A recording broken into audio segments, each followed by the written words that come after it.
Charlie Kirk was a guy on the internet. Boy, howdy was he. Obviously, Charlie Kirk was recently assassinated, which has brought to mind, the thought, the overarching specter of political violence. As we enter the mid-late parts of 2025, we're kind of really for sure now moving into new territory for the internet. I always said this was going to be the case, and people don't believe me, but it just is, and you got to get used to it. Where Destiny, his community, and Hassan's community, and H3H3, Ethan Klein's communities are in a co-doxing war with each other, naming not just creators, but like random chatters and stuff. It's actually fucking crazy. Bandit Banata's involved in it. Hassan's directly involved in it. So people's like raw addresses, the raw addresses of YouTube creators, and their full names and stuff are being like dropped on live streams by people who don't want that happening to them. The risk after that is people's belief that someone is going to be murdered similarly to the way that Charles Kirk was murdered, which is not at his own house, but at a pre-announced public event in the middle of a college campus.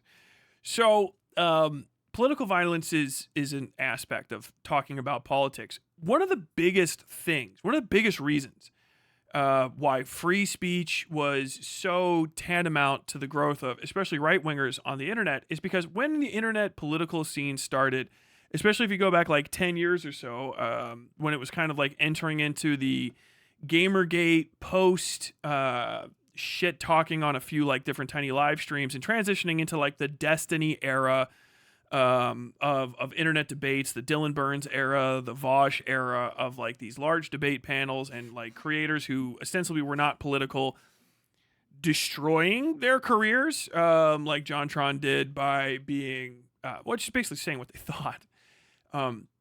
A lot of that era and the growth of Republican creators on there was kind of propagated by the fact that there was a few well-known, full name out there Republican types, your Dave Rubin, Ben Shapiro, Alex Jones, who would kind of be the lightning rod or the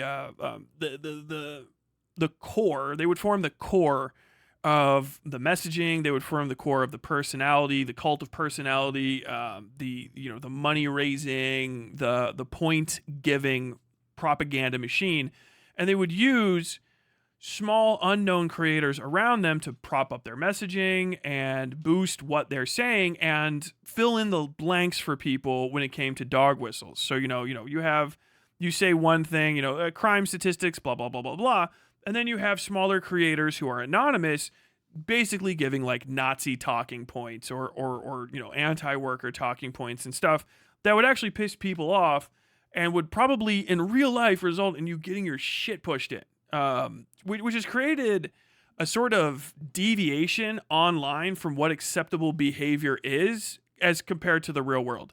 Charlie Kirk was really one of the foremost people like this, pushing the bounds of what is acceptable behavior in public when it comes to pissing people off, because a polite society is an armed society, as people have been wont to say. And, if you're impolite and people are armed, you'll find out why a polite society is an armed society, as Charlie Kirk eventually was, discovered on his own. Going out into public and actively antagonizing people has been a YouTube tradition for like 10 years. H3H3 built their entire platform on calling it out once upon a time, and I still think they're highly against it when it came to like prank tubers and stuff. And there was always a political side section of that with prank tubers and whatnot, but like Charlie Kirk was the guy who did the going out, setting up a table and saying like, disagree with me, yada yada yada, prove me wrong, whatever the fuck, okay? Or actually, was that Steven Crowder? I don't know, one of those guys. They look the same to me. Either way, Steven Crowder also really high up on that list. These guys would go out, they would actively antagonize people, and then they would cry foul when people got irritated by what they said and told them to go fuck themselves, that they hated them, get the fuck away from me, blah, blah, blah. Which is them violating the social contract, but running back to people that are sympathetic to them and basically trying to pretend that everybody else is wrong and not them. Now, this has resulted in ultimately violence becoming kind of the solution to irritating people from YouTube who go out into public and bother motherfuckers and are impolite. You have the prank YouTubers and stuff from like Kick, the IRL YouTubers, people like Sneeko, people like what the fuck? Not even necessarily well, yeah, Sneeko, but he does it less now. I can't remember. Johnny Somali, what's his name? That got fucking arrested in the Philippines and sentenced to 20 years. There's a bunch of these dudes, right? And they're irritating as fuck. And people have been shooting some of them. Like one of the guys that does this kind of live stream content on Kick got shot. You're like, well, that's not politics. I know it's not, but you're irritating people in real life and there's repercussions for that. There really just is. For the longest time in America, one of the things that would keep you, and it's one of the reasons we have like parades and stuff, is that you had to show that there was a level of solidarity with your ideas when you went out to present them to the public for the first time. Because if you went out, stood up on a soapbox and said, I want Nazis to come back in 1948, you would have probably gotten beaten to death with a pipe wrench within a few minutes of starting that talk. Justifiably, because people were really fucking pissed at the Nazis still in 1948. So the internet has created this kind of false belief that you should be safe in public saying shit that infuriates people, which is not the case for a lot of lefties know that, because lefties get killed in public for just existing. That's usually why they end up becoming lefties. But the Republicans kind of had their cake and ate it too by going out into public and being fucking irritating as shit where they can get got to. Okay? And that is a bad way of addressing threat assessment. If you're any of the security personnel for these individuals, it's like, wow, really? You just fucking went out there, all them windows, broad daylight, with a guy that says shit like that? Like, were you sacrificing him? Did he pull a fucking short straw or what? To me, it makes sense. Now, this doesn't mean that like anybody that goes outside should be like a victim of violence, but there's a lot of people online who can no longer rely, because of the way that the internet works and the amount of like the scale of the amount of people you're irritating and the amount of money you're making and other people can make because of how irritating you are. There is now a disintegration between that belief that you should be able to say anything that you can and anything that you want to online and then face no repercussions for it in the real world. I've always understand that. Like, that's always made sense to me. I don't say anything here that I wouldn't fucking take a punch for, right? I don't think you should go out and shoot people because it's a fucking crime. But also, like, if you are actively trying to piss people off and bait them into being as furious as possible with you, you should probably strap up and make sure you're in a good, safe position before you go outside and talk to people in large crowds, because that's like, statistically speaking, as far as assassinations go, the best place to get at you. So with that in mind, I want to talk about threat assessment. So there's a lot of YouTubers now as well that this has happened, saying like, well, now I don't know if I feel comfortable. Well, this political violence, blah, blah, blah, because some of them are pussies and some of them are legitimately at risk of danger. I'm calling this the death pool, but it's not really. This is just a likelihood of someone taking a shot at you. In public, how at risk you are of facing a life or death situation in public because of who you are on the internet in the year of our Lord 2025. What is the risk of you facing a potentially lethal interaction with somebody simply by going out into public is the name of the game for this. I'll probably have whatever the title of this video actually is what it's going to be. But to that end, we have, and thank you for the gifted subs, we have a collection now of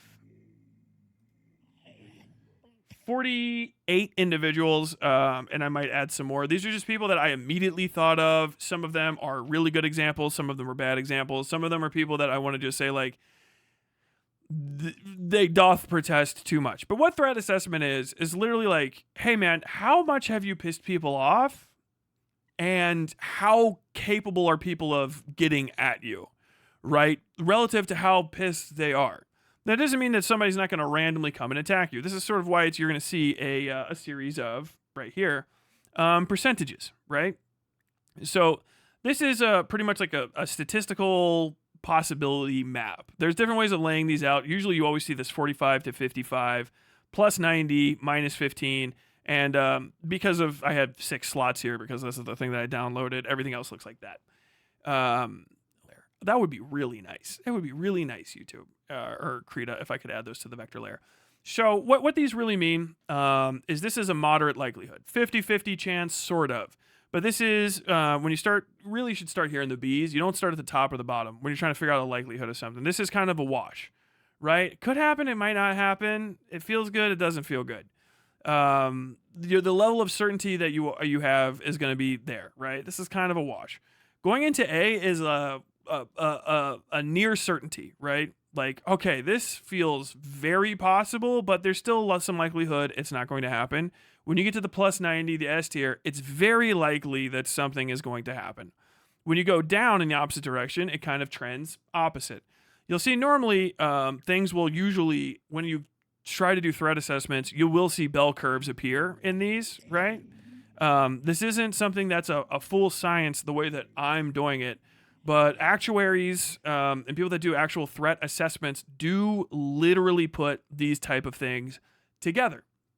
And they will look like this, and it's going to be something that's actually pretty banal. Like, what's the likelihood of the failure rate of a headlight on this new Buick model of being cracked by a road piece of road dust? And then you just do all your little things and then you pop it into here to these percentages so that you can kind of simplify it, because usually the percentages will be all over the place. When you have these subcategories inside and you break it up from 100% of possibilities into these little subcategories, it starts making a little bit more sense when people are trying to do their own personal gambling relative to what's going on. Obviously, Charlie Kirk was up here in the S tier.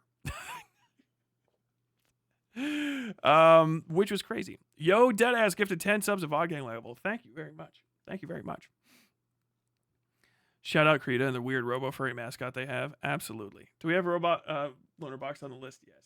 So to the end, I'm trying to explain to this how likely these people are. I'm going to start putting people on this list, and then I'm going to give you a breakdown of what I know about them, my level of certainty, and how that kind of shows up on this list. Kind of the good thing about this is I have a lot of people on here that I don't know too much about, and that still does count into the certainty. So the amount of knowledge you have about somebody would also kind of go in here. And this is a thing that you can bring into your real life to make actual decisions, right? And start calculating risk in a more sensible way. Because a lot of people do just say, well, there is or isn't a risk, and you end up here in this B category. But we're going to pop off. I'm going to start with, we're just going to go alphabetically down this so I don't get lost here. We're going to start with Adam Friedland. New layer. Hold on. Maybe not necessarily a new layer. Let me try.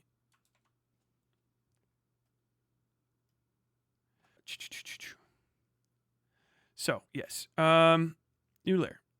So we have, and let me get here. Okay. We have Adam Friedland. Adam Friedland is one of the Chapo Trap House guys, right? And he is over here hanging out, having a good time. So, what I know about this guy is he goes out in public.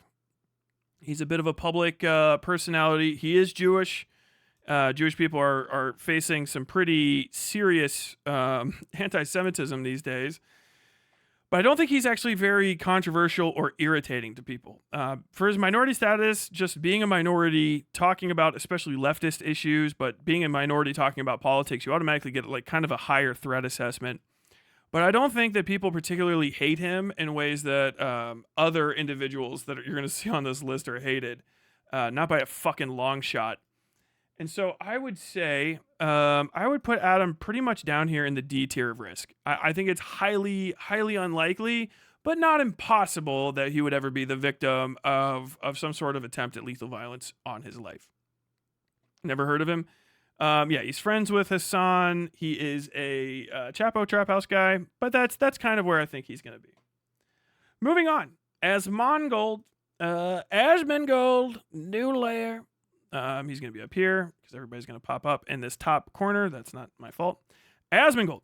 Asmongold is a right-wing political video game streamer, sort of the darling of the unwashed masses, which are a less common subspecies of person now that washing has become kind of commonplace in the modern era. But he is a representative of an older time in America, a glorification of ignorance, a lust for simplicity, and a desire to avoid soap at all costs. Right? He does truly live the ascetic life of an estranged 1200s rich person's monk son. Kissless virgin, I think. Asmongold is pretty controversial. He's also very accessible. While he doesn't really go out in public very, very often, he's not completely out of the public eye. He's also pretty fucking, pretty invective drawing. But he's also considered, I think, in my opinion, as a leftist, and having seen other leftists talk, I think he's seen as pretty harmless. He repeats stuff. He doesn't make talking points. He kind of just chatters about them for money. I think that there's a real risk relative to him for not just like lefties trying to do political violence, but really for people in his own audience that might want to go and do stalker violence to him. I think that he lives a pretty dangerous existence by having his home kind of and in his entire life put out there. You can always tell when Asmongold's going to be at his house. You can always tell where Asmongold's house is. It's been there for a while. And honestly, like, if somebody wanted to do something bad to him, I think you could probably big bad wolf huff and puff with like a leaf blower, and you might knock the entire house down on top of him. So I would say he's in a pretty bad situation. I just don't think he's horrible enough for somebody to act on it. But I would say he's in actually Asmongold is actually in pretty serious risk of harm despite how he feels about it, but it's not a certainty. But I would say, yeah. I would say if I was Asmongold, I would try to mitigate a lot of the risk that I go through on a day-to-day basis by having so much of my life out there and having a highly, highly predictable schedule, a known location, giving out dangerous talking points to some degree, and kind of being lightly antagonistic of people. I don't think there's an immediate desire to hurt him, but anybody that did have an immediate desire to hurt him would feel... basically hit no impasses towards doing so, which, he doesn't really have to live like that. But as he becomes more infamous, he is putting himself in a position where he's extremely accessible. The bullet stopped by all the dirt. Jesus Christ. Moving on to Bad Empanada. Bad Empanada. New lair. Bad Empanada. Argentinian, Australian, Greek-Australian, Argentinian, anti-union, anti-worker, Maoist leftist or something. I don't know. Bad Empanada is very literally a guy on the internet. Former friend of Hassan, maybe still current friend of Noah Samson. Highly, highly invective. I believe that Bad Empanada has been already targeted by people for retributive violence, at least according to him. Like some fascists have put out his name and address and all that sort of stuff. He also says things that are highly, highly, highly divisive. And he lives in a place where the law is not going to probably be very much on his side or even actively working against him if someone wants to make harm befall him. I feel like he is both highly invective and also kind of blessed by the fact that most of the people who would be hearing him, he speaks to an English language audience of mostly like Americans and more to the point, anti-American Europeans who are not Argentinian and don't give a shit. I think that's one of the reasons he really stays out of Argentinian politics. So he is kind of simultaneously in a very dangerous position, but also insulated by the fact that he doesn't really talk about his home turf very often, which I think is probably an active decision on his part to keep himself from more than likely being fucking just walked up to and cracked on the street by some random fucking... South America has people from all sorts of different countries that can kind of like go in. Argentina, from what I understand, has pretty permissible borders. So, if you want somebody to not get investigated, because the countries are all around it are all very tiny, you can kind of walk right through the bureaucracies of other countries and kind of get away with stuff. See FARC and American interference in South America for fucking 60 plus years. So he's in a very dangerous position, but he also seems to be playing it pretty close to the chest as far as stuff that's going to drive people crazy. I've heard that he fled to Uruguay, but I heard that from, I think, Ethan Klein. So who the fuck knows? Probably not. I would say Bad Empanada lives in a reasonable... He has a reasonable possibility of being injured. Okay. I don't know what the fuck that was. Muppets Corner just gifted 5 tier 1 subs. Thank you very much, Muppets Corner. think Ben Empanadas is taking extreme precautions to protect himself from common people. He'd be a little bit more difficult to get to. Everybody that thinks that and they don't have a professional working on it for them is not.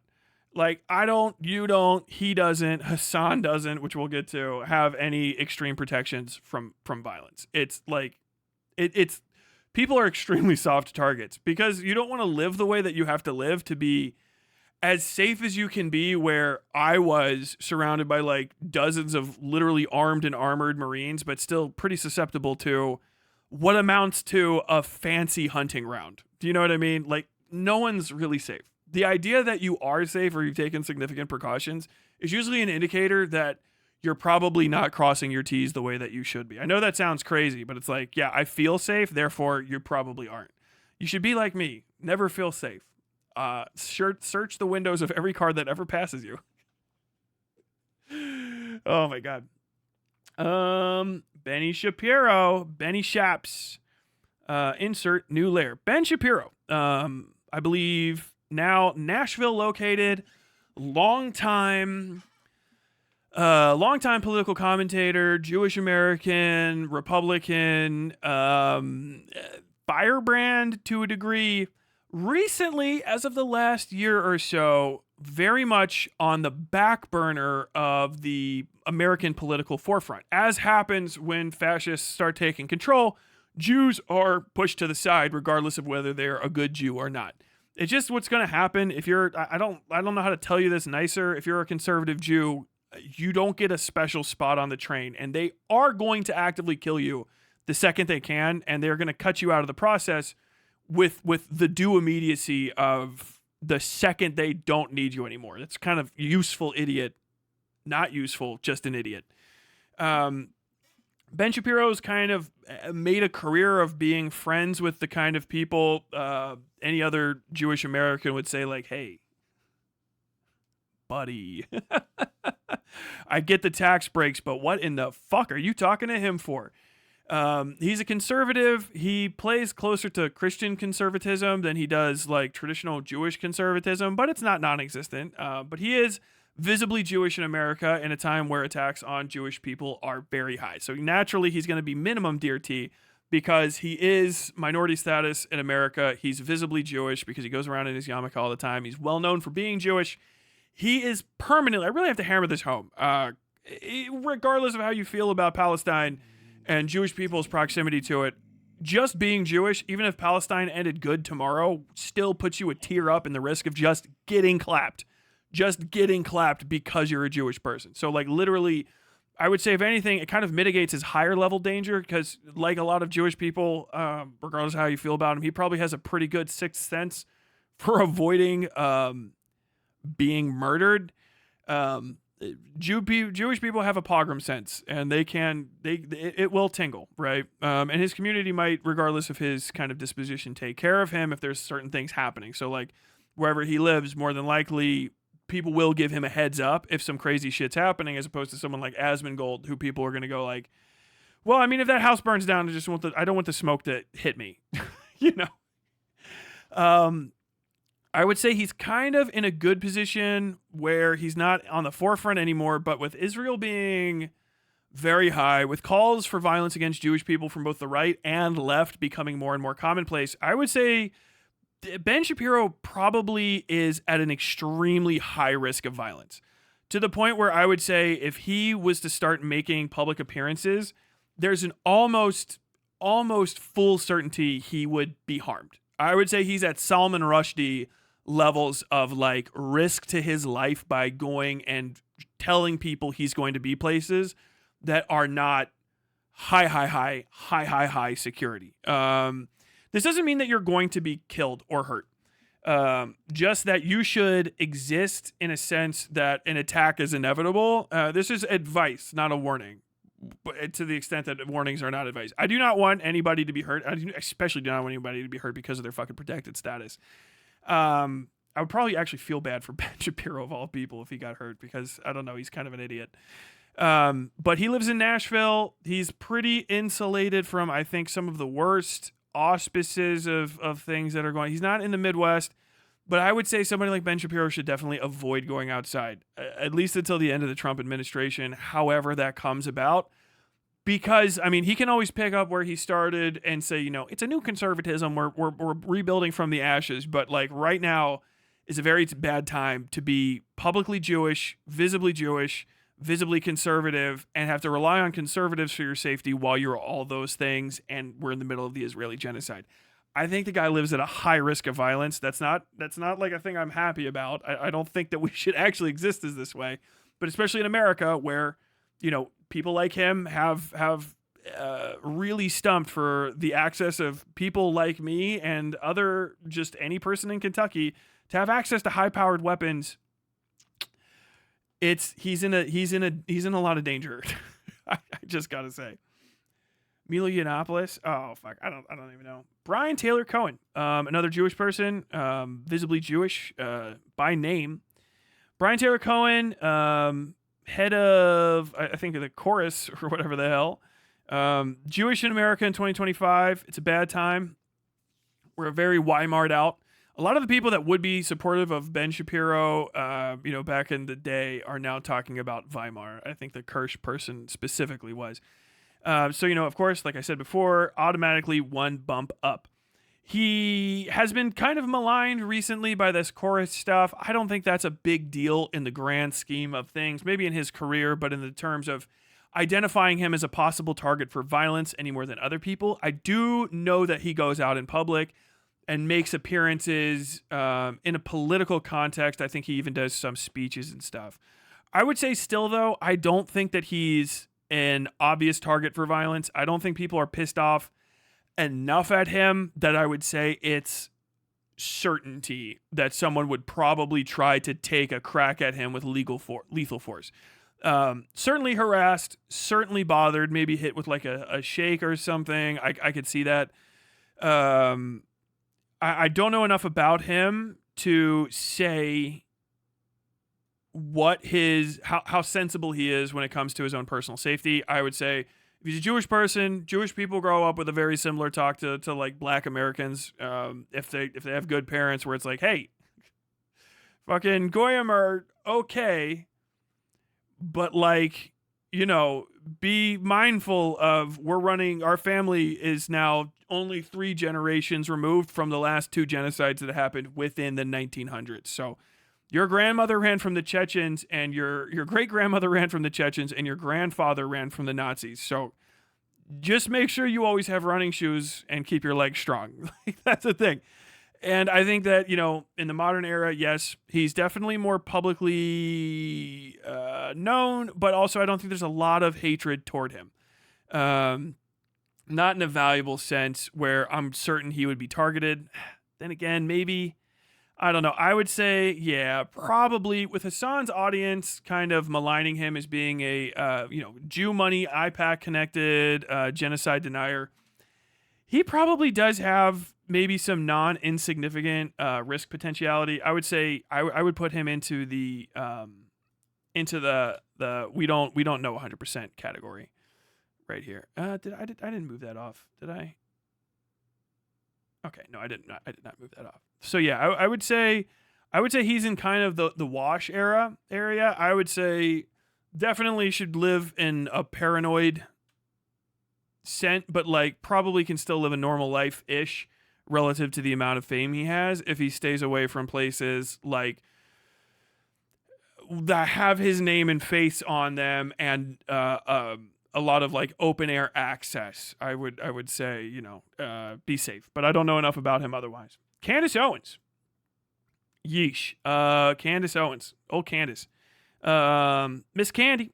Candace Owens is a black American anti-Semitic conservative influencer. Very powerful pushing anti-Jewish messaging, pretty much in a vein to really attract some of the worst conservatives from the black conservative movement, people that took all the wrong messaging from like Farrakhan. I won't get hyper into it, but it's the anti-Semitism is a serious issue in the black community, kind of where it is everywhere, but like it's just not paid strict enough attention to because black people have their own problems and they have some grudges against Jewish people that are more than they're more than conspiracy deep. as opposed to white Americans who will just prey on that fear to alienate black people from their potential brotherhood with Jewish people. Candace Owens lives in that world. She really, really is, basically pro-Nazi via genocide of the Palestinian people. She's black in America in 2025, which automatically puts her outside of the no-risk zone. No-risk zone. And I would say the amount of invective around her is pretty high. Pretty fucking high. She's a woman as well. People really fucking hate Candace Owens. I don't know too much about her recently, but she has a very high profile. She is black. She is talking about the genocide in a pro-genocide context.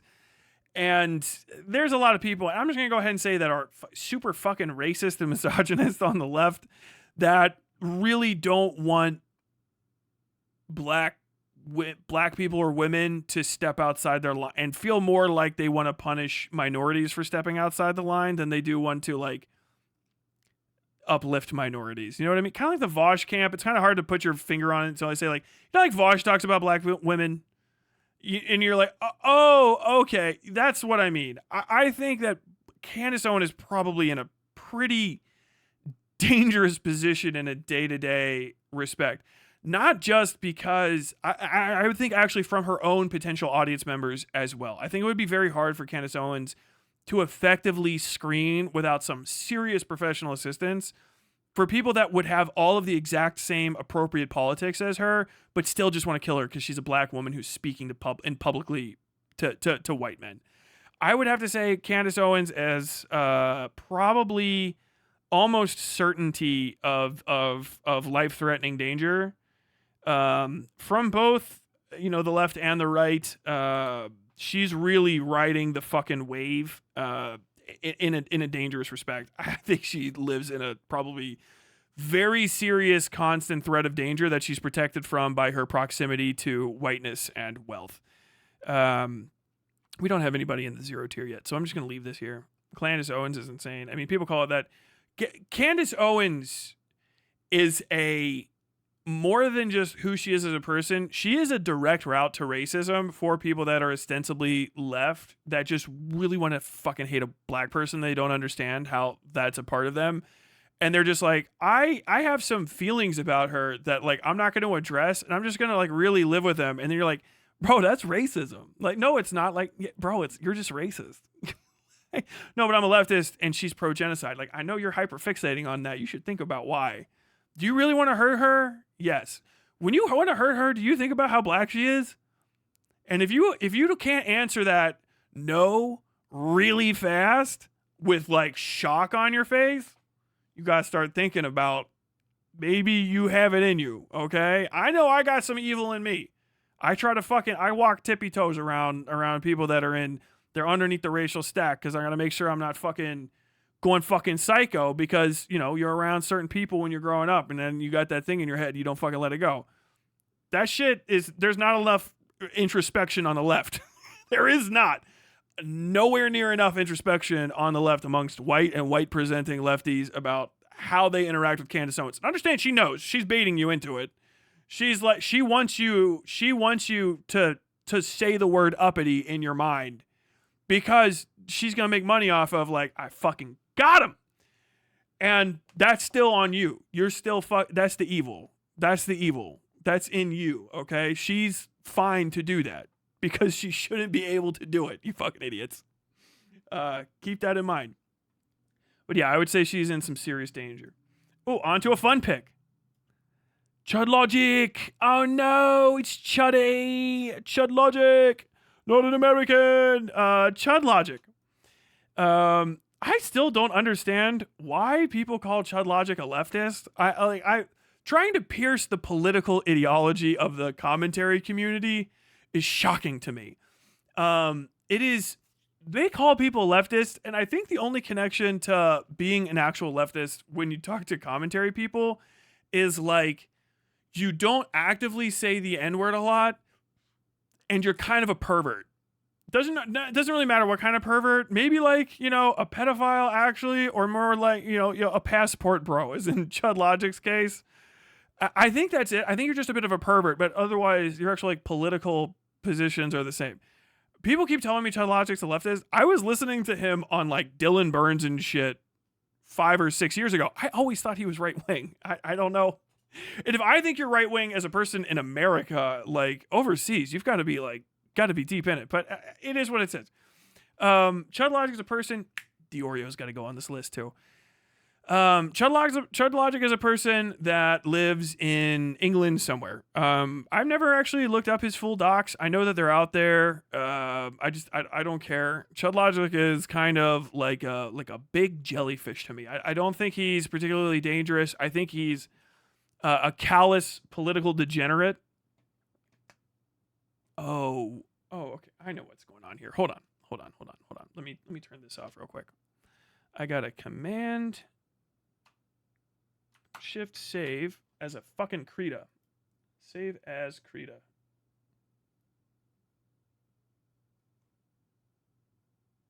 There we go. I was wondering why the hell is this bringing up the full save dialogue every time I try to save? It's because it was saving it as a fucking original pinge. But where was I? Oh yeah. Chud Logic, I think I've heard him talk about the doxing's fucking fucking blah blah blah blah. I don't know how scared he is of it. I also don't think of Chud Logic as being a particularly interesting individual to people that are like hyper political. I think if anything, he's played the line very well when it comes to the commentary community starting to take sides on Destiny, on Israel, on pretty much sort of that entire like host of issues that showed up past November 29th. If you know, you know. If you don't, go watch my video, Slot Mafia. He is a disgusting person. Obviously, he makes way too many rape jokes. I think if he probably knows that he can't cover people that live in England or the UK or wherever it is he lives.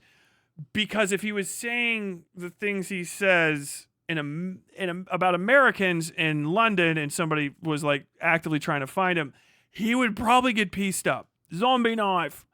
And I think you'd have it coming. I think if you make a lot of rape jokes, you deserve to get fucking clapped a bit.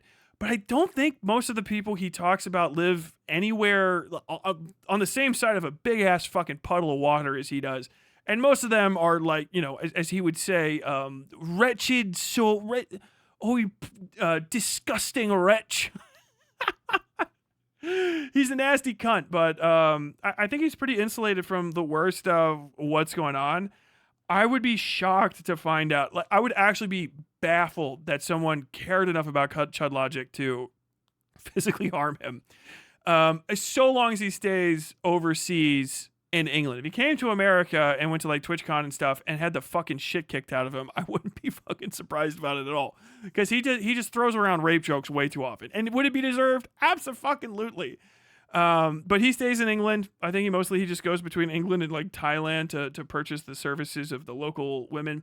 I would say he, as a gammon in the UK, talking about stuff that most UK people would agree with, that could even hurt him in a place that has no guns. I would say he's less than 15%. High unlikelihood of ever facing any sort of injuries. Nothing's ever zero, but I would be shocked to find out that anything happened to him. Pretty much has personally ensured his insulation from any danger. Asmon's already on the list. Yeah, Asmon's A tier.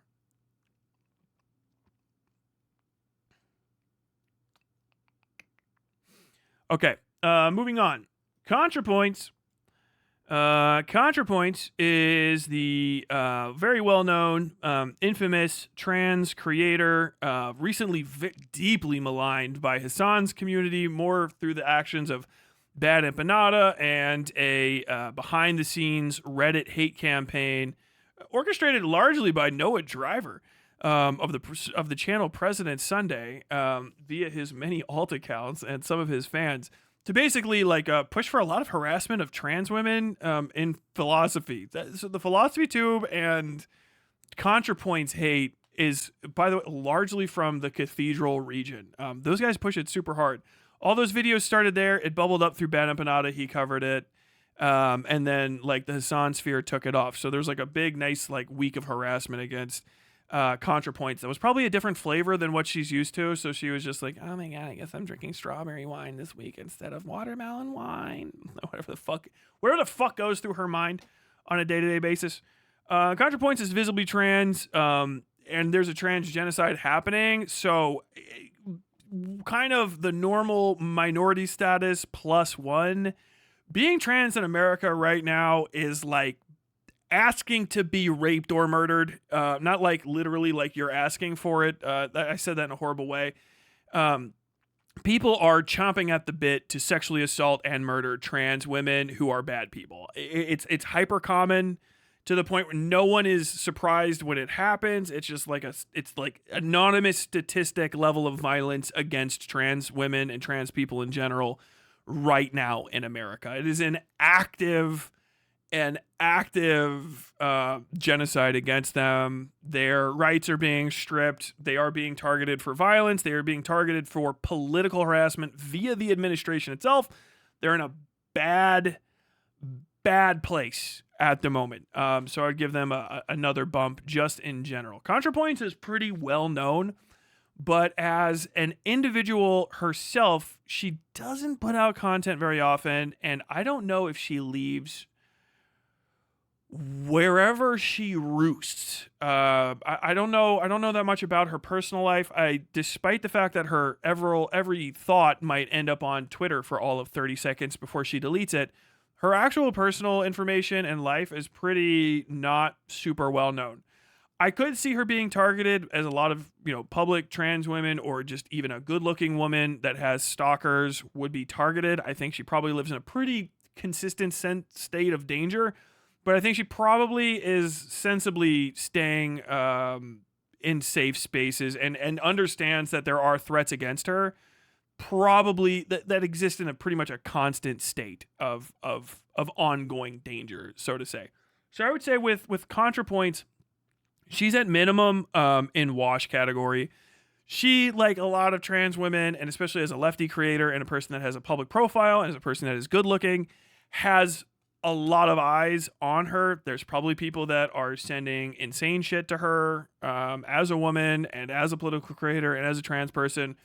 But she is probably also very aware of stuff which would bring her down. But all that said, yeah, she's at minimum an A for me, I think. If not an S. I would say Natalie Wynn is probably S tier, 90%, almost certainly carries a day-to-day risk of the potential of violence against them for who they are and what they say. It would be shocking to me. I would think that any level of safety I confer to Natalie is probably relative to how forced she is to probably have to hide on a day-to-day basis and have her head on a swivel and live. Because I really do not see her doing partner-ups, team-ups, and all that sort of stuff. She seems pretty fucking isolated. I think a lot of YouTubers who should probably be supporting someone like her, regardless of her kind of like middling to shit Israel takes, kind of leaving Natalie Wynn out to just not even to dry but to die is a common thing. Like, people are very, like, grown men who could potentially take a hit are very proud of how hard they've turned their back on a fucking trans woman that people death threat all the time. It's just shocking to me as a guy. But I would say she's probably in a pretty serious, probably lives in a pretty serious risk of fatal harm on any given day. Moving on. Dave Rubin. Dave Rubin is a gay conservative creator. I think he is not to rain on anyone else's parade, but I'm pretty sure he is the original. The actual original. What? Lair cannot use the transform tool. Use the transform mask instead. Why the fuck not?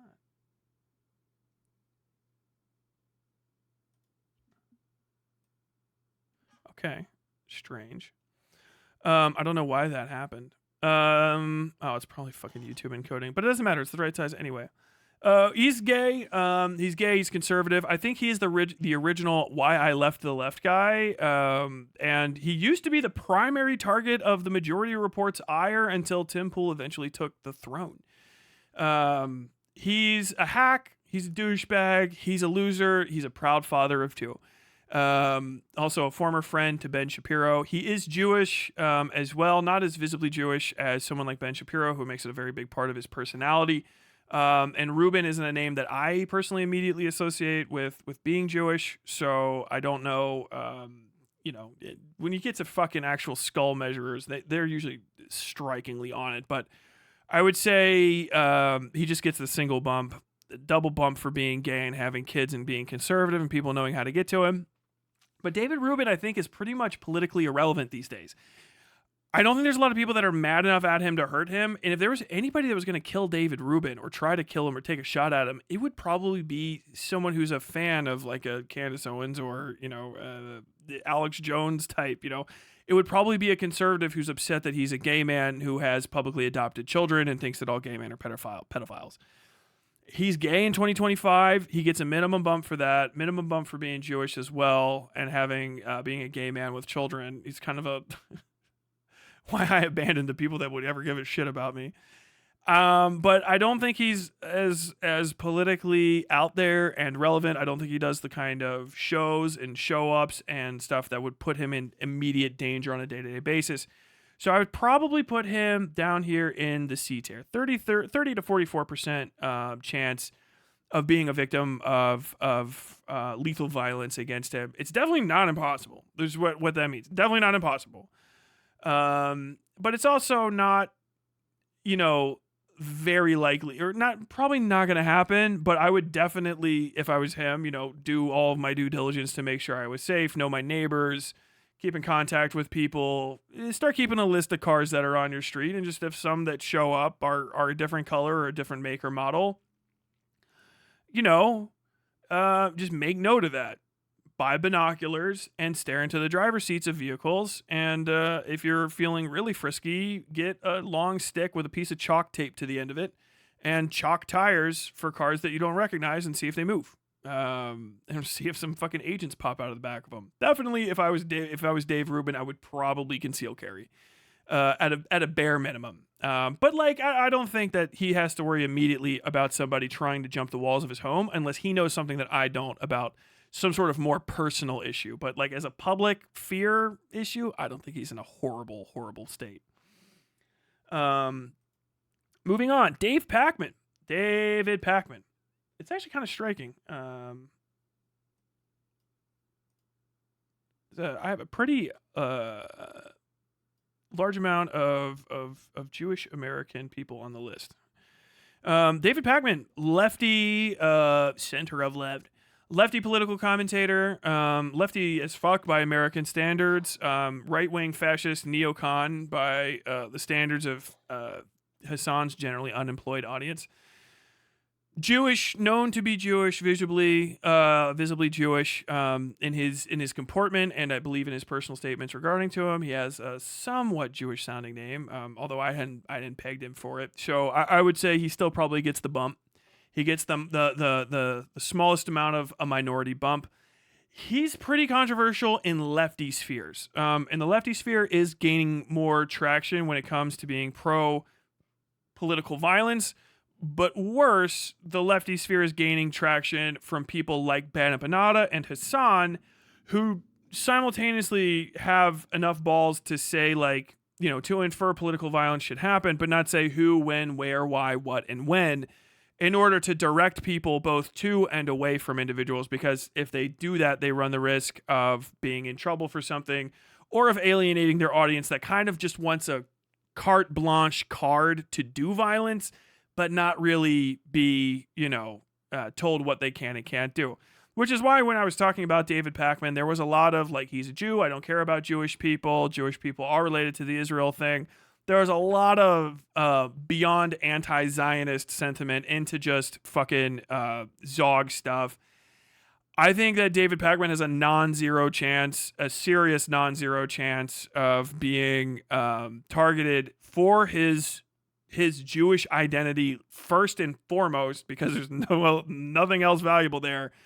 by people on the left, by people that would say that they're like, a Marxist Leninist or an ML, or even just, like I'm just a fucking motivated sock dem former Hassan fan.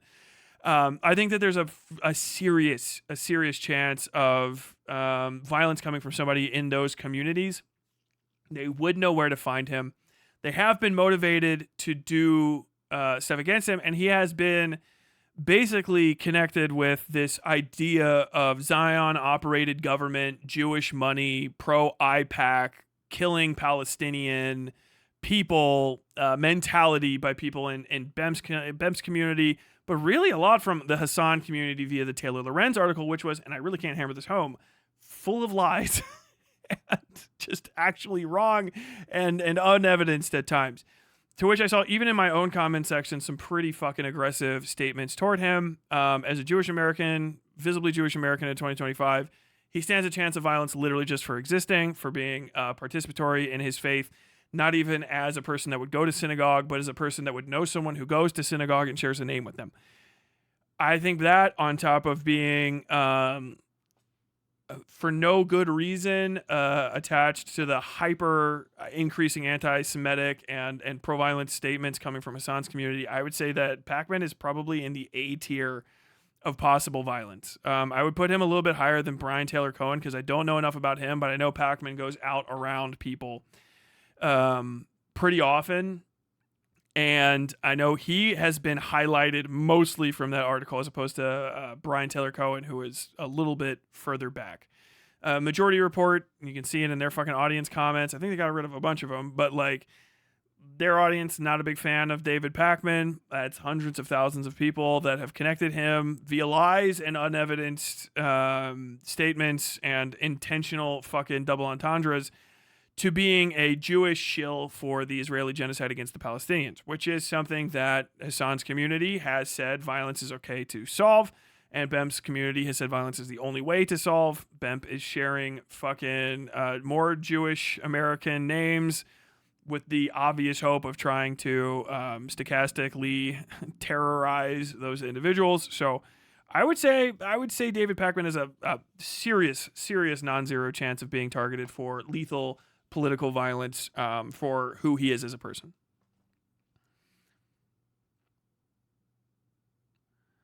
Damn, if that Wired article is fake, I gotta wonder why no one is suing for libel, fraud, whatever. Oh, that's because it's almost impossible to sue for a libel or fraud. Have you ever looked into it? If you're actually saying that, just as a, because I know, if people on the left are not committing terrorist attacks on this level, they already did, buddy. If you are saying that, how many defamation lawsuits have you looked into? And how hard they are to win? Just how many have you looked into, and how hard are they to win? Do you know how much they cost? It's almost impossible to win a defamation lawsuit in America. And just because you sue somebody for defamation doesn't mean you'll win, even if they're lying.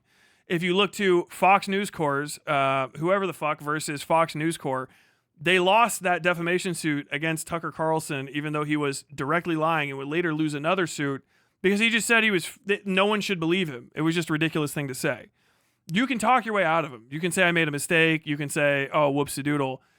If you put the onus on truth-telling on, oh, it's a lie unless somebody sues, then unless Taylor Lorenz sues me and everybody else who said that she's a liar, then she's a liar. You idiot. Also, know your place. You're probably like a Hassan fan, Taylor Lorenz. I mean, even now, the Majority Report, I'm going to guess you don't know how to read. Probably have like a 9th to 10th grade tops literacy level. Kind of like A Court of Thorns and Roses is pushing it for you. Harry Potter, tippity top. If you haven't actually read through law documents and ever maybe even taken a single collegiate level course on First Amendment law and libel, and how difficult it is to win or pursue libel suits, and why slap suits are important to keep people from suing you if you do tell the truth in order to bankrupt you because you don't have the money to defend yourself, you should know your place and shut the fuck up and sit on your hands because you're a moron. You're literally a rube that exists just for like the purpose of you repeating other people's statements, but you don't know how to think your way through them. You're like an illiterate fucking moron.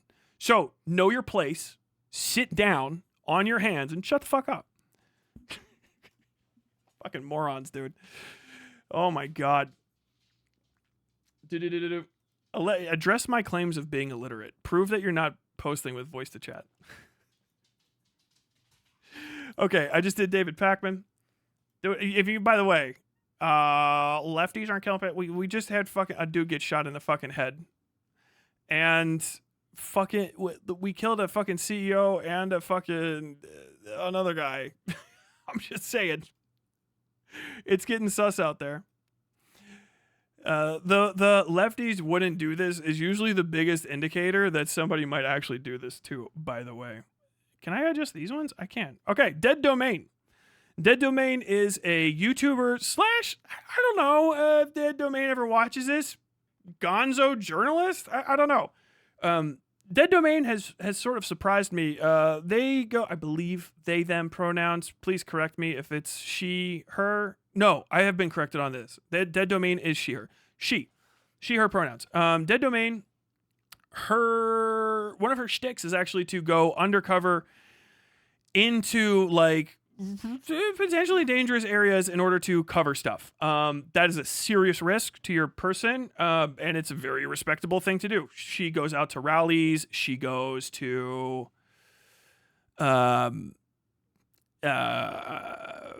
meetings, I guess you would say, rallies, meetings, protests, pro-right protests and counter-protests, and talks to people, really putting herself in danger. It's not a constant thing, but it's a sufficiently enough happening thing that it's a non-zero risk. In addition to this, visibly trans, as a trans person in and out trans as a trans person in America in 2025, pretty high risk.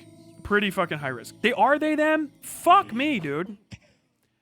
They, them. Oh my fucking god. God damn it. I was correct. And then I was like, no, I was corrected on this. This is all you fucking assholes, by the way, that are like, oh my god, the second you saw a trans person, you said they, them. When someone's trying to be polite is actively fucking up my ability to try to remember people's pronouns. Because I'm like, I know I've gotten them wrong before. They, them. Where is it? I don't know where my misgender jar is, but I will shake it. I don't know where my fucking coins are. They're lost. They're lost completely. I'm like looking around my room and I can't find my cachette of coins. I'll put them in there later. Either way, they, them. Dead Domain, visibly trans, out as an individual of gendered disposition, going out and also I think has gotten some pretty significant death threats from people, and a lot of like, hey, you should go and harass this individual, from people like, what the hell is that guy's name? I can't remember. He's the fucking cigarette baby that talks about like Star Wars and shit. I know that's not narrowing it down, but his name's like a gamer or something. I can't fucking remember. I would say Dead Domain is in a pretty dangerous position. I really wouldn't be surprised. I mean, it's not like they don't know the risk. I would say Dead Domain is almost probably almost a certain chance, a certain possibility of lethal action being taken against them, just because of, they're out there. People know who they are as a threat assessment. And yet again, this isn't like anyone deserves to have anything happen to them. But as a threat assessment, I would say Dead Domain lives dangerously, very dangerously. Alex Jones has announced he will now be doing a nationwide tour of universities, finalizing divorce, I guess. Okay, continuing on, because we got a lot of people. Don't ask ahead of time where the fuck someone's going to be. Just wait until it shows up. Everything's being fucking... but no, Star Wars Theory, no. I can't remember. No, not Geeks and Gamers. Synthetic Man, I just remembered. Synthetic Man is who I'm talking about. Moving on. Denims, new layer. Denims is a Hassan orbiter. Kind of a dummy. Not a highly interesting or evocative person politically, but a constant focus by harassment campaigns from people on the right. And I'm not on the right wing. I am just a big time fan of Ethan Klein for some reason. Hassan's gotten, or Denims has gotten a lot of hate via the H3H3 controversies, some of which is slightly deserved, the vast majority of which isn't.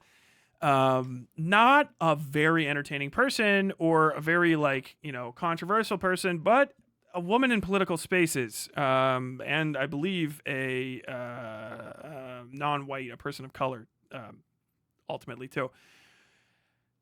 And yeah, you can be the most boring fucking person in the world, but if you are a woman talking about politics, you are probably in some, at least minimum, serious danger of existing. Now, I don't know, well, we do know now where she lives because she was doxxed by Ethan Klein by putting out her fucking actual fucking address and shit from the unredacted court documents online, and her real name. So her actual fucking general level of danger has gone up. Now, do I think that Denims warrants enough hate that someone would actively try to hunt her down and murder her?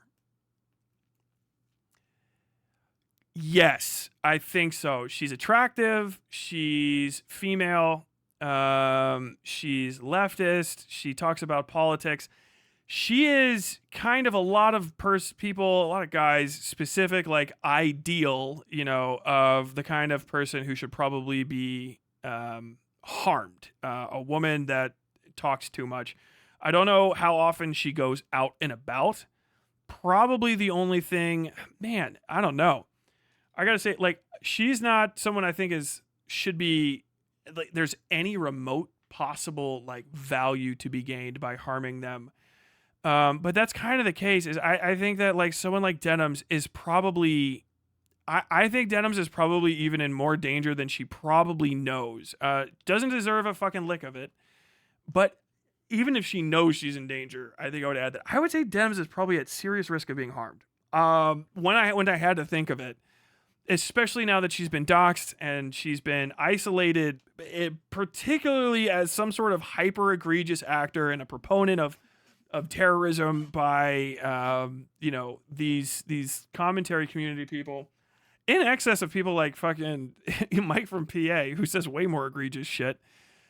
She has been kind of highlighted as being an especially bad actor in these spaces. I would say if I was Denims, I would be hyper vigilant at all times. Not that she's not.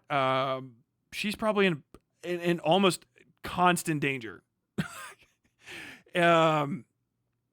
Probably almost constant danger of being hurt. I would actually be shocked to find out that she's not. You won't see reports of this, by the way. Somebody like, oh, well, when they say no, if you're smart, if somebody comes and tries to fucking take a crack at you, unless you have a real strong game plan, that would be a better move. Never saying a single thing about it is usually your best bet, because letting people know that oh my God, I was almost killed the other day because somebody blah, blah, blah, blah, blah, is basically telling people oh shit, that oyster can get cracked. Which I would say, yeah, Denims probably, especially thanks to the H3H3 community, probably in a way more serious position now than she would have been. A year ago, I would have probably had her down in B. Right now, I would say Denims is probably, more than a 90% chance possibility of experiencing an act of physical violence that could lead to death. Don't worry, this is possible lethality, not the likelihood they're going to die. That's kind of impossible to calculate. You'd have to know the threat possibility of the entire population of people that doesn't like them, which is not a homogenous unit. It's not like when you're doing threat assessments against something like Hamas, where you can tell what level they're armed and trained. In this case, I'm kind of averaging them against the average American nut job, which is still a pretty wide gamut in and of itself. That high? What? Yeah. It's not, because she's a chick. She's got too many things together. Being a hot girl, right? You can say that she's not pretty to you or whatever. I would say that Denims is attractive as a purely an assessment, right? Being good looking draws out fucking psychos. People will just stalk you normally anyway. Having that, which is one of the reasons why you see her being featured in the commentary community's thumbnails way more. because like she's really not. She is niche. She's not interesting. She's not particularly like egregious in her statements at all. In a way that I would put her like on tier with like someone like Mike from PA or Bemp who are like hyper aggressive. She's pretty like dull, but that doesn't matter as much when you're a woman, because people also start seeking you out just because you're good looking and attached to something that they don't like. Because guys are broken, and broken guys especially will start hyperfixating on their own shortcomings by blaming what they didn't get in life on politics and pretty women not agreeing with their politics. They'll start seeing someone who's good looking, left, right, or otherwise. They'll start seeing someone who's good looking as being the reason why they are in pain, because that good looking person supports bad things. And that kind of psychosis is how you get like some of the most top tier stalkers and murderers out there. Some people who are considered political assassins who also really were just like hot girl in their mind stalkers. John Hinckley, shout out. It's not a guarantee, but like, yeah, I would say like shockingly high possibility. You would really be surprised. If you've never been or paid attention to people that are like good looking or that can get stalked because they're like publicly pretty and do that on purpose, it's fucking bonkers. It's a force multiplier. If you take all of that away and she was just a voice with no physical presence online, then yeah, it would probably be way different.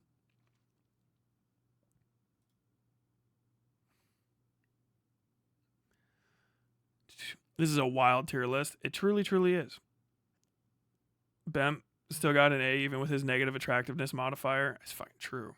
I.e. Gamergate. Yeah. It's kind of like, you think, why the fuck are you focusing on them when there's like more interesting people to talk about? But the kind of like proof is like, why are people talking about Denims at all? Very dull, very boring. And it's like, yeah, maybe somebody should do a terrorism. Like, okay, whatever, kid, you know? Like, I don't give a fuck. Whereas other people are like, you know, sharing lists of actual Jewish people and be like, this isn't just because they're Jewish. There's other good reasons.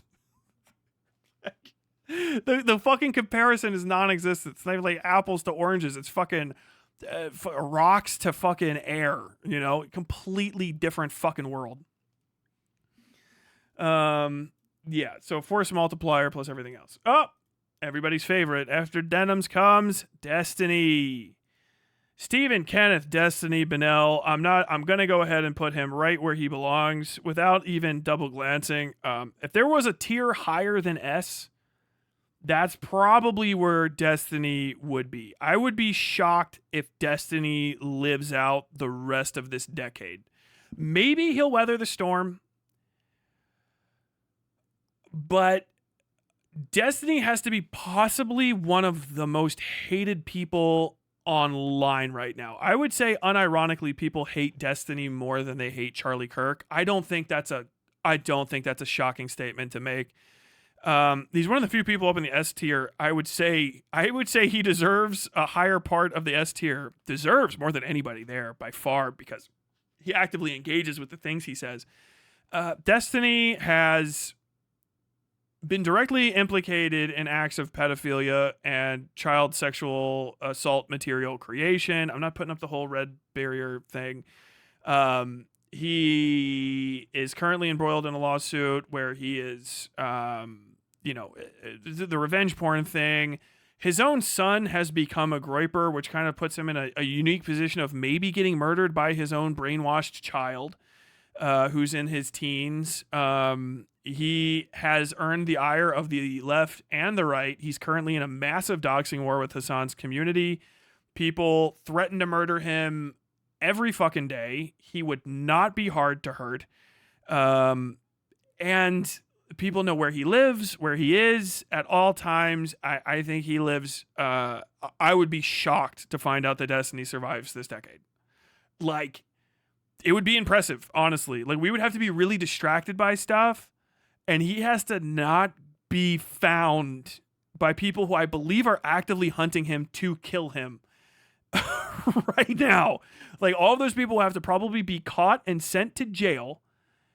And we'll have to go through so many news cycles that people forget. And even then, I don't think the general desire of tens of thousands of people on the internet to see Destiny murdered would decrease a great deal. I'm not being like facetious. I know even I read the thing like, I'm disappointed the guy's still alive. I think he's disgusting.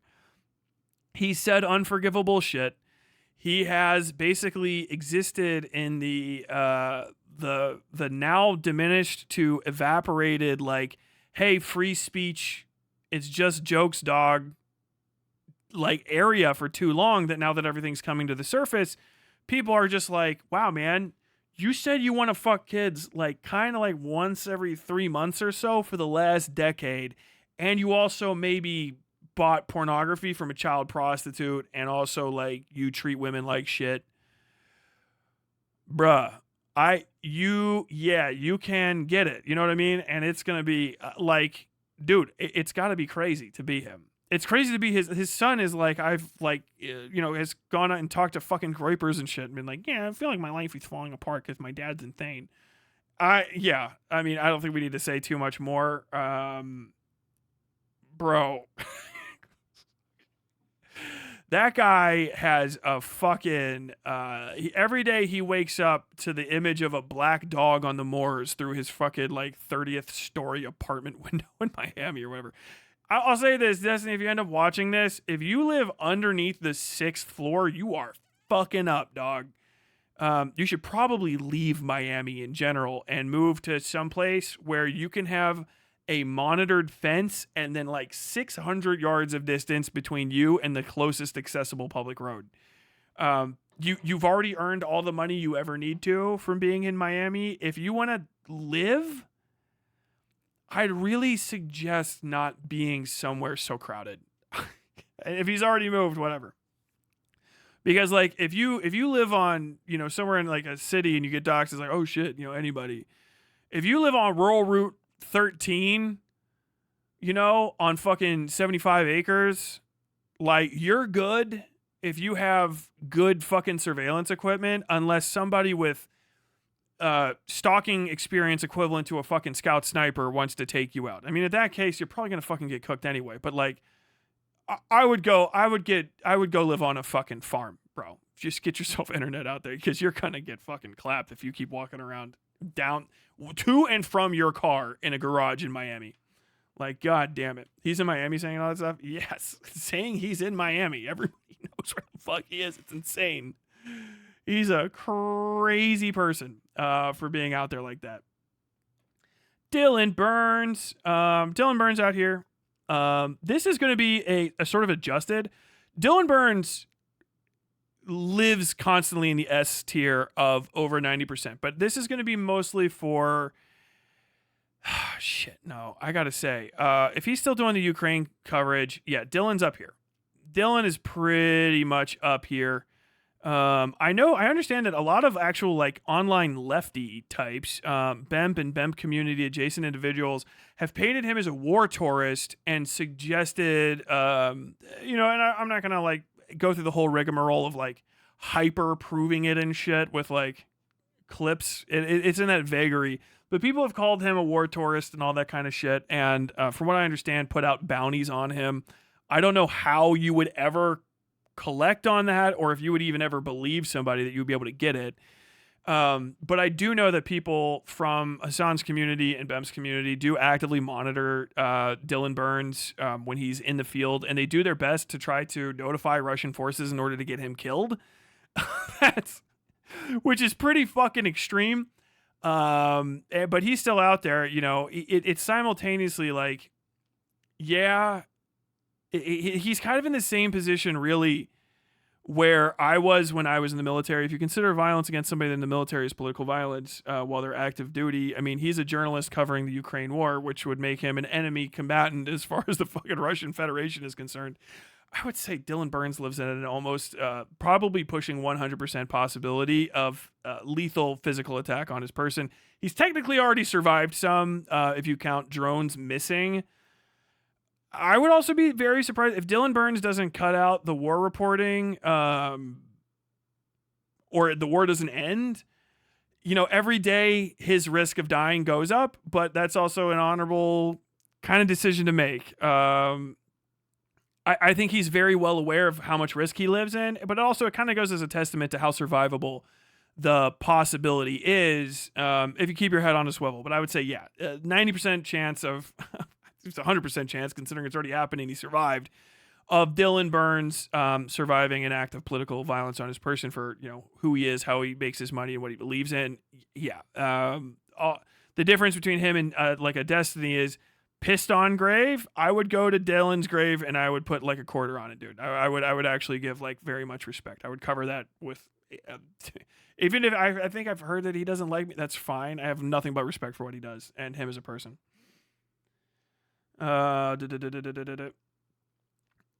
He's driven in a minefield and got shelled by Russians, though unlike the rest of them, he's actually aware of this and willing to take the risks. Yes. It's kind of like the ultimate force multiplier is standing 10 toes down, that every toe lands in a boot in a war zone is like the ultimate, like, well, yeah. So we can move on from Dillon to Ethan Klein. Ethan Klein, budding. One of the better looking headshots so far. Ethan Klein, head of the H3H3 podcast, and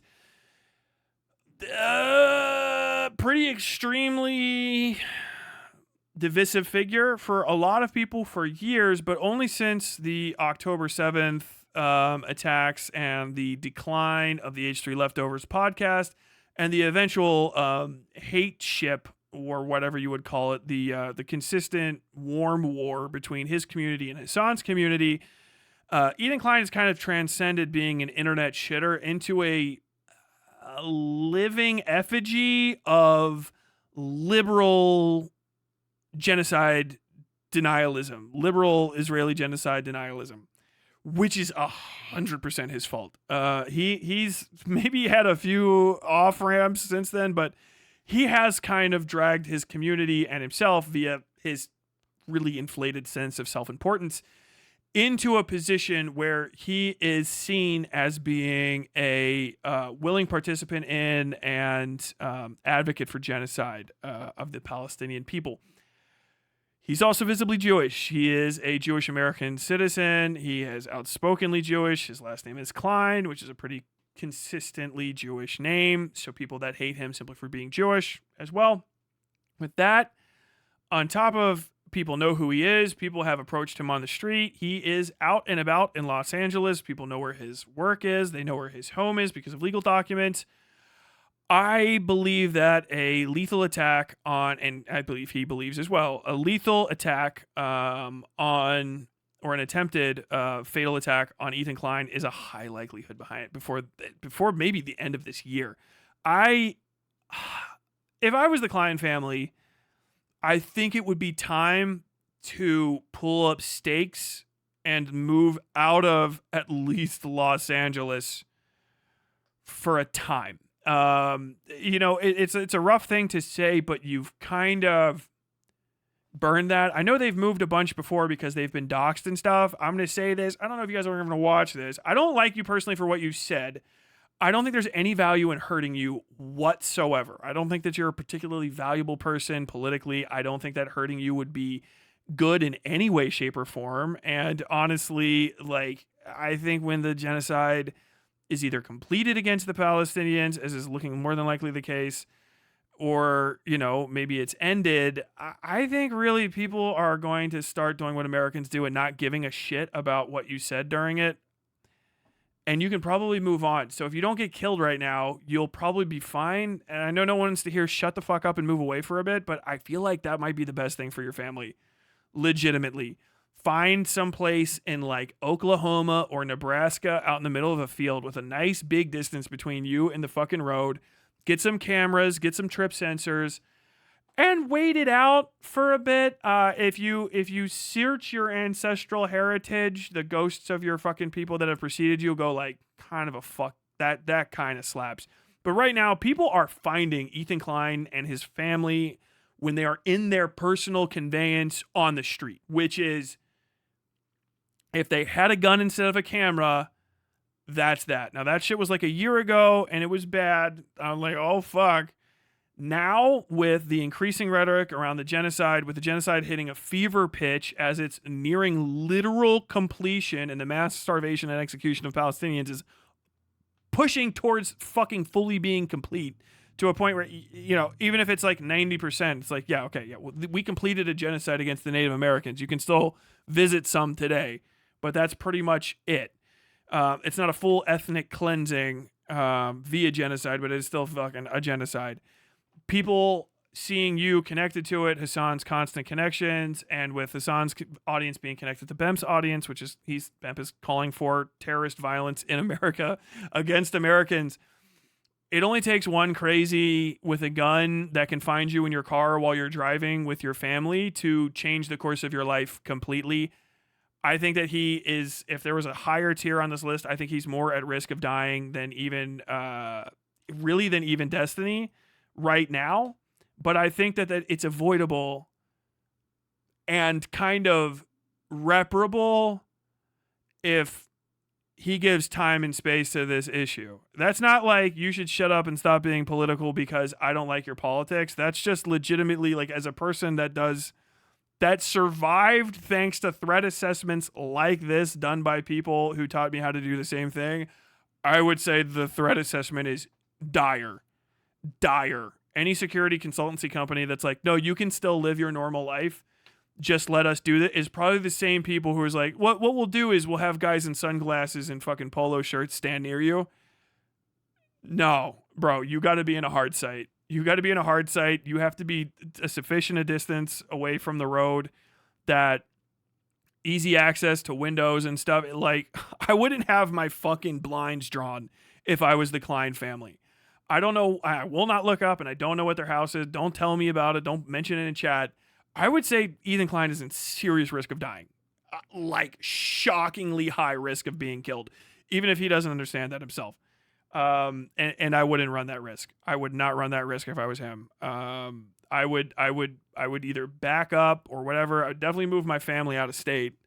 Or if you want to stay in California, you can, but you just got to go up to like Redwood or some shit, or head out to fucking Riverside and buy yourself some of that fucking $8,000 land where you can have, 2 or 3 good fucking acres between you and the closest road. You'll be fine compared to like Hassan fans finding you on Sunset Boulevard because you decided to go sunglass shopping. Like, it's, dude, I would fucking peace out.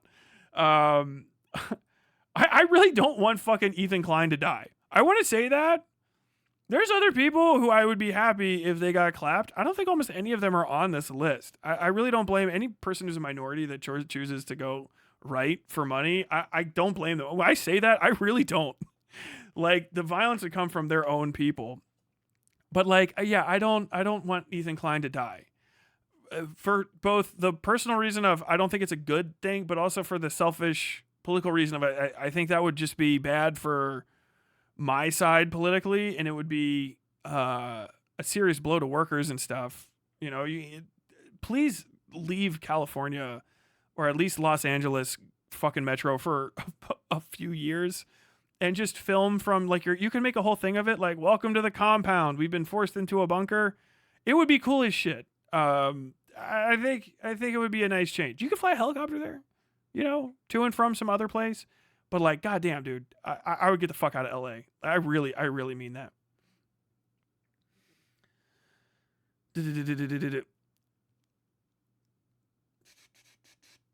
Okay. Moving on. FD Signifier.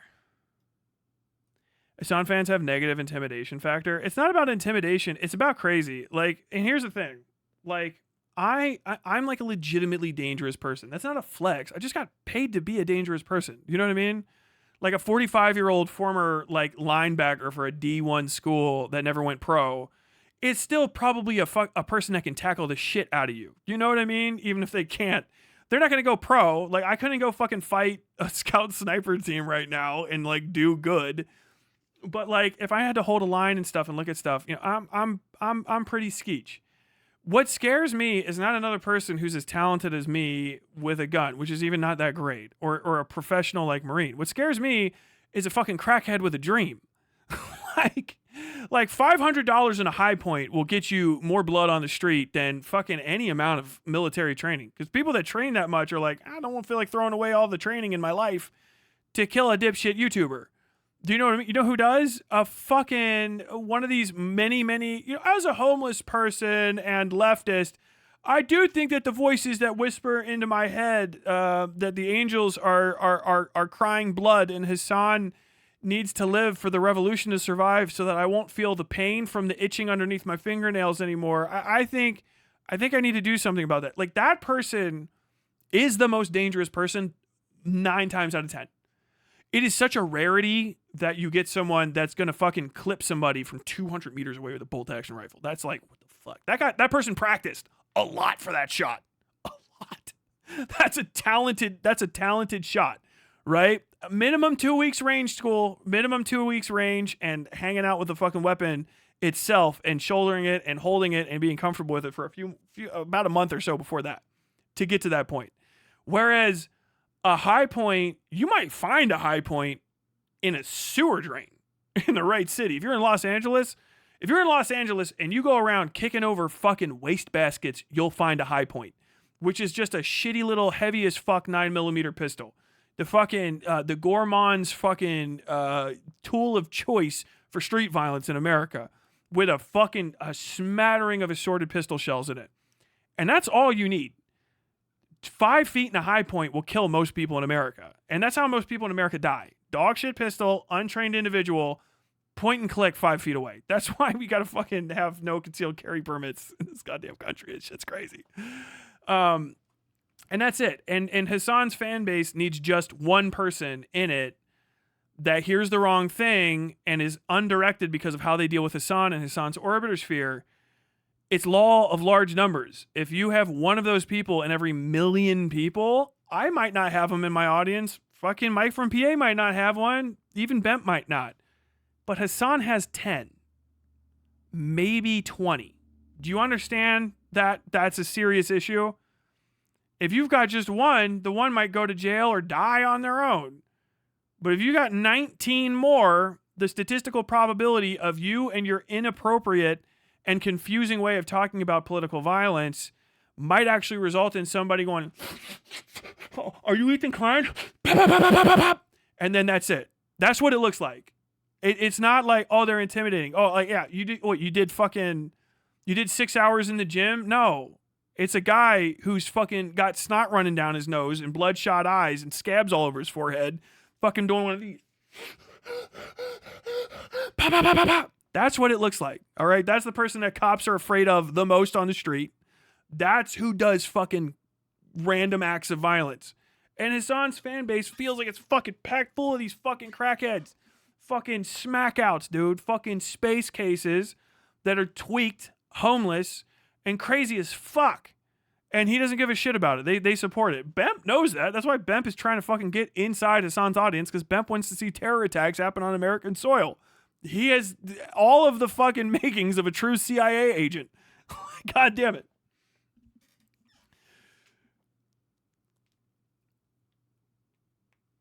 Ugh. Shinzo Abe was a valid crash out, though. Shinzo Abe is a fucking prime minister of a country. But people treat fucking Ethan Klein like he's fucking Shinzo Abe, which is crazy. High points are the closest thing to those disposable guns from Cyberpunk 2077. And that's probably a direct reference to those guns. Anyway, FD Signifier. Not to talk about high points and then fucking highlight a black man. FD Signifier is a black leftist content creator. Second black person on this list after Candace Owens. That was not a joke. That was actually a legitimate mistake.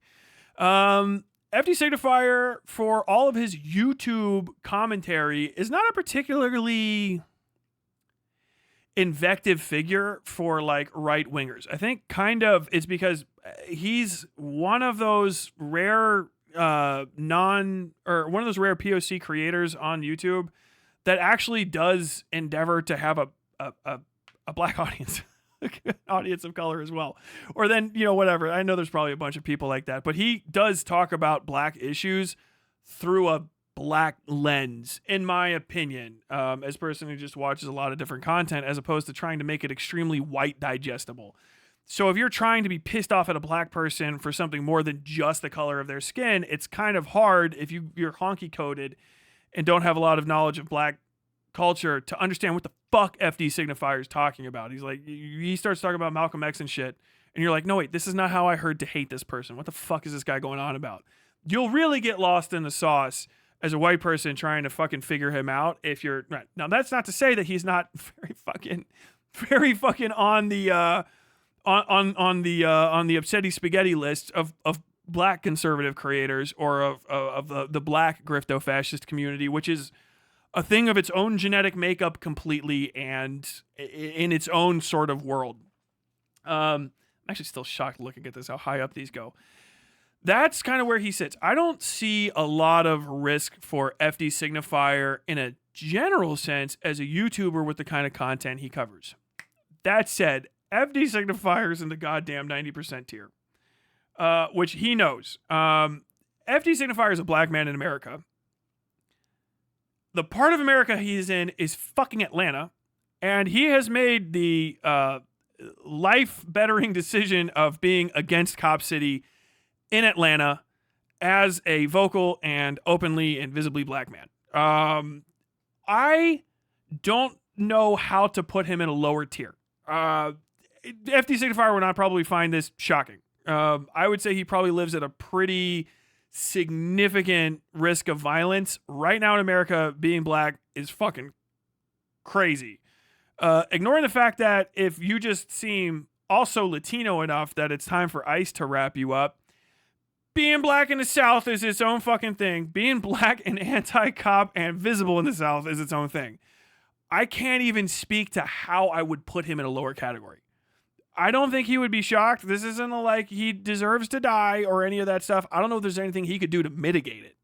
Really. Maybe find a bug out farm. The same thing is the only thing I can tell anyone else, but I don't think he wants to move. I was talking to FD Signifier one time on stream, and it was like instantly, I got cops pulling up outside of my house, and they're walking around. I don't know, they might have their hand on their gun or some shit. Like, oh, fuck, man. And you can't really ignore that possibility. Shit's fucking crazy out there. Shit is crazy out there. Leftist, anti-cop, visible black, living in Atlanta, 2025. That man's life is in fucking probably like a constant risk of potential fatal violence. Like if he goes out of the house and walks, if he drives home from it, like if he went to Nashville for a meeting and then drove back home to Atlanta and stopped in the wrong fucking city past 8 p.m. in June, no sequels. Do you know what I mean? Like, and I said the list is who you are and your politics on you. I can't put him in a lower category. Can't. I kind of fucking can't, man. I hope nothing bad happens to him. The good thing about this, if there's any silver lining, is the kind of people who would try to kill FD Signifier might have so much face blindness they can't figure out who he is. Might be it. I don't know. There's no silver linings, man. I don't know. I'm gonna have to minimize this list. I'm actually fucking shocked how how high up everybody got into. I'm gonna go ahead. How the fuck should I do this? Okay. Say Ethan. Yeah. Ethan, I'm gonna fucking shrink some of these people up because we're only down to F. We're about halfway through the list, and I've got the whole fucking first thing filled up. I think it just happened to be high weighted up. Do you know what I mean? Destiny.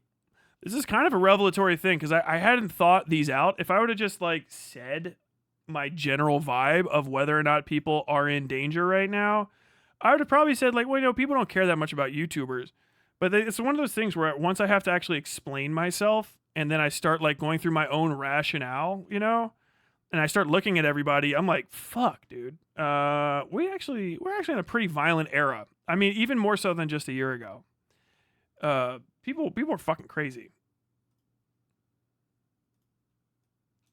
And by the way, I can't read anything that anybody's talking right now because if I slow down too much and go on any more like, hey, stop being fucking illiterate and double check your sources shit, I will never finish this. Any Shaps. Okay. But one of the things, most of all of this, I know I made the joke that it's going to come off as crass and stuff, but I really do want to say that I really like it. If you see yourself on this list, don't be upset because it's like it's not a fucking wish list. It's a literally like, hey, you should consider how you handle your day-to-day personal security, and just if I was you, I would be a little bit more cautious. I think I wanted to be perceived as, hey, I'm trying to be respectful of the amount of danger you're probably on a day-to-day basis. Destiny. Shockingly up in the 90% tier, though. Dylan Burns.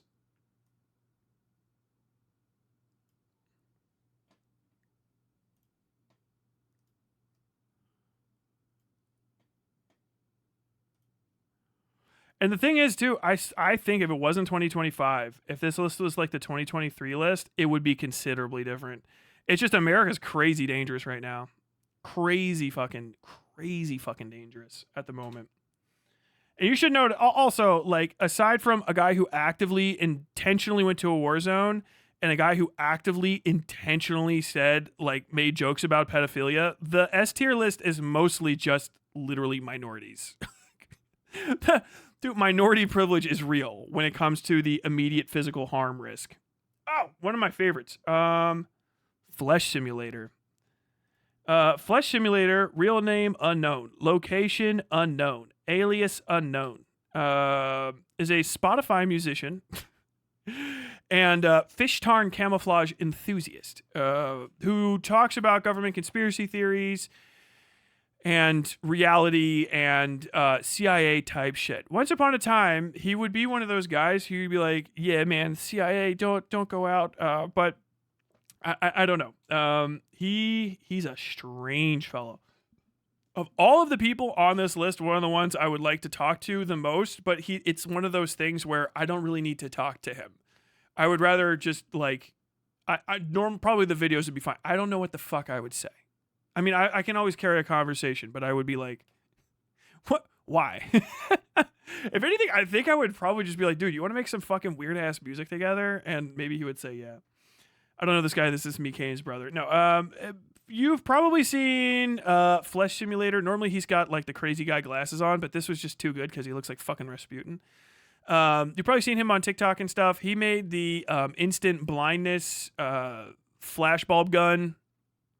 He does stuff about how to use UV lenses and dial down lenses to check for infrared spying devices and stuff in your area. He talks about gun safety, talks about things that end up being redacted, but also like scary Memphis rap.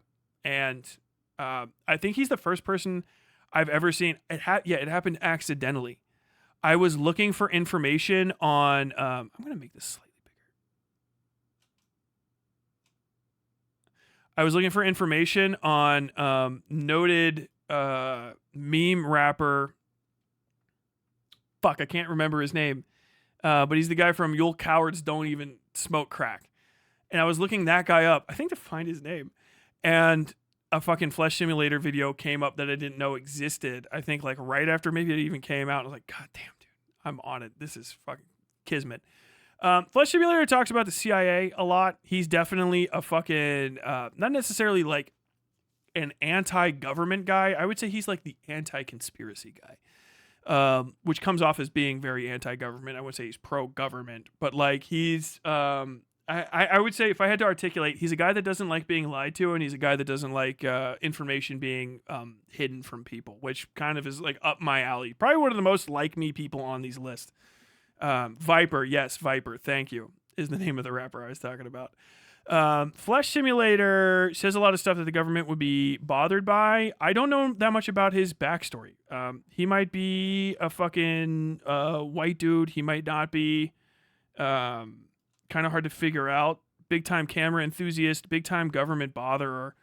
Very good at maintaining OPSEC, at least in his own stated reason, holding his shit back and going like, yeah.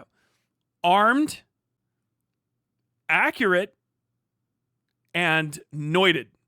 I will say that. Armed, accurate with a fucking rifle and full auto, and noited. Which I would say, with due respect to whatever the fuck it is he's afraid of, which I don't know. He seems like he's ready for something. I don't know what he's ready for, but he does seem ready for it. I would put Flesh Simulator in the wash category.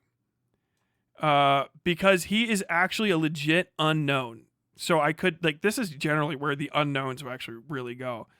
I cannot say confidently that he would not be attacked. I can say confidently he seems really ready to be. He seems like he's been prepping for it for a minute. I wonder how much glass that you can and can't see is around Flesh Simulator's house, is all I would have to say about it. I would say the dude is fucking noited. The dude's fucking ready. If he was one of the people in this tier, even given some of their, I would probably pull him down here somewhere because of the sheer amount of noited that he possesses, like the shocking amount of head on a swivel that the guy has. And it's not just like shit talking for YouTube videos. He says the right things the right ways, where it's like, oh, you know, he is an awareness enthusiast. like he said stuff online on YouTube videos where it's like, okay, I've heard other people make similar points before, but then he'll say something and I go like, oh, a man of culture. Okay, fair enough. But moving on, H3 podcast. So this was, originally I just downloaded this for Ethan, but I think it's actually fair to put Ethan's workers in this as well, as they have been coming under fire for good and bad reasons since he started his thing. So just his actual crew underneath him. I'm sorry, I just looked outside and Viper was torturing a woman in his basement for garage for 14 years. I think, God damn it. I think at some point Flesh Simulator mentioned he has an electrical engineering degree. He fucking absolutely would. I gotta say, H3 podcast. I'll just continue on here. We'll just say that this is whoever is currently working and going to that building intentionally every single fucking day. Is who falls underneath the H3 podcast.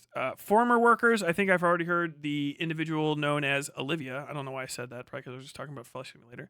The individual known as Olivia, I believe, has left. I think a couple of other people have departed the H3 sphere since the departure, or since the sort of like heating up of the content war between Ethan and the greater Hassan sphere around the era of the content nuke, which kind of really just put things into a whole new fucking ball game of like, you guys work for him, so the content he puts out is your fault. Sorry. This is going to be hard for people to understand, but regardless of how you feel about somebody politically, their employees tend to be fair game when someone starts considering targeting them. Is what we call a bystander. Now, if you are working for some organization that has a feasible amount of concern for bystanders, you may take some solace and you're slightly less likely to be targeted by that person only. However, in almost every other retrospect, when you're talking about organized crime to disorganized schizophrenia aiming, schizophrenia targeting of people via fucking stochastic terrorism, coworkers not only tend to be an acceptable side target, they usually end up being who someone will attack when they can't get to whoever they blame. So, let's just say someone decides to go to the H3 offices and sets their clock wrong on their wrist, not realizing they're there very early because they came from Central Time. And so the only people at the office before the boss gets there are some of the coworkers. Are they going to waste this trip by leaving? Or are they going to rethink what they're doing? Or are they just going to shoot who they find? We have seen through things that happen when mentally ill people are goaded into acts of terrorism that they'll kind of just take advantage of the situation as it arises and shoot somebody's employees. It's happened at YouTube when that one psycho got her channel demonetized and she went and just shot up the YouTube offices.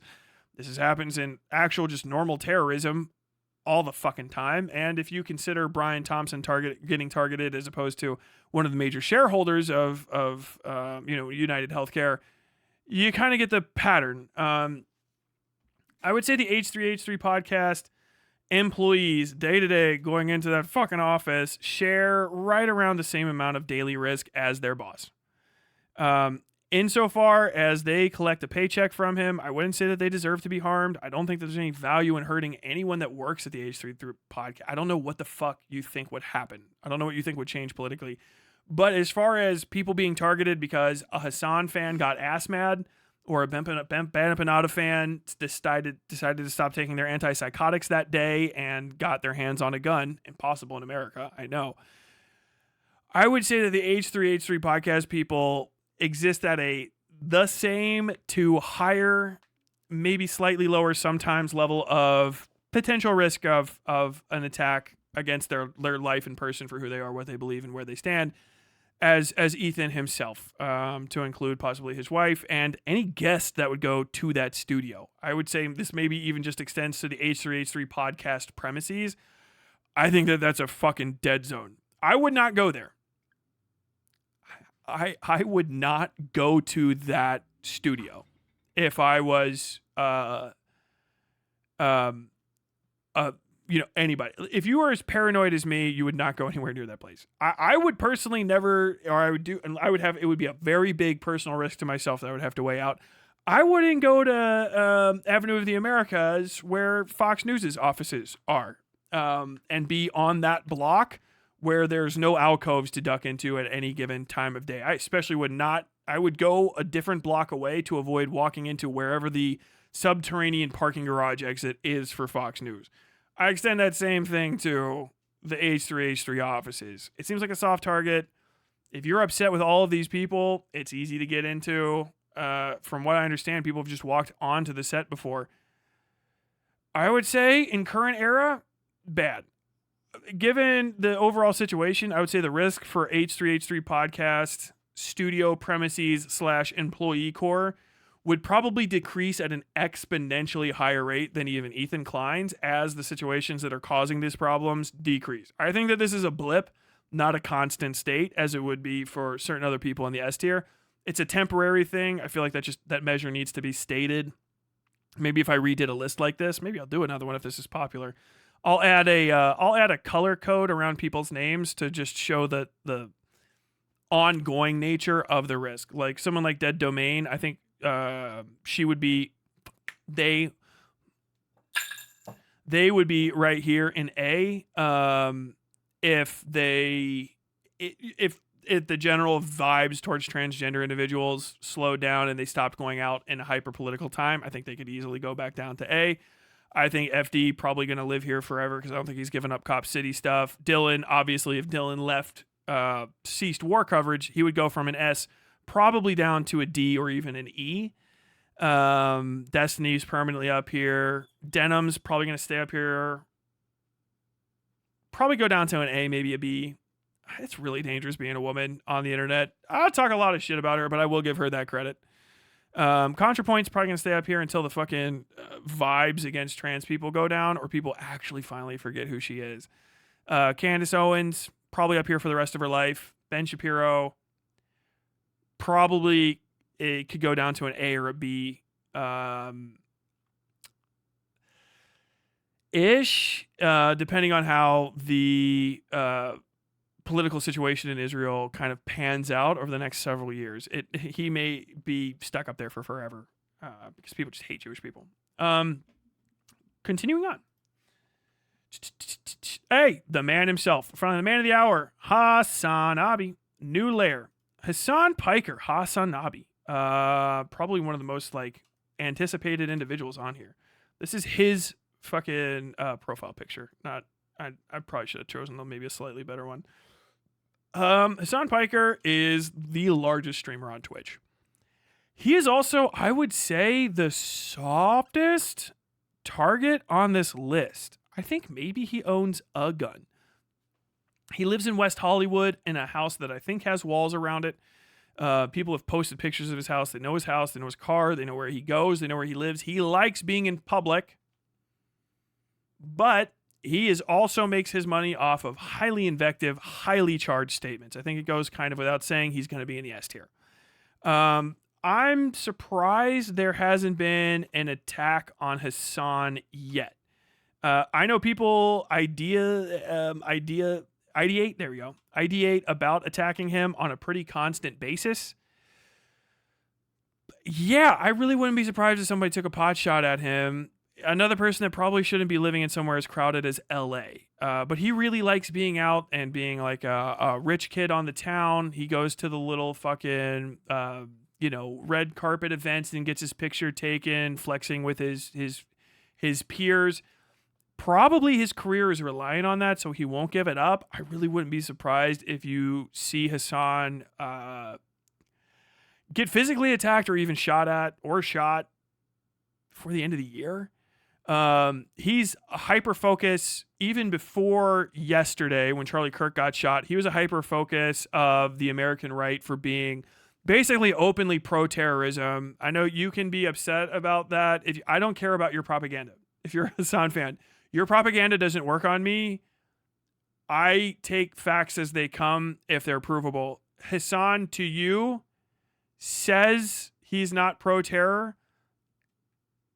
Everybody who sees him thinks he is. I get you to say Hassan is not pro-terror because I believe that damages his credibility in a way that benefits me. Let me just put it that way. Hassan makes a lot of his money off of, via his even his clothing catalog, off of LARPing as a violent leftist revolutionary. Basically, he's the not the Joe Rogan of the left, but the new Che Guevara t-shirt of the left, right? You see his fucking clothing, his clothing article, he poses with fucking guns and stuff, and he interviews Houthi terrorists, but he soft dicks it. I don't think he really has a understanding of how dangerous the world is because he's a rich kid. I know he's from Turkey, and I know he watches the news and he thinks that's sufficient, but the way that he lives is fucking crazy. Random people come to his house, random creators. It wouldn't be hard to do a number of possible things in order to get access to where he lives and attack him. You know where he's going to be, when he's going to be there, and that he's there immediately. He lives a sneeze away from somebody having enough free time to go over and do it. And I don't know if maybe he's hopefully taken some protections for himself to keep himself like safe, but he's past the point where even just owning a personal firearm is going to mitigate danger against his person. Hassan is very likely at almost immediate risk of state violence at this point. I think that we've been setting it up for a little over a year that he is going to become a bipartisan fixture of anti-Semitic pro-terror thought. He's going to be fucking held up. I think that Amazon.com has been doing this on purpose. I don't think that Hassan got big because he's good at what he does, or even maybe to a degree because of his familial connections, although that helped him. I think Hassan is being set up as being a moron that is going to attract the most amount of people into basically an implosion of a career, because he is going to be attached to terror attacks. I think they're probably already in the midst of trying to attach him to the Charlie Kirk terror attack, which is how they're going to fucking phrase it. It's an assassination. A political assassination is an act of terrorism. Get dunked on. Sorry, that's just how it is. You can say things if you're one of his fans. No one cares. It's not even literally true. It's never provable. And it's in your fucking head. I really have to hammer this home. If you're a Hassan fan, you live in a fucking delusion. You guys nothing you say is important to anyone except for each other, which is why you have to be so dedicated to making sure no one from the outside talks to you in a way that changes your mind. You guys are cooked. Basically, you got to be fucking amputated like a bad leg. Hassan is going to be used in order to destroy himself, you, and any leftist cause he supports. He's going to be held aloft as a terrorist. Chiaose, who's been in his room, Alexandria Ocasio-Cortez, I believe Ilhan Omar maybe has done something with him. I feel like he's done something with everybody in the squad at this point. And pretty much any other politician and political personality who's attached to him is going to be highlighted as one of these people, and in a constant and losing battle, because you won't have any ground to stand on because you got set up to defend lies and not providing sources. You just got played with one of the oldest CIA handbook tricks, and you're fucking doomed. I'm just trying to tell everybody else that's not in there that, like, you're fucked. That's where Hassan's going. He's fucking screwed. It would be better for the left if a right-winger clipped him, like, in a political sense, game theory, and like he got martyred, than what's inevitably going to be coming, which is going to be him becoming the face of youth terrorism in America, as propped up by fucking Donald Trump and, you know, like Jeff Bezos, man. Like, you thought Jeff Bezos, like, was tolerating him for no good reason? Like, he just rose to, you people are played like fucking dominoes, I swear to God. Oh my God. Have I seen the slumped up Trump face yet? No, I haven't. So Hassan is a kind of a honeypot? Yes. Hassan is a fucking, like, literal, like, false messiah character. It's super obvious. He's not independent. He's not indie. He was groomed up from the start to be in these... He's Cenk Uygur's nephew. He started on Cenk Uygur's network, which has created... How many fucking right-wingers come from the fucking Young Turks? Anna Kasparian, at least. Glenn Greenwald. Did Dave Rubin come from there? I can't remember. That network that generated all of the I Left the Left people. Also shout out one fucking himbo who happens to not really 100% call for terrorism, because, or even say how it could or should be done or when it would be good. Just kind of like generally that people are justified in doing terrorism in general. And he just happened to climb to the top based on being on the internet a lot, to the very tippity top of the Twitch empire, and just happened to connect himself with all of these fucking people super early in his career. And of Jeff Bezos, who owns Amazon and has the direct ear of the president and literally purchased the Washington Post in order to fucking neuter it, just happens to fucking sign his paychecks, and he's at the top. And it just, like, what, he just doesn't notice? When you get a Twitch Prime sub to that guy, and he's, oh yeah, I just don't have to run ads on my channel. And you guys are like, no, he's not only is he not compromised. Have you ever heard of this Jew, David Pakman, who Taylor Lorenz, who one time said that, like, all the people, only lefties are really mean to her, Nazis also happen to be very nice. There's this white chick named Taylor Lorenz. She just, like, happens to be one of his best friends. She just said, oh no, it's the Jew money you got to watch out for. That dark money is crazy. Well, how does Hassan make all of his money? Oh, he's paid like hundreds of thousands of dollars by Jeff Bezos' subsidiary company, Twitch. Yeah, anybody else would have gotten kicked off of Twitch by now. Like, literally just anybody, smallest fuck creators for saying the exact same thing. But we keep Hassan along. Like, yeah, is it even making money? Oh, no one knows. No one knows if the platform's really making all that money. Everybody that makes a lot of money on the platform is kind of like irritated because, like, they're losing subscribers, but, like, Hassan seems like insulated from many of those issues. I don't know. No, it's just normal as hell. It's just normal as hell for a guy that came up from a literal media family and has been indoctrinated in this stuff his entire life, was just tapped accidentally because the algorithm doesn't have, it's like, you know, it doesn't have an agenda. It couldn't. It'd be impossible. He was just tapped to be the somehow constantly incompetent, controversy attracting sole proprietor of leftism online. It was just him. And now he just has all sorts of connections, just a bunch of nice big chains around the throats of the most important people to not fall that actually have political connections in DC.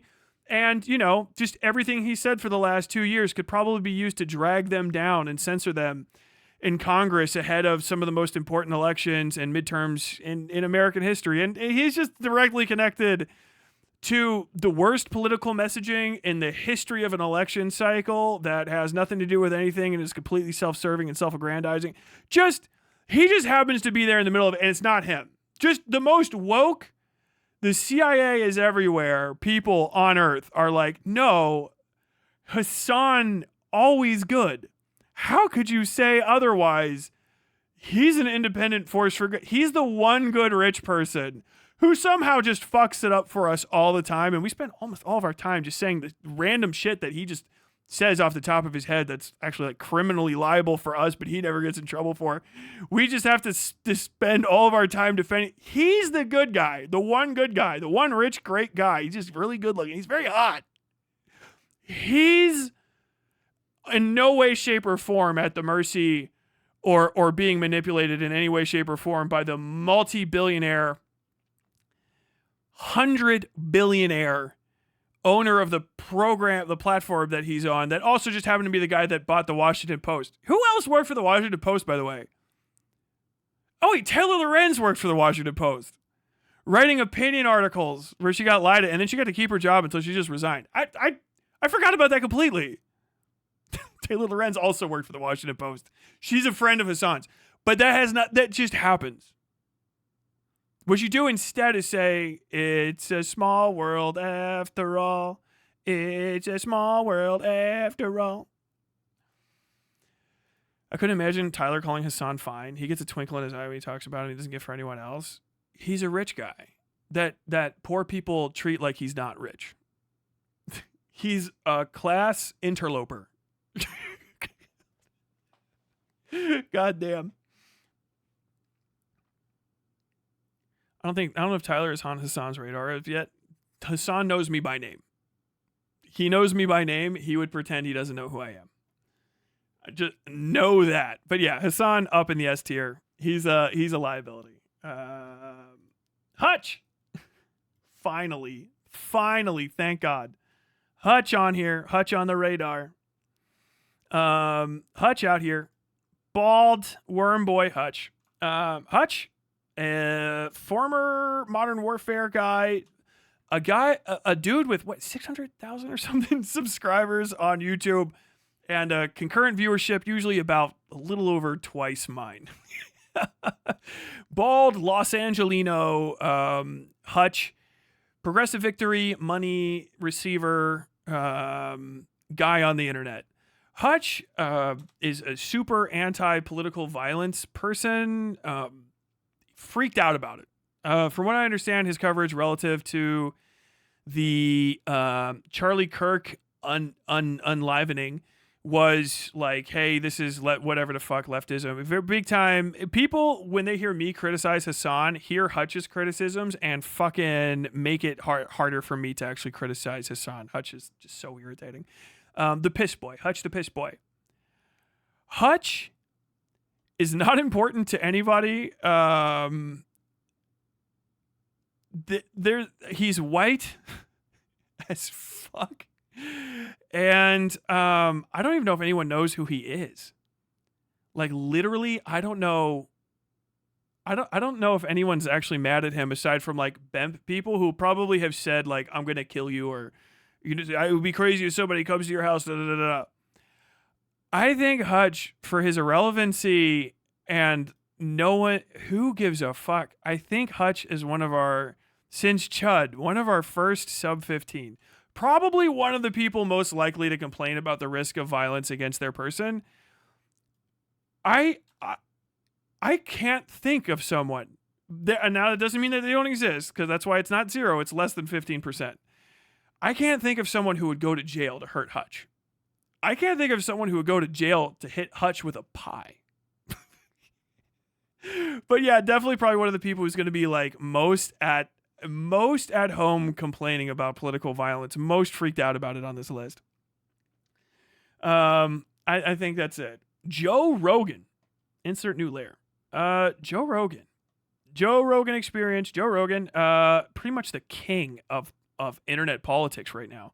The god king of internet politics, bought by Peter Thiel in a way completely different than the way Hassan was definitely not bought by fucking Amazon.com. He is a self-proclaimed at this point stand-up comic. He's had some pretty okay jokes and some specials. But, a bow and arrow enthusiast guy with a bunch of fucking compounds and stuff, all that good shit, goes out to the Comedy Store, pops around here and there. Very physically around. Very well known. He's been approached in public before. I know this is going to sound crazy. I think that the amount of people that know about Joe Rogan to the amount of people that actually do want to hurt him is actually probably a weirdly low ratio compared to some other people. But because he's so big, it's a non-zero number. I wouldn't be surprised if there's been people that have driven out to try to hurt Joe Rogan, but unlike some of the other S-tier people on the list who have not similarly, but also have massive platforms, I know that he's one of the ones that have taken the great advice of moving out somewhere in the middle of the fucking country where no one can get to you, as opposed to living in Los Angeles, where it wouldn't be that much of a drive for in the ballpark of 15 million people who may or may not be upset with you to come have a conversation with you. Oh, damn it. I clicked the wrong fucking screen, of course. Have I been doing that the entire fucking show, slowly but surely moving that over? Okay, here we go. I would say because he is deeply aware of probably the risks of his life on a day-to-day basis, and he's already taken pretty extensive measures to safeguard himself and his family from harm. He has access to a lot of money and uses it appropriately to keep himself safe. He's also white. He's also, not going to be a target of any sort of political violence for any other reason than he's immediately irritating to people and famous. I would put him in the A range, right?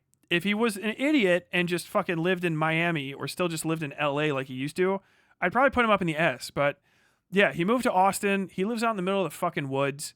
He does still go to fucking shows and stuff and shows up and talks.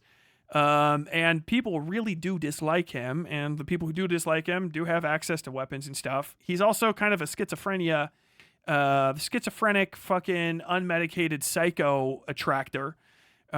Which is a serious issue, trust me. Like, somebody who's upset about, like, socialism is never going to be as dangerous to you as somebody who's upset about the moon landing. I know that's going to be a shock to some of you, but it's really the case. But if you find somebody that's upset about socialism and the moon landing, you're fucking, your time, you have a countdown timer till that person tries to fucking beat you in person. But yeah, I would say Joe is probably right around here.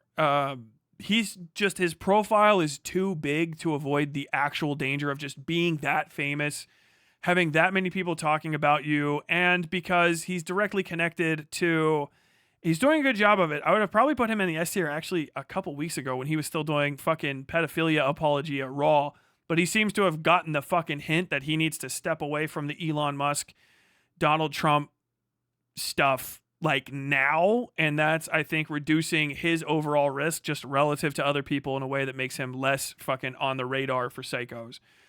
A big reason I think that Charlie Kirk was targeted isn't just because of his like good Republican politics and Christian nature. If you look at this list, I would put right around 45 on the verge of AB. I would put it right here that his person was most pissed that fucking Charlie Kirk went back on there's probably nothing that Charlie Kirk has said in his life that has been as dangerous as, I think I'm going to trust our friends in the government relative to that Epstein list. I don't think he said a single fucking thing in his life that's been as dangerous to his person as I'm going to trust my friends in the government when it comes to talking about the Epstein list. For people that are on the right, that are like old school on the right people, not conservative for social reasons, but conservative because they think that, like, Satan's on the earth, that kind of shit, that is you got to go. That you might as well have just said that you were at fucking Comet Pizza or whatever the fuck on the night of April 12th, 1998. I made up all that stuff. If that connects to anything, it's not my fault. The government just beamed that into my head. I'm a victim as well as everybody else. I think he was hit by a groiper.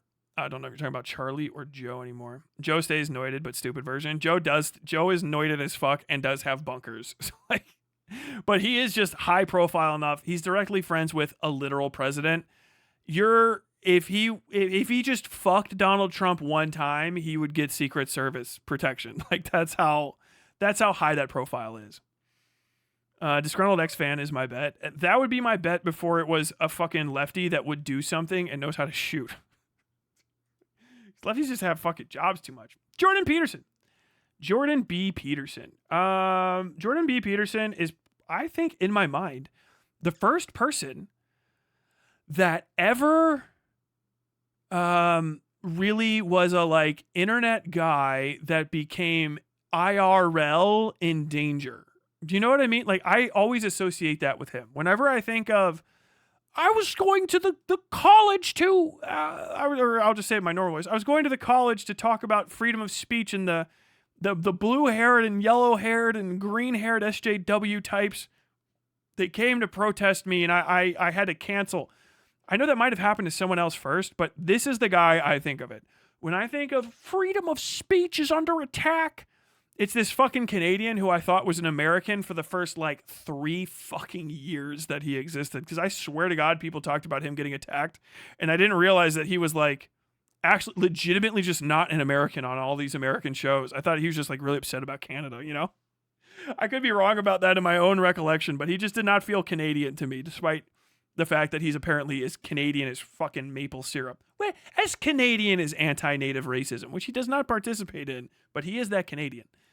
He would be furious with me if he heard me say that. Jordan Peterson, despite being a guy who was like famous for being attacked all the time, or feeling like he's gonna die for freedom of speech at any given moment, never really seemed like he was really in all of that much danger. Jordan Peterson is at most in danger in my mind. I think like the thing that could kill him most easily is accidentally ingesting broccoli, from what I understand. He's also not American. I don't know if he's even in America. I don't know if he tours. I think he has people over to his like Bond compound that he bought in Nova Scotia or some shit, to talk to them next to his kaleidoscope collection, like the James Bond villain he is. But I don't think people care about him anymore. I don't think he goes out. He's not a valuable political target. As an American, there's no real reason to go to jail for killing a Canadian. You know what I mean? And this is very America-centric. And also, I just don't know if people in Canada care about him. He's white. He's not visibly a minority. He's not highly invective. I think people think of him as a joke. There's not a zero chance completely he would ever be hurt, but I'm going to put him down in E. I don't think people care about Jordan Peterson anymore. The Cavernacle. The Cavernacle brought on because people said Cavernicles. What the fuck? Why does that keep happening? Oh no, is he up here? Am I just... Okay, I'm just losing track of some people up there. Cavernacle, the man who made the class interloper who's tried to convince everybody he's poor because he can only afford one facial expression. I'm going to go ahead and just throw him down here in the who gives a fuck land. Because, white people do be lonely. God damn, it's fucking Crisco down there. Cavernacle is a lefty commentator who basically puts out America isn't leftist enough slop. I really have to... He has... As far as valuable political things to say... Yeah, lowest on the list. Even when he agrees with me, I gotta say, a complete non-entity. To the point where I would say he's almost not even really like playing. There's a possibility you could do less for the revolution than Cavernacle does, but it would be hard to figure out what the thing you're doing is that you would stop doing that Cavernacle is doing that does anything good for the left. It would be pretty fucking hard. Politically, morally, ethically, rhetorically worthless. I like a non-person that just sucks up money. If anything, I would say he's a boon to the right for draining resources from otherwise well-meaning fucking leftoids. Kirsch. Definitely not a pedophile, right? I can't remember if it's Kirsch or whatever. The first and probably only VTuber for today on this list. Kirsch was in a state last night. I have people in my community that are like always on Kirsch watch, although I have not yet made time for it. Kirsch was in a state all night last night over Charles Kirk. I believe it was her community, although it could be another adjacent one. I don't know, some other AI avatar looking fuck. These people are talking about fucking like Weimar and shit. There's a lot of anime Nazi girls online right now. Shocking amount of them seem to be in a stable of prostitutes owned by one Archcast. But Kirsch is a VTuber. They're not. I don't know who the fuck she actually is, and I'd say the increased amount of anonymity would put her pretty far down on the list. But she is a woman, and she is a VTuber, which does put her into the permanent minimal 16 to 29% fatality category for minorities and women. Because, you're political, you talk about politics as a woman, there's every possibility that if Kirsch gives any wrong answer, that some fat guy is going to go to her house and end up eating part of her over the course of 3 days of torturing. You know what I mean? Like, who the fuck knows what her fans are like? Seen the way that she fucking talks. And that kind of goes to all the, she's kind of a representative here of all the Nazi VTuber chicks. They're strange. So I actually am almost ready to start addressing them on stream with the appropriate amount of vibing. But yeah, I would say, yeah, the biggest risk to Kirsch is probably just giving the wrong political take to somebody that also wants to just like is a fan that wants to hunt her in real life. Just a very real risk, I guess, for people that VTube. Rev says Dez. I'm not even putting Rev says Dez on this fucking list. It would be self-incriminating. Matt Walsh, insert as new lair. Matt Walsh, slowly but surely becoming more irrelevant every day. Last remaining original white guy from the Daily Wire. I don't even know if he's still on there. Matt Walsh was very important to online rightoid talking point development 3 years ago. But despite the fact that he's essentially a Nazi, he still does work for a Jewish guy and is insufficiently Nazi enough to have kind of kept up with the zeitgeist. It's crazy. His anti-trans rhetoric was pretty much what was keeping his head above water. He's, he does the anti-trans, pro-misogyny stuff. That was very typical of political talking points pretty much pre-2003.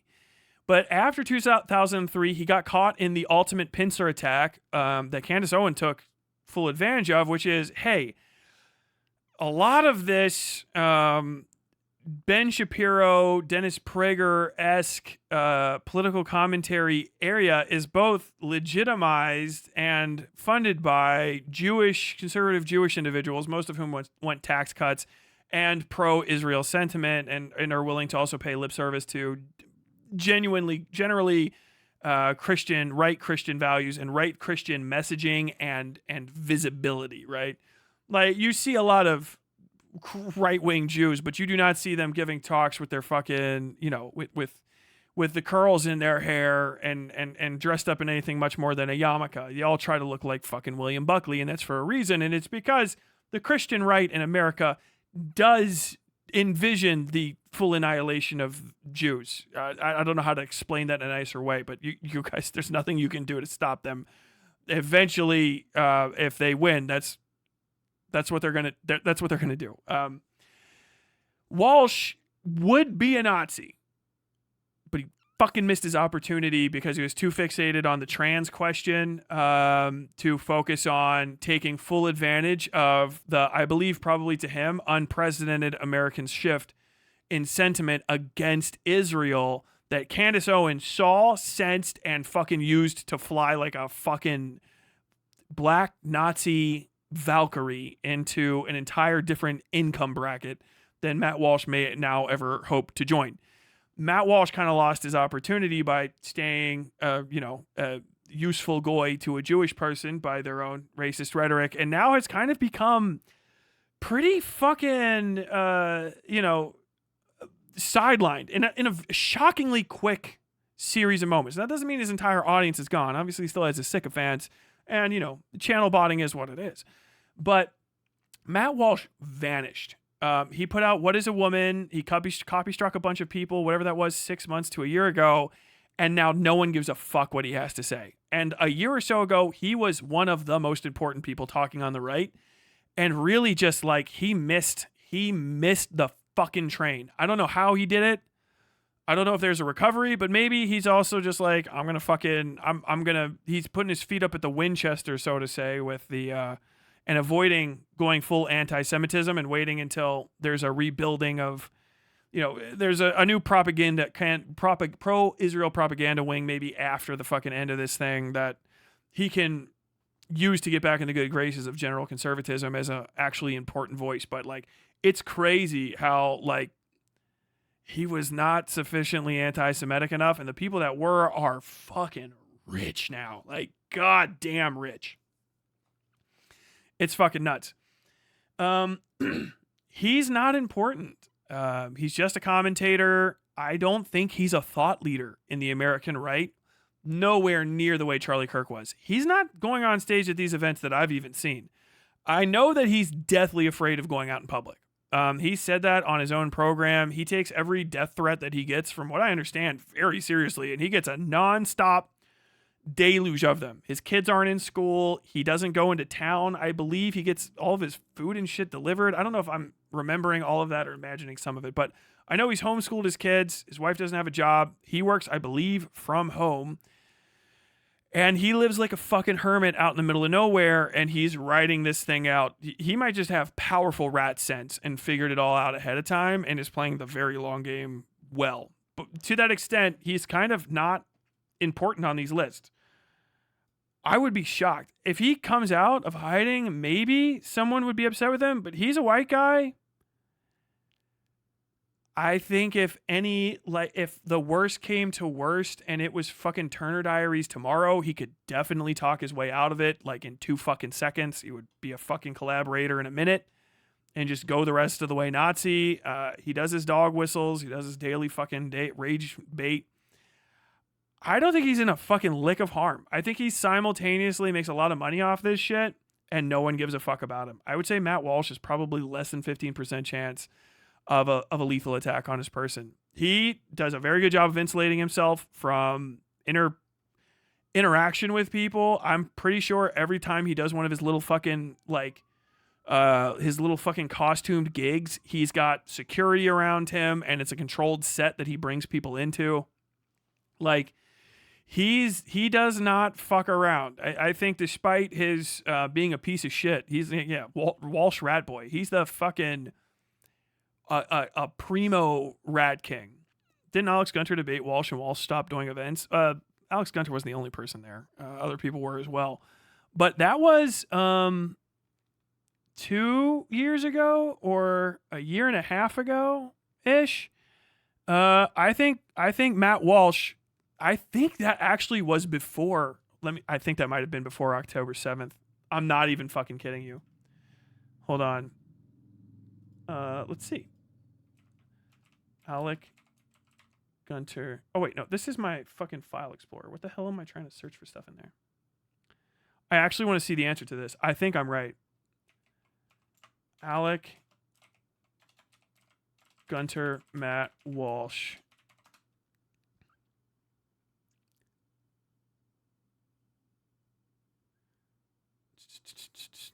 Embarrassed by... Oh, yeah, Shark was there. Shark was there because it was in Lexington. It's actually where I am now, although I was living in Louisville at the time. It's from October 22nd, 2023. It's when the fucking pro-Israel sentiment was at its highest. And it was the end of his tour. Oh my God. So that's what it is. Yeah. That's when Vosh uploaded his reaction. So actually the fucking event itself was probably a little bit earlier than that. So yeah, it was October of 2023. So like literally, yeah, do I miss when it comes to this shit? I know my fucking racists. I hate them. Like I think about them all the fucking time. Israel popped off and he probably thought it was going to be another thing. The second Israel started being something people could ask him about in public, he went, wah, wah, wah, wah, wah, wah, wah, wah, and he pulled back. He could fucking shave. I know what he looks like under there. Okay, but yeah, no risk. Metatron, new layer. Metatron.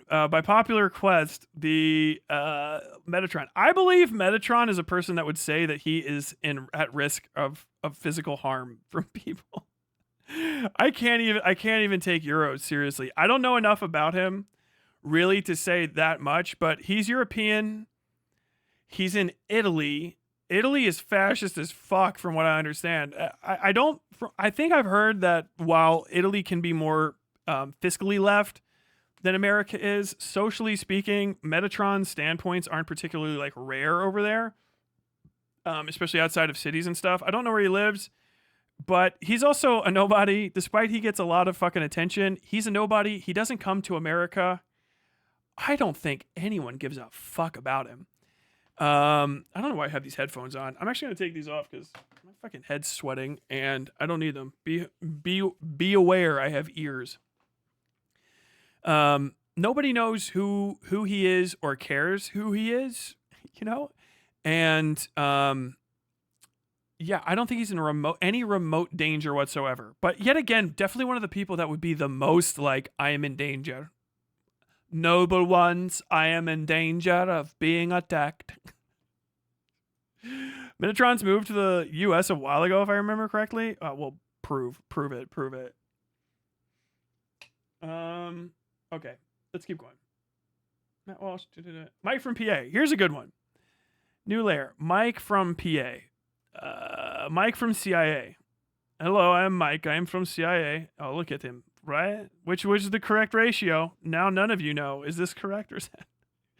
Mike from PA is a former Democratic staffer, former DNC staffer for elections, I believe, in Westchester, Pennsylvania. I'm trying to remember literally what he said. Has since moved out of Pennsylvania. I think he was a long time Majority Report call-in guy, if I remember correctly, and that's where the Mike from PA came from, is he kind of built up after calling in to talk to Sam all the time. Mr. Seder. But I don't know if that's the case or not. He is one of those like crypto socialists, it feels like. I'll give him his due. I will say, and this is going to shock people, out of almost everybody on this list, and let me just run through it again, I don't know if I would necessarily even exclude Dead Domain or some of the professional politicals. Out of all of the leftists on this list, probably excluding FD Signifier and Dillon. Actually, so much of this. No, never mind. My list actually has a bunch of people that actually know what they're talking about on it. Out of most of the lefties that you run into on the online left, Hassan orbiters generally, and people that kind of pop into the debate sphere, especially when you consider someone like Vosh and stuff, Mike from PA actually does have a shockingly large amount, surprising for that crew, especially a shockingly large amount of political acumen. He understands, and this is normally not the case, fundamentals of electoralism, like how votes are counted. If you said districting to Mike from PA, in his mind, images of districts would appear that he has seen and researched. I believe that to be the case. Of all the people that are, in the Ben Hassan camp that I would talk to, I would say I would do the most amount of prep for a debate with Mike from PA. And people don't want to give him that credit. I don't know why. Well, I mean, I understand that he acts like a fucking psycho and stuff online, and he makes most of his money now by being just a fucking polemic. But when it actually comes to talking about especially local elections, he's very dangerous. People do not I have to say this every time, people don't give him enough credit for tell me about sewer socialism, what is a TIF district?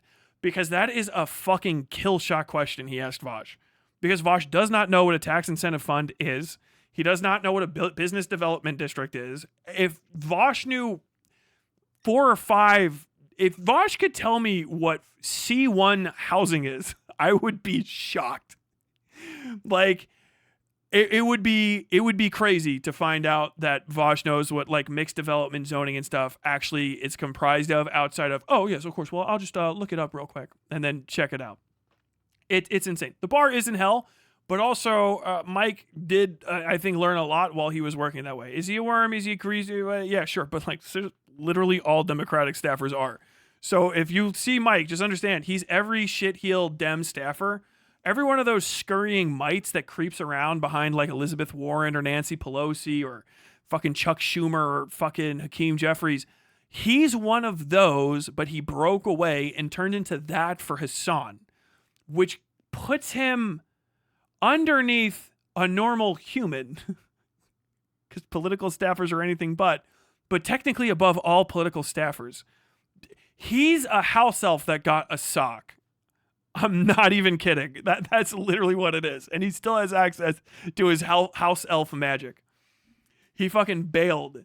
He bailed on being a Dem staffer, and instead of having to go to fucking wear a suit and tie every day and creep crawl and fucking hand wring like fucking what's his name on recess behind the teacher, he just sits in his fucking house all day getting fat as fuck, just saying Hassan good and yelling at people and reminding them he has money.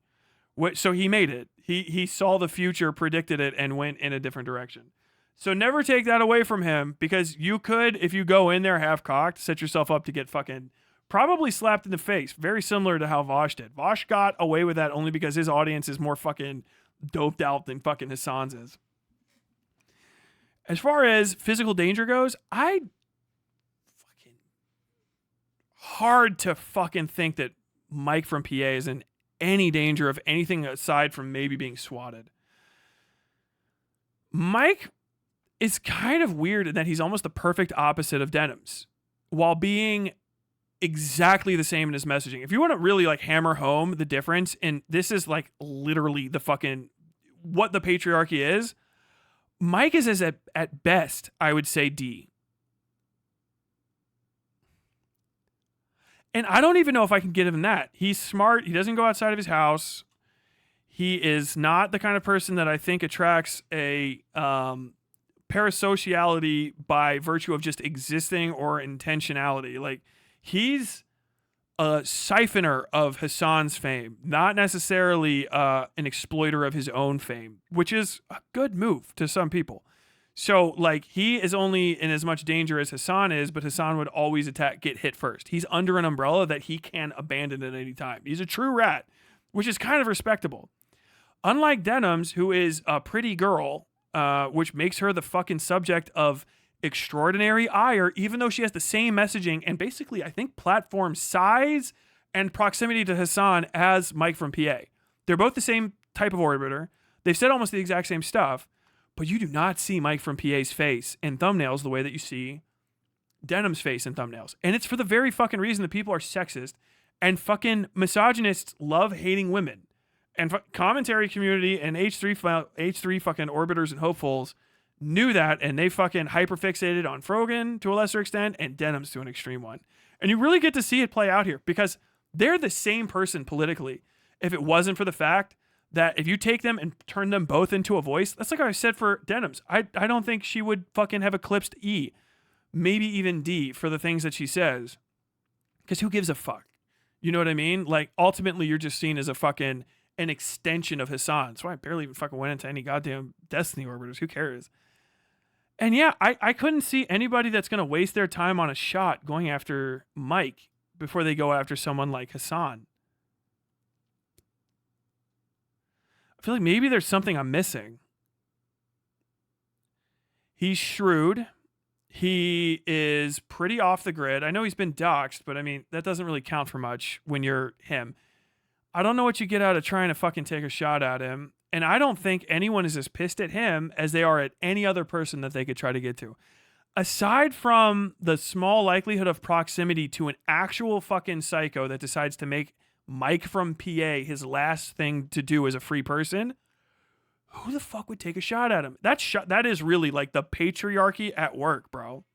Female privilege shooting fucking Denims to the top of the murder list, keeping Mike from PA in the paltry -15. Look at these fucking white guys down here. Dude, you can actually see the color gradient as you go down the fucking screen. Oh my God. I think I know C1 property condition, newish with no prior occupancy. Yes. It depends literally on where you are, but C1 is just single family housing. or no, sorry, C1. If I said C1 housing, that is commercial. It would be CH or C1 if it's C1 housing, C1H housing. C is commercial. C1 is raw commercial, so that's non-residential commercial, which would be your downtown businesses, skyscrapers, are C1 commercial. Tech generally, but like zoning can be down to the local ordinance. A lot of things have been universalized. I said C1 housing.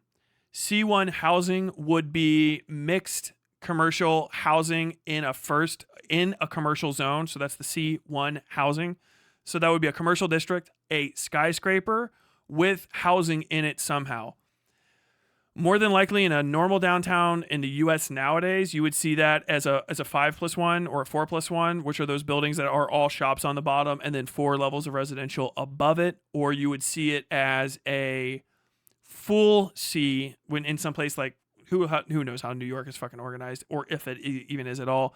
But a business with intermixed, you walk into it and it's like a building that has businesses smattered throughout it. So like you'll have like a C store up on like the 15th and 16th floor. There'll be a restaurant up on the 17th floor, 4 or 5 restaurants scattered through the 1st through 3rd, a parking garage under and in like on the 4th to like 6th floor of the building and underneath the building. And then in the middle of the building, you would have occupancy, single family occupancy, rented occupancy, and or business leased and non-leased is how you would say it. Leased and non-leased properties inside the building. So like if that would be like condominium owner where you own like your box inside of it, but you still have to pay for the overall maintenance of the building collectively with everybody else. It can get pretty complicated after that. That's also CH or CR. I think I said CH. I meant to say CR, commercial residential 1, commercial 1 residential. But those can be different. So if you go to a different city completely, it might actually say H for housing instead of R for residential because it's at the local level is how zoning is technically put together. A lot of it looks the same now because organizations of people that go to school for it have tried to standardize it so that you can get a job in Philadelphia and then move to not Toronto, of all places, Tyler, and then move to like Little Rock, Arkansas, and still like be able to just immediately integrate with, the GIS people and stuff there. I talked to building commission people a lot when I was a journalist. As a New Yorker organization in New York is an oxymoron. It's true. Oh my God. Okay. But yeah, I would say, yeah, Mike from PA, little to no risk, so long as he maintains his disposition as a rat. Mildred, new layer. Mildred added just to have Mildred on the list. I don't know what things are like in Canada. I can't speak to Mildred's personal situation. I feel like Mildred lives somewhat of a rat lifestyle, not in a negative sense this way, but just hanging out somewhere in Canada. I would say, they're non-binary, right? I know that about them, but I don't know how irritated people are about Mildred in Canada. I'm going to put Mildred next to Kirsch because it would bother both of them. And I really don't know. I was just asked to include Thought Slime in this, and I did. Mutahar. Some ordinary gamers or Mutahar. Before I go, I would like to ask for Rev Says Desu. I'm sorry, I can't do it. As a personal disregard, I don't want to do a threat assessment on Rev Says Des. I'm gonna have to politely say no. Mutahar. Some ordinary gamers, massive-ish YouTuber, recently went into a series of spats with commentary. He was a reliable opinion haver and noticer before that became not as beneficial to people and started being disregarded. He is a brown individual and he is Indian. Mutahar, maybe a few years ago, might not have been as much of a target for racism, though still a target for racism as he is now. I've said this before, and you should be aware of it. Especially if you're an affluent and visibly like in the community person of Indian or Indian continent, subcontinent, adjacent descent, so Pakistanis as well, and anybody else that's kind of around there. The next meta following the Israel situation, depending on how Israel goes, is I'm telling you 100% going to be anti-Indian racism in a way that Indians have never experienced on the American continent before. I know you have experienced racism. I'm not telling you that you haven't, and I'm not telling you that it hasn't been bad and that it hasn't been fucking insufferable at times. I'm not telling you that. I am telling you that you are actually, for the first time in your life, going to be as much a focus of racism in America as like black people and sometimes Jewish people are. Indians are on the fucking chopping block. It got deferred a little bit by the Trump admin because there's special attention. They're basically like the good kept property of whites in the eyes of racists due to the H-1B visa situation, which is a whole complicated mess of things. But essentially, and okay, how to explain this? Indian people are going to be occupying the same place racially in America as affluent middle class black people did in the like 30s to 60s, which is an immediate target for ire of white people. Now, if things cool off racially, and I fucking hope they do, that's one thing. I'm telling you as a threat assessment, Indians are a hyperfixation right now. Hyperfixation of white supremacists. You guys are equivalent to Jewish people, and worse than some brown and black people, and they are actually trying to use that as in their minds and use that to motivate brown and black Americans to otherize Indians racially and hyperfixate them as a problem. Indians are seen as being given, and because they technically are right now to a small degree because of racists like Elon Musk, they are seen as being given a, how do you say this? What is that called? Elevated status, an elevated status, I guess, in the workforce above like common labor workers, which is how black and brown people are seen in America, Latino black people, and the various other, sub-derogations therein. Indian people, because of the H-1B, very abused H-1B status issue, are being seen as interlopers against the white middle class. Intentionally, and I believe that a lot of the hiring practices relative to Indian people are to set that up. The H-1B visa system, which is actually more complicated than just H-1B visas, it's the entire visa system, is currently complicated via a series of ways, but it is deeper than the H-1B, and people are being deceived into thinking that they're getting a fucking leg up by saying, no, the H-1B only does like 40,000 per year, but it's actually 50,000 if you look at it, and then if you look harder, it's not just the H-1B, it's the H-2 and the H-2-1, I think it is, but the H-2 visas, like you can bring in your wife can then work the same way that an H-1B person is. When the wife or the husband loses their H-1B status, the wife can go for H-1B. Every H-1B visa can be extended.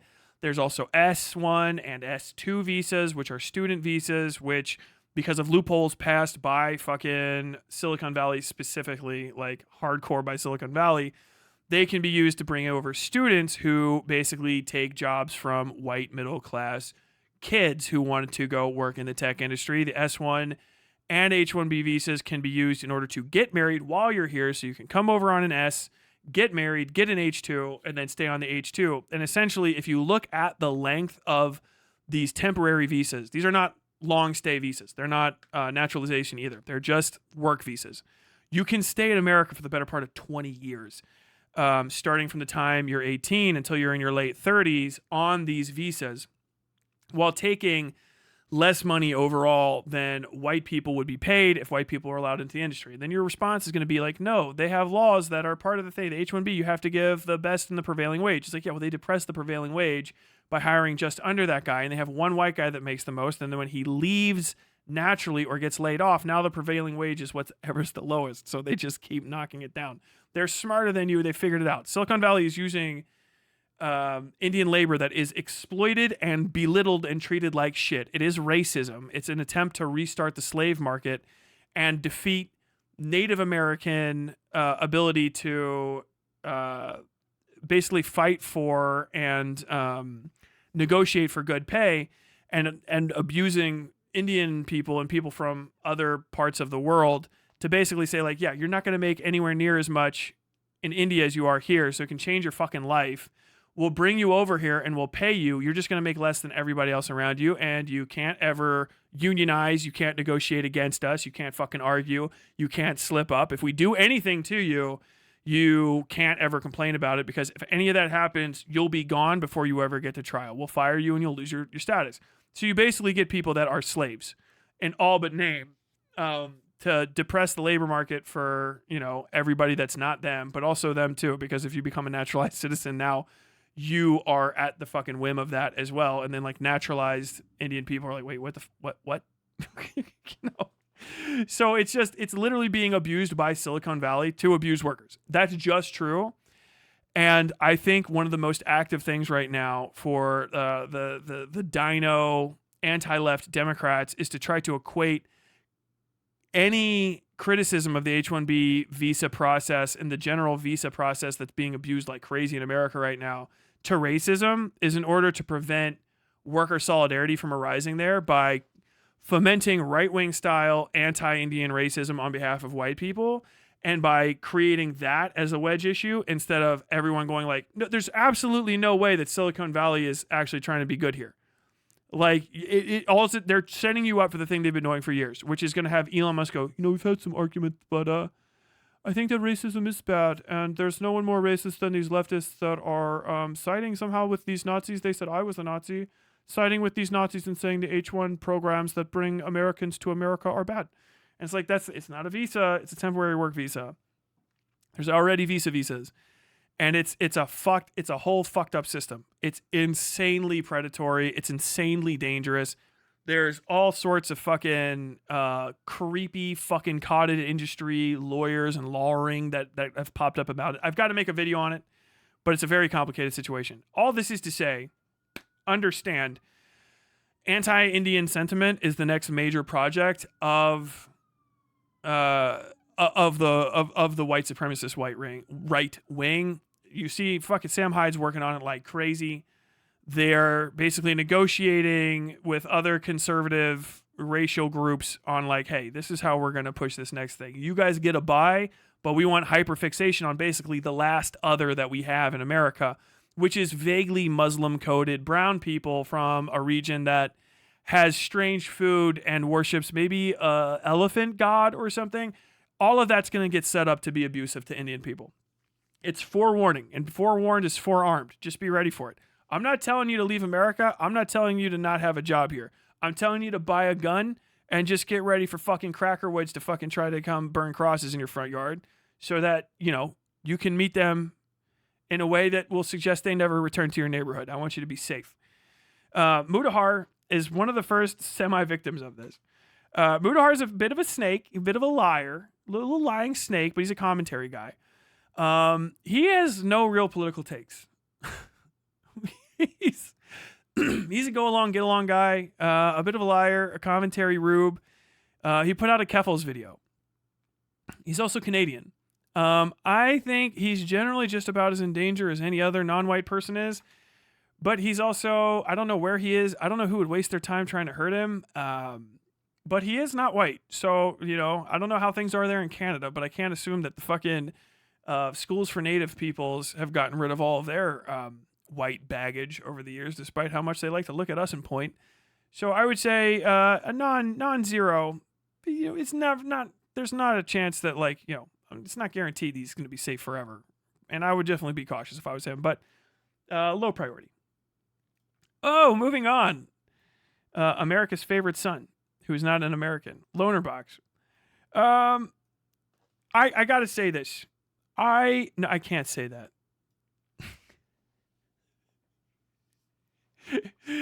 Oh, because the tier's for lethal damage. LonerBox is a giant piece of shit. He's been doxxed. He's an a pro-Israel shill. His community does him no favors. And I think he's still adjusted to the past. He really is. He's adjusted to the past and this idea that you can say anything online. Sam Hyde on this tier list. Yeah, it's alphabetical. I'm going to keep telling you guys that. It's a fucking alphabetical list. But I keep going like this, and the alphabet goes like that on my program. LonerBox is a pro-Israel shill, former Destiny associate, possibly future Destiny associate. God damn, that's got to fucking be miserable to not be there. And a resident of London. He's not white, so he automatically gets a little bit of a bump. His real name's, I think, Nassim or Nassif. I can't remember because I said it wrong. Nassim Poo Cream. So I think it's Nassif. His real name's Nassif. Nassif Younes. He is a worm and a rat boy. He did come to America in 2004, early 2024, to stump with Progressive Victory, but I think that's done. He's no longer hanging out with Destiny, which probably moves him pretty far down on the fucking list.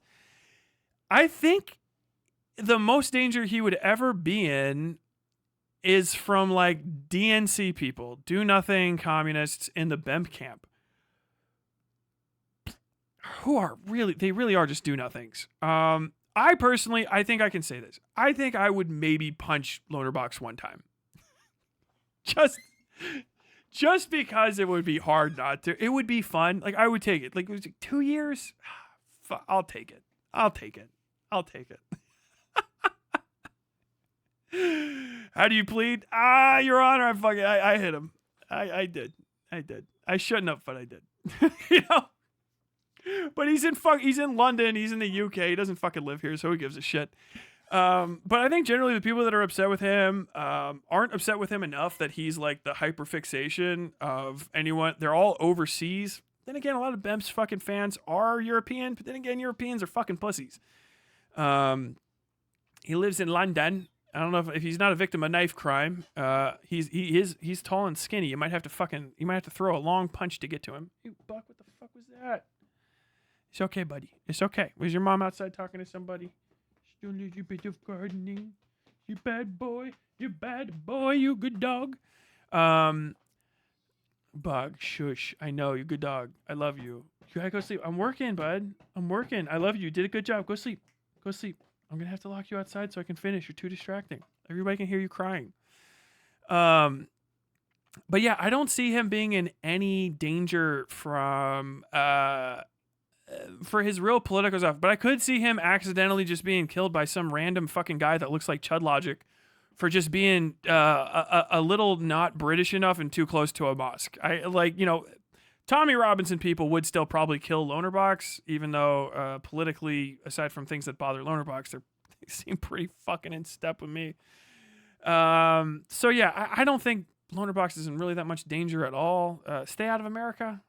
Don't come back to the U.S. Other than that, probably okay. Like a Hawaiian punch? Yes, a delicious mixture of sody pops. Okay. Yeah. Nick Fuentes. Jesus Christ. We're not even going to go ahead and dick around with that. Nick Fuentes is on borrowed time as far as I'm concerned. Nick Fuentes is a Latino American, America First Nazi, and a honorary white sometimes when people feel like it. He is a now out and about homosexual and a panderer to an associate of pedophiles.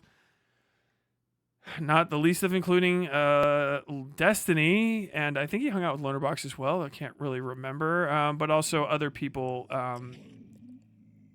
Not Johnny Somali. There's another guy with a.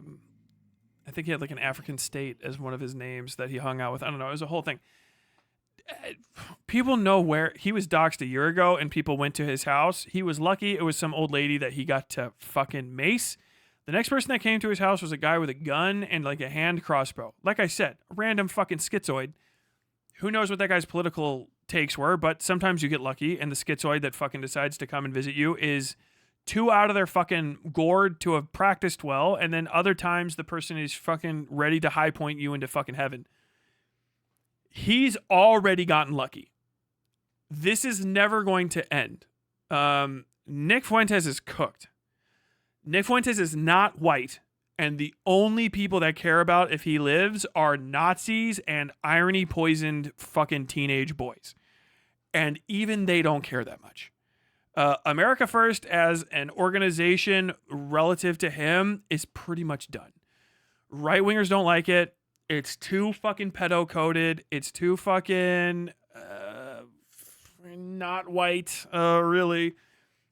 If you are associated with America First and you probably go to any of the actual, like Nick Fuentes is America First, not like the actual America First. If you are associated with Nick Fuentes and you try to get too close to real fucking groups and you don't like immediately disavow, like if you go try to talk to fucking white supremacist bikers or some shit, they'll probably piece you the fuck up. You might get fucking, you might fucking not come out of that bar. If you go to prison and you try to fucking hook up with AC people and you tell them that you were an America First groiper, your best bet is going to be you're hoping that they're gay enough to keep you as a pet of that kind of sort, because otherwise they're going to be like, dude, you need to go with the chomos. Like, from what I understand, Nick Fuentes, his notoriety, people are like, Nick Fuentes, nobody knows about him online. Like, people don't care about him online because he's so repugnant. In white supremacist circles, he is extremely well known. Extremely well known. Like, and they don't like him. Aryans do not tolerate whatever the fuck Fuentes is. And he tries to say he's Spanish, and they know he's not, because he does not look Spanish. He looks like a fucking part Mexican guy, which is, one drop is the rule. That's why they call it the one drop rule. After that, gay and probably a pedophile, he's just like unless he can be used, I think if he tried to fucking rely on actual white subs, real fucking WS people, he would last as far as him getting to the bank to withdraw all of his money. And that would probably be it. As far as the left goes, there's a lot of people that want to kill Nick Fuentes because I really can't have it. He's a pedophile and a Nazi. Like, it's kind of a no-win for you. The police in Chicago, where he lives, aren't even apparently taking his concerns serious. They're like, when the murder happens, we'll come out. Otherwise, you're basically paying us for a 24/7 patrol detail while you actively antagonize people online. It's to the point where I've seen people posting clips of him interacting with his fans, and it's very clear that his fans are trying to get him on screen associated with stuff that's going to bait people into trying to take him out in real life. Nick Fuentes is still rat built. The 90%'s never going away. He has to get lucky for the rest of his life. Pretty much. Or hope people forget. Maybe someday people will forget and it'll move down out of here. But I saw online people saying like, wow, Charlie Kirk died and you moved people into the hands of Nick Fuentes. And it's like, dude, don't let Nick Fuentes hear you say that. He's going to have a fucking heart attack. Yeah, like, oh yeah, they killed Charlie Kirk, so now a lot of people are going to start listening to Nick Fuentes, someone who nobody wants dead. Like, you're out of your, like, it's crazy. I would not want to be around Nick Fuentes. Like, because you're a fuck, dude, bullets go through people at best. Like, what if it bounces off something? Nick Fuentes has already been attacked in public. People are going after him like that. His life is in danger every day. I have no pity for him whatsoever. And that's kind of it. God damn. He's been cozying up to Alex Jones lately. Alex Jones has lost his fucking mind. By special request, somebody who has been one of the most important political figures of our time, the Canadian menace himself, Noah President Sunday Driver, a person who lives, I mean, we can just, without even, the thought that go through this man's head are the most, Noah Driver. President Sonny, also known as Noah Driver, is a Noah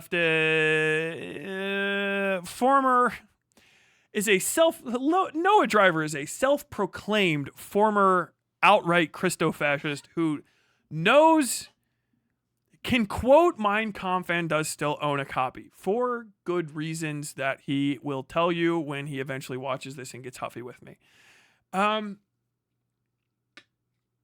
He is a grimy child of a rich person, I believe, or at least maybe a failed lawyer. I have no idea. From Victoria, British Canada. I am the first person, I guess, maybe outside of possibly Destiny, I don't know which one of us got to it first, to say his name on a public-facing channel, to which he responded, he's certainly going to be in danger, or something like that. And I've been told that he would try to hold me legally responsible if anything happens to him, which, okay. My personal opinion is no one gives a fuck about Noah Driver. No one cares. Yeah, aside from, I guess, maybe me and my community, because he's been an antagonist here. He's not a minority. I think he claims gay, but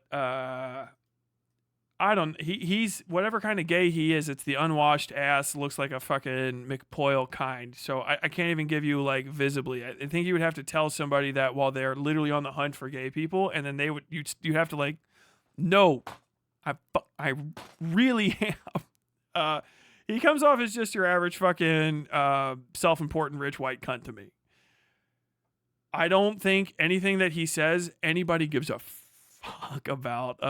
His most successful attacks in the recent years, from what I understand, have been against Destiny, who everybody already fucking hates, and trans women, who most of his audience hates too, because he has a pretty hefty amount of Kiwi farmers that are in his fan base. I'm going to go ahead and just drop you right down here next to your old friend Mike from PA. God damn, the E tier is the worst. The fucking real question here so far is going to be which fucking tier is the most cursed fucking blunt rotation. God damn. Which tier is the most cursed blunt rotation? Oh my god, yeah, I think he's fine. God, I let you guys make me put too many on here. Noah Samson. Noah Samson, former friend of the channel? I don't know. The dildo salesman himself. He's been radio quiet with me ever since the BEMP drama. He's a LA native, I believe, or at least an LA transplant. Friend of Hassan, been to Hassan's house, sat on Hassan's couch.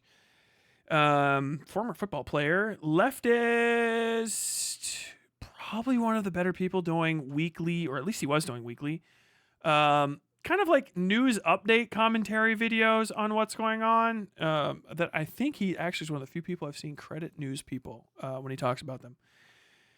He is, or was maybe, the target of a lawsuit by H3H3. I stopped caring. I think that's been rescinded or hasn't been pursued. I can't remember, and I haven't seen any updates because people stopped giving a fuck. Other than that, pretty ostensibly middle-of-the-road lefty politicking. The Trump administration would probably be mad at him after all of the people with a slightly darker skin tone for his pro-Palestine comments. But despite, I think he was in a FD Signifier video that said he's not white, which, okay, cool. But he's pretty white passing to me by sight. My cop sense is not tingling too much. So I think he'd probably be fine racially out there in the world. Got a little mustache. Kind of looks like my brother-in-law. I think he'd probably be generally fine. He doesn't go out much and do crazy stuff like some of the other people on the list. Nothing that Noah Samson says is especially really fucking intense compared to anyone else. I think most of his beef comes between him and H3H3 people, which is kind of, like fucking, the suburbanites are the suburbanite scrap fight. Regardless of whether or not he's kind of from that sort of situation. People don't generally tend to dislike him. People don't tend to know about him very much.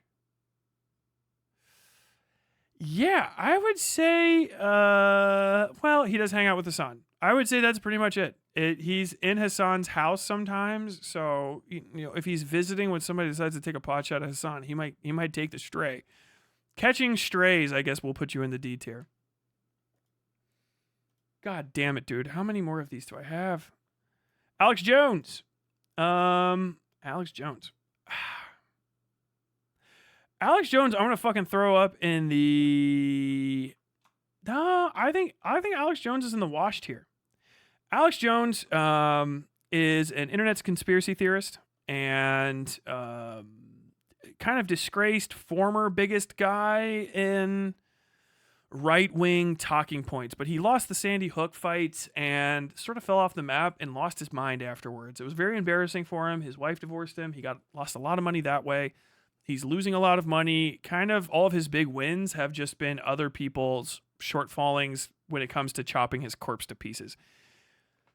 I would say he's kind of a visible target. I could see Alex Jones, because he gets out and he's loud and he's boisterous, being a target of violence because he's in Austin and somebody decides to shoot him. He actively puts himself in a dangerous position. But I don't think people care that much about him. He is not a right-wing thought leader. He's kind of a Joe Rogan orbiter at best. He was out there for a little bit, but most of the danger that Alex Jones could be in, he puts himself in. I think he also lives in a compound. He was a billionaire, I think, and is not anymore, but he still has millions of dollars. And, he's like, his orbiter's like Paul Joseph Watson, who's never going to be put on this list. Like, I don't think he matters to people. He could be a victim of violence. I could see somebody taking a shot at him, but I could also see him being forgotten about in 3 weeks and having to be reminded that he exists because he did something purposefully to remind me that he exists. So yeah, I gotta say he's here. He tries to be here, but if he actually was even here, he would probably be fucking clapped. You know what I mean? So I don't think he's up that high. Sorry, I just missed that. Marcus Stryker, super chat at $5. I have a hard time believing someone would waste their shot on Alex Jones. I do too. But I could see Alex Jones forcing somebody to waste their shot on him. Do you know what I mean? Like, I could see if somebody was like crazy and they'd been like, like Liver King was nuts and he was in town. Like maybe he would have tried to kill Joe Rogan, or maybe he was just trying to give him a gift. But if there's like a Liver King around and they're like in Austin to try to find Joe Rogan, and then like they just stumbled upon a wild Alex Jones just like out there in nature, they might go like, at least Joe's going to say my name, which is 100% his fault. Can we get a WWE style cage match between Alex Jones and Chank? I would love that. I would fucking love that. I would live for that, as a matter of fact. Chank would fucking, I think, rock him. New lair, Jeremy the Quartering. There you go. All the way down by Noah, down here in the D category. Now that I somehow all my fucking whites were somewhere the fuck else, and now they're all fucking shrinking up our space. Who's gonna get diminished?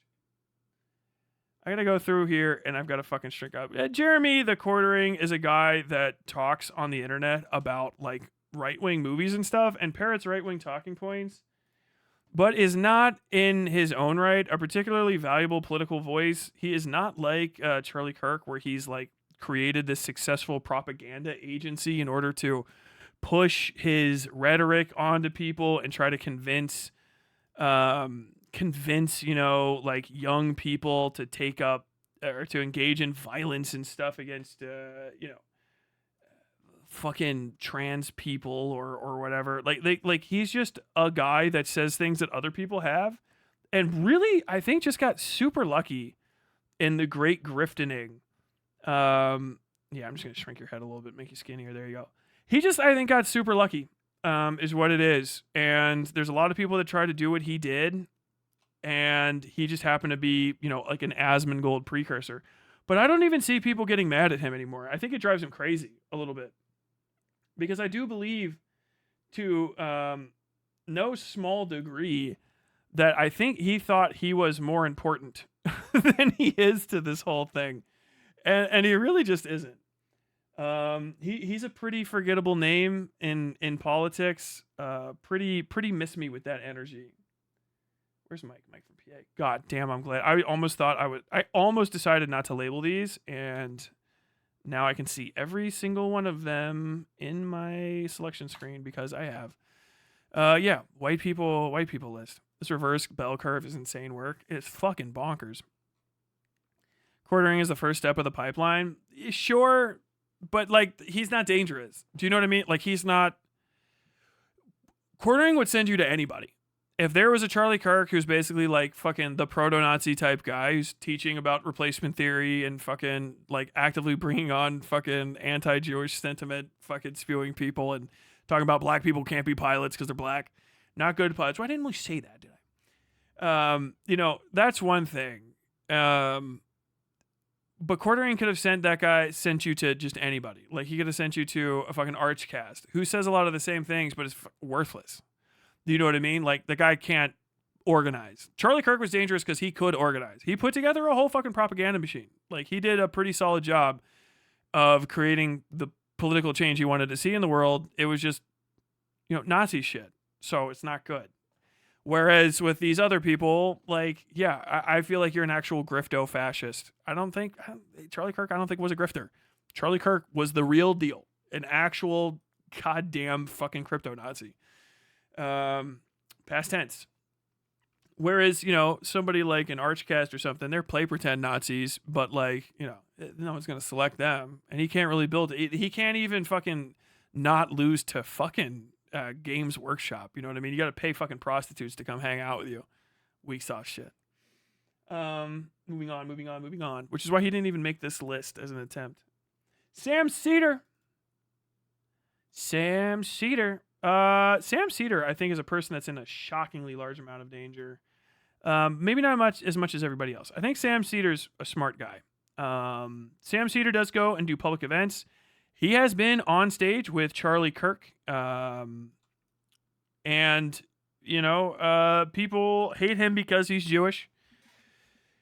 He will, you know, I feel like he's kind of like fallen by the wayside with Emma and the rest of them on there. Not like this is like a whole big thing of like the majority reports ending. It just seems like he's been busy. I think to get parasocial with it, I feel like from what I remember hearing in the show, he's just like really focused on his kid right now, which is reasonable. And I think he's kind of leaving the show stuff to other people. Because I mean, most of the episodes barely even have him in them anymore. Once upon a time, I would put him actually way higher. He is a Jewish person. He's a Jewish American guy. He is hated because of that. People really do accuse him of a lot of crazy stuff for being Jewish. He's a lefty figure, and he's prominent in a lot of these spaces. I think there's probably some people who really would like to take a shot at him, but he's also pretty safe. He's not hyper in the spotlight. He doesn't say things that are really invective laden. I know like people dislike him. They hate him because he's Jewish. But also, like, he talks about nerd shit. Like, Sam Seder's a fucking nerd. Like, that's kind of what it is. He talks about Social Security and Medicare for all and stuff. When he gets into arguments with even some pretty fucking crazy people, they are talking to him about, like, well, I just don't think that you understand the numbers. Like, well, I really wish you would just kind of tell me where in the literature you see that. Like, that's, like, the whole thing. I just don't think he earns the ire of people as much as, you know, he would. Also, even though he is Jewish, and obviously right-wingers are going to try to go after him, he is not on the wrong side of the Israel-Palestine thing as a prominently Jewish person, which kind of prevents the leftist invective that would go against somebody like a David Pakman from kind of affecting him as well. With that, he's got a good head on his shoulders. He's older. He's less intense about stuff. There's definitely not a chance that no one would take a shot at him. There's also, like, he's been around so long that I feel like if people really wanted to try to hurt Sam Seder for some reason, they would. But I don't think a lot of right-wingers would waste their shot specifically on him. Left-wingers don't have really any reason to be upset with him outside of the most, like, you know, psychosis-laden reasons, but even those people are going to go after a more extreme target. So yeah, I would say Sam is probably actually pretty surprisingly middle of the road. Not safe. Don't forget, B is not safe. It's just S is extremely imminent threat of death with the level of danger that you're exposed to on a basically day-to-day level. I would say Sam probably slips right out of the mind of a lot of people. And yet another Sam. Samantha Jekyllstein, also known by her dead name, Sam Hyde. I'll let it tell that joke. Sam Hyde is one of the internet's most respected and longest running crypto Nazis. He's probably been one of the most mainstreamed into non-political spaces cryptos that have ever existed outside of like the 40s and shit, and while he's still on his grind. Host of $1 Million Extreme and Meta World Peace, correct? Now currently the proprietor of Fish Tank on season 3, I believe. The internet's largest independent Big Brother knockoff reality TV show. Congratulations to him on that. Also an out-and-out crypto Nazi, one of the most forefront voices on the cutting edge of racism in America, despite not getting a lot of credit for it. You know how like FD Signifier has said this. You know how some people are like the video essayist. Some people are like a comedian's comedian.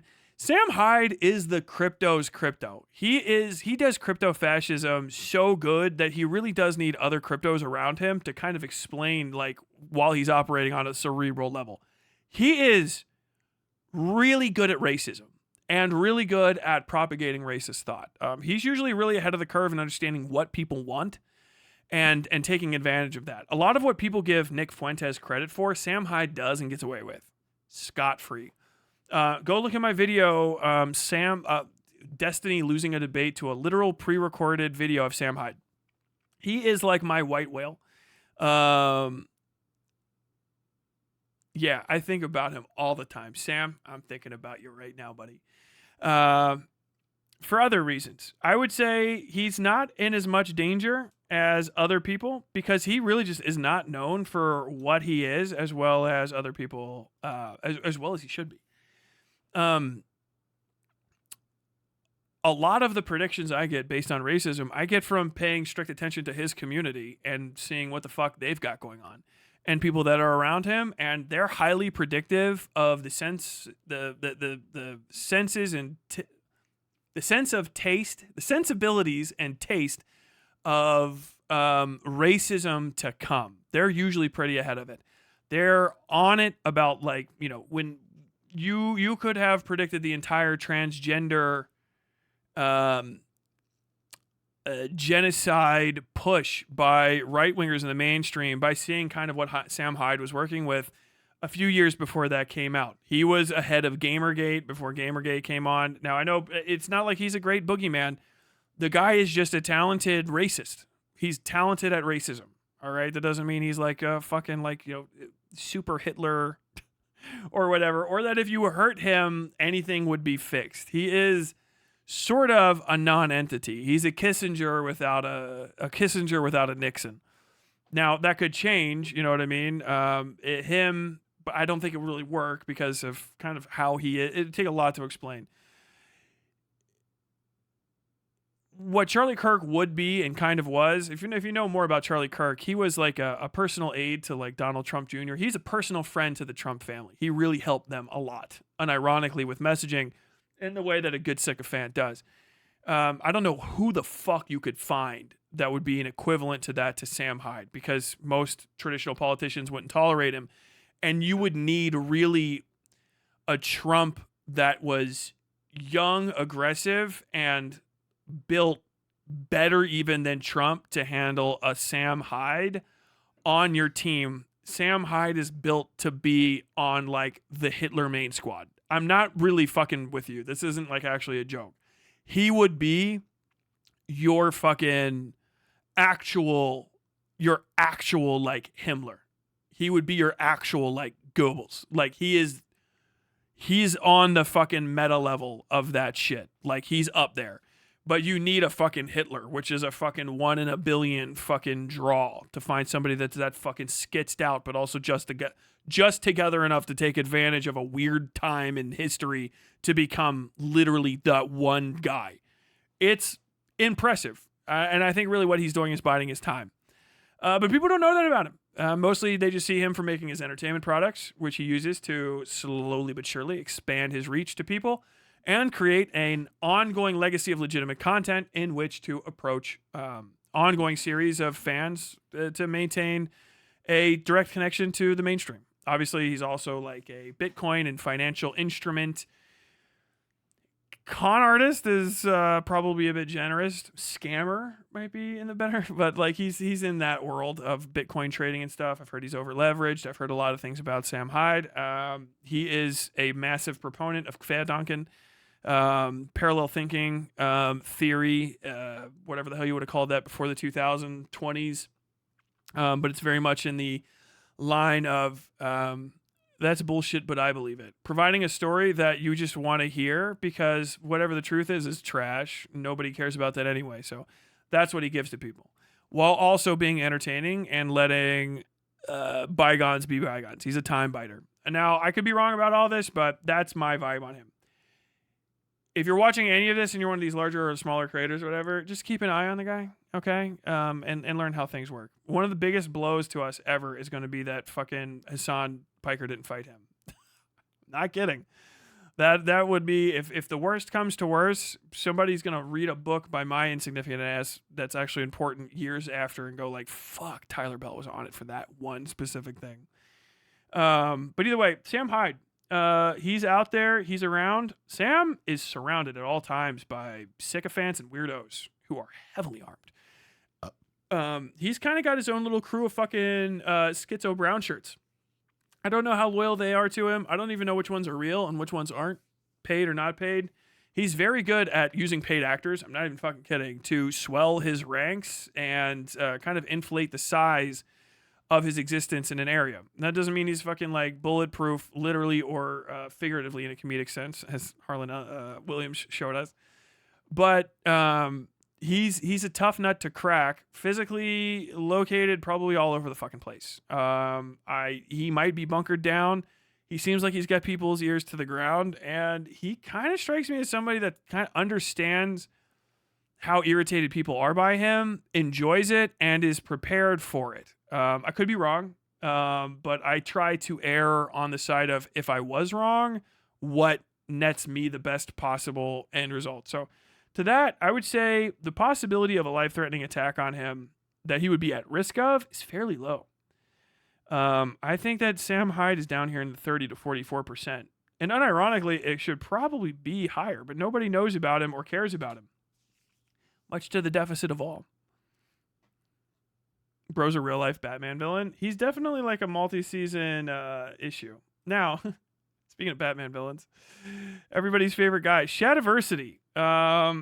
Without much fanfare, we're going to go ahead and stick Shad down here in the lives in rural fucking Australia, who gives a fuck category. Shadiversity is a right-wing political commentator from Australia who LARPs as both someone who knows how to sword fight and an American.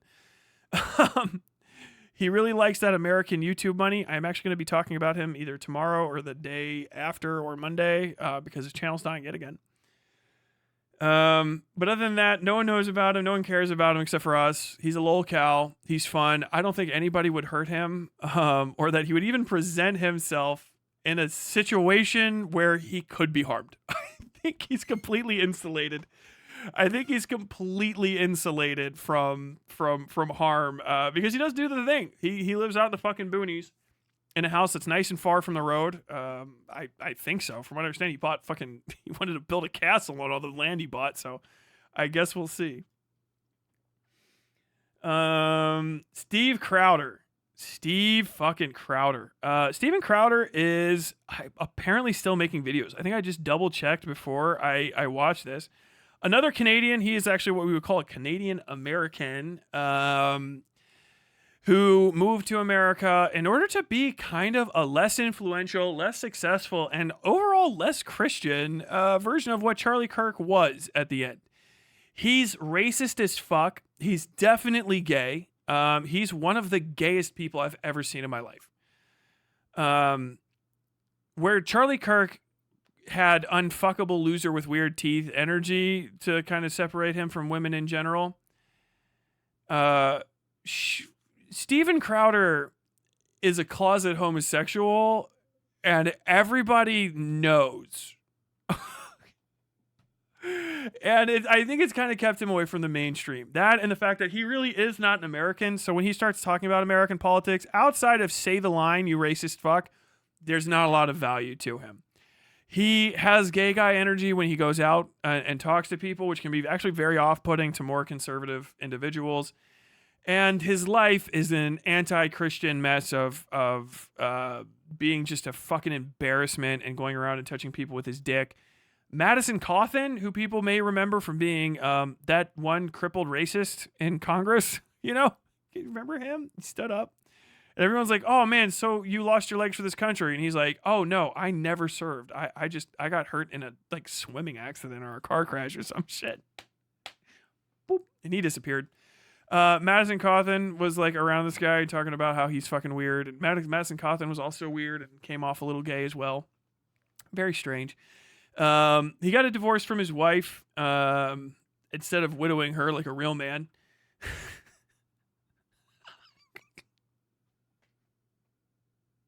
It's true, which is true and very Christian. And kind of right after that fell apart. He lost bigly to Candace Owens, who fucking paddled the fuck out of him online. I can't even remember what she said. But Candace Owens just cooked the fuck out of Steven Crowder for months. And that is, you can't have black women putting you in your place as a fucking Nazi adjacent YouTube creator whose whole thing is being racist to black people. He's the guy that knelt on or had people fake kneel on him to mock George Floyd's death. He went around Karening people that were doing graffiti on storefront plywood, and would try to irritate people into fighting him. Now this is before his career collapsed a year or two ago, and before the election, and definitely before the current meta in politics, which is, Nazis stormed the Capitol on January 6th, and they said they're not Nazis, but then there's real Nazis walking around, so the cops aren't going to do anything, and the cops are Nazis too, so maybe I will shoot somebody. That meta is here now. Before, if Steven Crowder was going outside, if it was Steven Crowder still playing the same antics, I would put him right in S. I'm still shocked to this day no one shot him. That's just an American speaking as an American who's lived here my whole life. Steven Crowder is crazy fucking lucky nobody ever shot him to death. He has been fucking knocked out. He got fucking KO'd by a fucking 60-year-old Union guy one time, which is getting off light because he had cameras around him basically to protect him because he's going to go to the cops if you hurt him. He's a bitch, right? He's a fucking pussy. He fucking yelled at his wife and shit on camera while smoking a cigar like a big gay fucking queen. He's so lame. Not an American at all. Very fucking Canadian in his disposition. Nowadays, with people a little bit more fucking high strung, with people losing their jobs en masse, with the prices of shit going up, I would say Steven Crowder may try to regain his glory years now that he's lost the fucking support of a lot of the people who used to be his fans, and go out and harass people in public. If he does that, it's almost guaranteed he's going to get shot to death, probably along with his cameraman and any police or security officers he goes out with. I'm not playing around. People are fucking pissed. If you do that, you are actively and for no good reason risking your life. I'm going to prove that people are violent. I'm telling you right now, people are violent right now. You will very easily escalate people into killing you. Or just someone going damn, maybe I'll just do it, but when the guy's not there with cameras. Don't do that shit. Do not do that shit in America right now. People are fucking... Everything has gone up in cost, really, but bullets. People bought them fuckers before the tariffs hit. Do not go around doing this fucking prank shit, dressing up in fucking costumes, trying to piss people off about things they care about. They will probably kill you. Don't fucking do it. But Steven Crowder, I think, has kind of moved away from that. No one really cares that much about him. Now, if he was still doing that stuff, I would say he's probably in serious trouble. But when he's not a thought leader. A lot of people know about him and don't care about him. He works out of a studio. He doesn't have like real guests come out. And I don't think he does rallies. I don't think people would let him do rallies. He is a divorcee and a closeted homosexual that everybody knows does gay stuff to people around him. The comedy scene doesn't like him. He's lame. He's weird. He's like a fucking theater kid. I think he's fucking cooked as far as like being around people goes. And I think he's probably a big enough pussy to know that like maybe he shouldn't go out and try to do that. If he did, I would fucking shoot him straight up to S-class. I would say if Steven Crowder starts appearing in public to the extent that Charlie Kirk was, he is on matter of time energy because he's way more irritating than Kirk ever was. Like he's irritating to people that maybe agree with him politically, much less somebody that you're actually like hurting them to the soul of like their core beliefs and has access to a firearm. Like people just hate Steven Crowder. Greg Gutfeld has been on the record saying Steven Crowder is an irritating cunt. You know what I mean? And Greg Gutfeld is a party guy. So I don't think you're going to see him getting invited to, you know, America First, Turning Point USA stuff that anybody valuable is going to be going to, or that anyone's going to really risk taking a shot at some fucking Canadian closet case. In fairness, great Pee Wee Herman impression. He does? I wouldn't be surprised. He learned most of his Pee Wee Herman antics from jerking off in movie theaters the same way. He did a lot of what do you call that? He did a lot of method acting. By popular request, Taylor Lorenz. Maybe just to give an intro to. Taylor Lorenz is I think probably a fucking CIA asset if I had to guess. Might not even know it herself. Definitely on the fucking DNC payroll. For sure. And other people are going to be shocked by that. But, like, understand, if you're on Baby's First Conspiracy, or as simple-minded as fucking the Majority Report's fucking B Squad is, you might see somebody that says something that you agree with and go, oh, thank God, someone's finally saying something that I agree with. And then you'll never look harder into it. You're what's called a rube. This isn't to be argued with. I don't care what you have to say. You're a rube. You're just trying to convince yourself if you're talking to me. You have nothing to say that I'm going to listen to or need to hear because you're a fucking idiot. Taylor Lorenz plays the fucking like Kissingerian fucking CIA asset perfectly in that she's your friend that fucks you. Her recent live filled and where did those sources come from reporting basically is set up to completely torpedo a grassroots organization that had just literally begun to shoot, put together by essentially a couple successful YouTubers in order to start generating additional lefty YouTuber content. It's a highly effective political strategy that has been engaged in by a lot of different people to excessively good results. Everything else that's been tried has not worked. Letting Hassan become hyper famous doesn't actually change the world. As crazy as that sounds. Letting Cenk Uygur make a lot of money so that he can put in one AOC was kind of a nice thing to happen. But generally, the way that lefties have been doing stuff online, this doesn't work. And real politics is almost always more valuable than fucking hopes and dreams and moral purity testing. However, Taylor Lorenz kind of came out of the fucking woodwork in order to torpedo that out of nowhere for no good reason. And all of a sudden was doing an entire press circuit in order to plug this, which is bog standard day one fifth column shit. It is like CIA playbook number one. And like everybody that's like, what would Wired lie if they had lawyers and stuff? How about this one? Would the CIA pay for a journalist to just destroy a grassroots organization that's trying to unseat the fucking people that are paying the fucking CIA to work? How about that one? No. Sorry, I don't know if you understand this, but she said Palestine good and Israel bad. Therefore, she's done the only thing that I've ever considered being valuable as leftist. Like, okay, you're politically worthless and you're a detriment to everything you care about. Every Palestinian that dies from now on, I blame you partly for, you fucking moron. Idiots. She came out of fucking nowhere to show up, drop a story that was unsourced, get a bunch of people to stop organizing, Pinkerton, and provided nothing in value in return other than her ability to fucking market herself to a bunch of people as being like the last good journalist and mainstream media, which we're pretending Wired magazine is mainstream media right now, which is awesome. That's a revelation to me. But yeah. Death knell of the left, fucking being paid for this summer where she dropped it $50,000 by the Pierre Omidyar network reporters.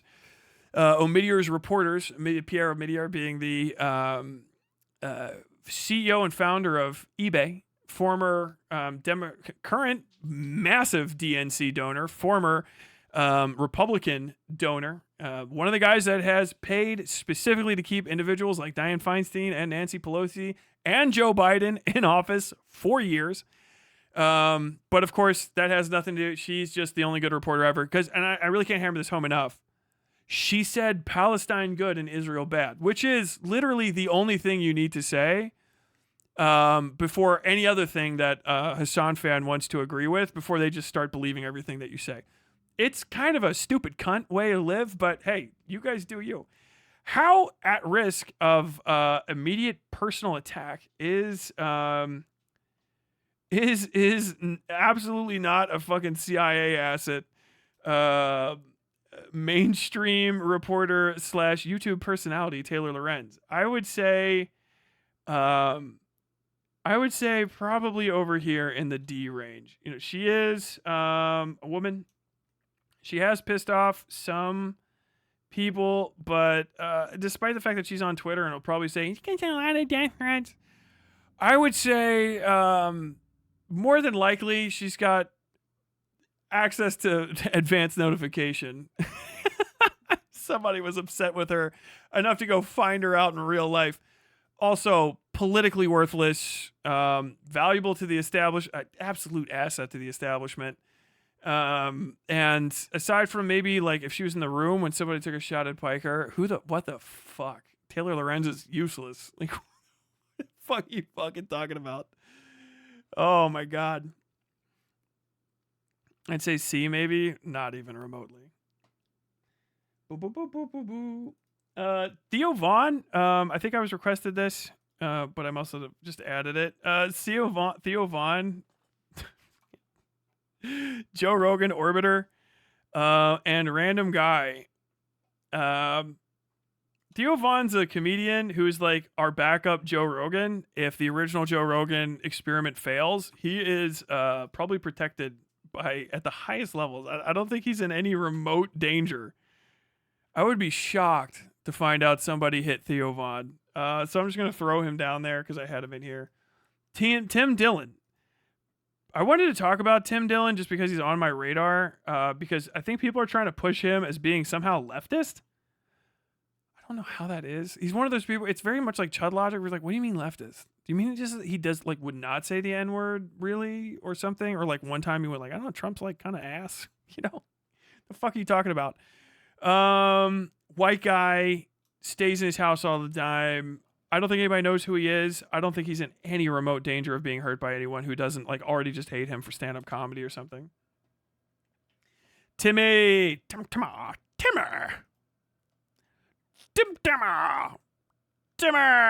Oh my God. Timothy Poole. One of the most hunted men of all time. Tim Poole used to go outside and do reporting. And he would go outside for just a little bit and then go hide in a hotel room and lie, which I know about from journalists who used to work near him who would tell me about it. They hate Tim Poole because they would go and report on the thing that was happening and then be seeing him like live tweet saying he was at the place and he wouldn't be there. They're like looking for him actively. Tim Poole is former or maybe sometime again a temporarily no longer a Russian asset, but was a Russian asset for the conservative side of media, pushing anti-Ukraine sentiment and generally for like the distrust in the American system in order to kind of like destabilize or blah blah blah blah blah blah blah. One of the main reasons we have Trump as president. I would say of the people on this list, you missed your chance to fucking do something to Tim Pool and then like have it be any effect. I don't think Tim Pool is valuable anymore as a rhetorician. We're kind of on the other side of the tenor thing. Tim Pool, I think, has been bleeding sponsors and sponsorships and viewerships. I think I don't care enough to look it up because who gives a shit? I think he might have lost a bunch of views in the botting. The botting fucking controversy that happened a week or so ago. Who the fuck knows? He's on fucking everywhere though. He's a multi-platform multimillionaire. He lives in a fucking compound in West Virginia. I think he's outside of WVU up there near Morgantown. So he's not too out in the fucking boonies. So he could call for an ambulance is what I'm saying. He's fucking loaded for bear. I think Tim Pool has preemptively taken the advice I would have given to a lot of these other people in that he is in a rural area with a nice big distance between him and the next closest public road and probably plenty of surveillance so that he can be out on that compound and safe from horse shittery happening there. He has visitors. His visitors agree with him and like him. He does not have contentious people over that are not safe, sane individuals, people like Emma Vigeland or fucking Sam Seder who are not going to bring a gun and shoot him in the fucking face over that goddamn table. And I don't see him doing public events outside of places like, at the White House or, at some senator's fucking thing where you're going to have serious, actual, real fucking hardcore security overseen by and interacting with local law enforcement, which was not the case with the Charlie Kirk rally. I don't think if I would have said if we would have been in this situation and Tim would have been appearing outside the way he was back in the day, Tim would actually probably be an S. I think Tim probably came closer than he even realizes with some people a few times back then. He was getting his beanie snatched off his head, and I think he sensed the where the winds were blowing. And I think these days Tim is probably down in the C tier. 30 to 44% chance. I could legitimately see, and Tim also could legitimately see, and has actively hallucinated people breaking into his compound to try to take him out because they've overinflated his sense of importance now, or because when that happened, he was a little bit more important. I think every year this risk will go down for Tim as he kind of maintains a trend toward irrelevancy as he ages out of talking to young people and ages out of being on the fucking pulse of what happens with the Republicans, and as he slowly but surely drags himself out of the Republican establishment by being reasonably too afraid to go out into public for the amount of time it takes to go to some Republican thing. He's not Joe Rogan. His table is not as important to people to arrive at, and it's hard to get to. From what I understand, his place in the fucking boonies outside of Morgantown, I think it is not easy to get to. I mean, you're going to fucking Yeager Airport or you're going to Pittsburgh, and then it's like an hour or so drive to go talk to Tim Pool in order to fucking get in front of Tim Pool fans who are already going to be Joe Rogan fans. So if you can get that Joe Rogan, it's going to be much more important. And if you can only get that Tim Pool, dude, it's got to be fucking worth it. And because of that, he's going to generally trend outside of relevancy for the kind of stuff that he does. So somebody who's going to try to assassinate him has to hate him a lot and also be completely deluded on how valuable he is to justify trying to hurt the guy. I don't think he's worth hurting. It's funny to steal his beanie. I would say stealing Tim Pool's beanie is a very funny thing to do, and I don't care if anybody does that because fuck him. I wouldn't care really that much if something did happen to him, but I don't think there's any value in hurting somebody like Tim Pool. I don't think that he does anything other than harm causes he's associated with. Very similar to a lot of Hassan orbiters. He's kind of just cringe now, and he does not speak to the zeitgeist of racism and sort of nebulous, unfocused pro-populism that is really at the heart of the American political sphere right now. And you can kind of see that in that there's no reason to react to him. There's not a lot to be had in saying Tim Pool bad. Even the Majority Report, I'm seeing less and less Tim Pool bad from them, and they treat it like a fucking civic duty as opposed to just a way to grow their channel. And even they're moving away from him and kind of into, I don't know, maybe that's why I haven't been seeing as much Sam Seder. They debated him, it went bad for him, and now it's like, I don't fucking know. We're kind of out of bad guys on the right now that something happened, that there was, that something happened, that happened on the 10th, and that's like kind of shocking in how open it became. Everybody else is kind of niche. They're stuck in their own areas. They're the lightning rod people that talk to more radical and extreme individuals, and the kind of funnel individual got clipped, and that is massively beneficial to non-Nazis in America. And someone else might have to fill that. And now that it's like, dude, did Donald Trump ask for that to happen is kind of, I think, the vibe I'm hearing to a degree. There's not going to be a lot of people who can and want to step into that place. Like, understand, Charlie Kirk built that for 20 years. And without Charlie Kirk, it doesn't exist. And you need a Charlie Kirk to be there for it to happen. And I think that's kind of the point that I'm making with some of these other people, is that they are either too afraid, too irrelevant, or they've already kind of burned their bridges, or they're not the right kind of white, straight, and male to be that person. Like, Candace Owens can't do it for obvious reasons. Ben Shapiro is no longer allowed to do it. Alex Jones is too sad and old and fucking insane to do it. And, Tim Pool is too cringe and he missed his shot. Same with fucking Matt Walsh. Matt Walsh should have been way more fucking anti-Semitic and racist when the time came to strike, and he missed while the iron's hot, or decided not to, and so he can't do it either. Someone will probably be picked. But we're kind of in a weird position where the griftosphere burned through all of its best people, or they burned through themselves, and now there's no heir apparent. People are talking about it's going to be fucking Nick Fuentes, and it's like, dude, I think Nick Fuentes is about to kill himself with help from the FBI at this point. Getting to our last three individuals. Ian. Oh, whoops. I messed that up. I didn't mean to do that. Vosh Vidya, Ian Kaczynski, Lefty Pedo. Vosh is an interesting case. He was one of the big three, still probably is one of the big three internet lefty live stream commentators. He is slowly but surely every day becoming a relic of a bygone era. The Destiny time on the internet is over, and we're kind of in the aftermath of that. That kind of drags down Vosh. Hassan is surviving and turning into something different, not necessarily a good thing, but the big three streamer era feels like it's calcified and waiting to be broken apart. There's no future in it. Vosh's channel might grow for a time, maybe indefinitely, maybe he'll be fine forever, but I mean, the guy's been controversy after controversy. Suffice to say, his connection to mainstream lefty politics, I think, is permanently done. Anybody that doesn't fucking understand that it's a bad idea to talk to him is an idiot. He might get a few notices or a few fucking nods from lefty individuals running for this or that are smaller and just are going to be like, we'll take the risk of getting access to that platform and maybe some of that donor money.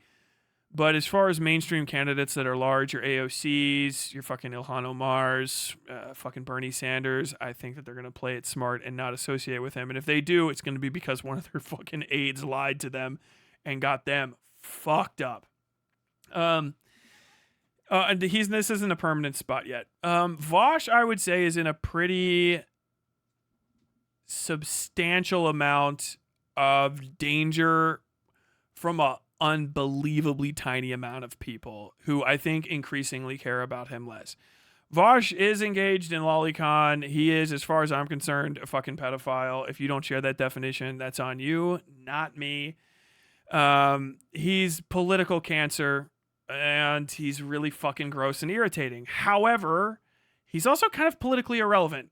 Basically, his entire existence is to do what Hassan does, in every sense of the word, worse. And also have no orbiters. He doesn't have a lot of influence on the online sphere anymore. I don't hear people talking about him outside of his sycophants that come into my comment section to remind me that he's bigger than him he's bigger than me because no one else is going to do that for them. I mean, I have one of his people that's like literally pro pedophile that shows up in every video. Beardman Vosh, hello. You got nudist. A noticing happened. That's kind of it. Maybe a little while ago he was probably at risk. But he's been out in public, but now he doesn't go outside. He's in the Fortress Arc. He's becoming more and more politically irrelevant every day. There's probably a lot of people that would hurt him for who he is and what he does, but mostly not because of his politics, but because of it, like he's a fucking pedophile. I don't know how to tell you that any nicer, and seems to be highly defensive of that, and it just looks bad in a nutshell. But he also sits in his house all day, and I don't think he's ever going outside again. If he does, maybe this will go up in risk, but it's because of only his past and his apparent like fame, and people know him in the area.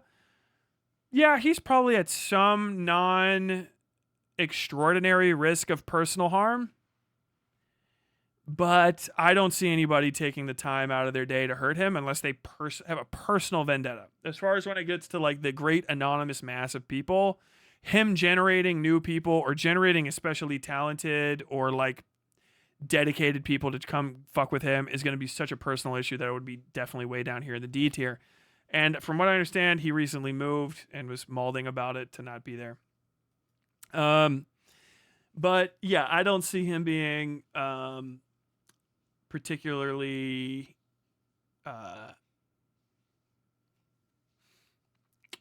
any value in like hurting the guy or politically, pushing it. Yeah, I don't see it. I don't see him putting himself in that position. I don't see any value in pushing for it. I think it's kind of just meh.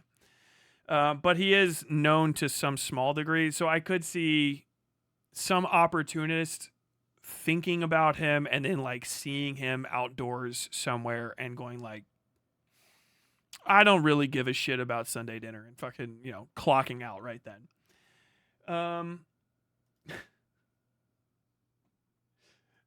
For the memes, Vosh's final orbiter,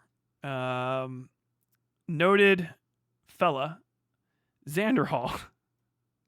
I figured I'd throw Xander Hall on this list because who thinks of Vosh without thinking what happened to Xander Hall? Xander Hall has weird fucking mods, I'll tell you that much. Xander Hall has a pretty large audience, but he's best known these days for slowly but surely starving to death in a withering box of his own creation, which appears to be like some Methodist church's basement in a flood zone. Xander Hall was really a part of the zeitgeist. He's really part of the meta 4 or 5 years ago. And looking back on it, it was mostly because he was really capable at weathering lefty drama. And I think what it really was is that he was kind of a lightning rod for the worst auspices of the left, which is, if I don't care to basically interact with what eventually be homogenized into Hassan's audience of people who put feels so far over reals that reals don't matter, if I don't care to appeal to them and I'm fiscally independent of them, they have literally no ability to affect anything because they're so fucking goofy that no one can take them serious. They're not dangerous. They're not a risk to anyone. They kind of come off as being fucking stupid and self-serious. They won't do research. And if you drag them into a fight, you beat the fuck out of them because they just make shit up and lie. And the only person that's ever really isolated from that is Hassan himself, because he's the best looking one of the big creators. I think that's it. He's good looking and that's it. Or maybe he's being handled up at that level and they're just maintaining his existence. But underneath Hassan, everybody else gets fucking cracked. They get month-long suspensions and stuff. They lose subs. And that's really only for the Frogan, the little tri-tet of Denims, Frogan, and like Mike from PA. I don't know if fucking Shonda Black is fucking orbiter or not. Completely uninteresting person, so who really gives a fuck?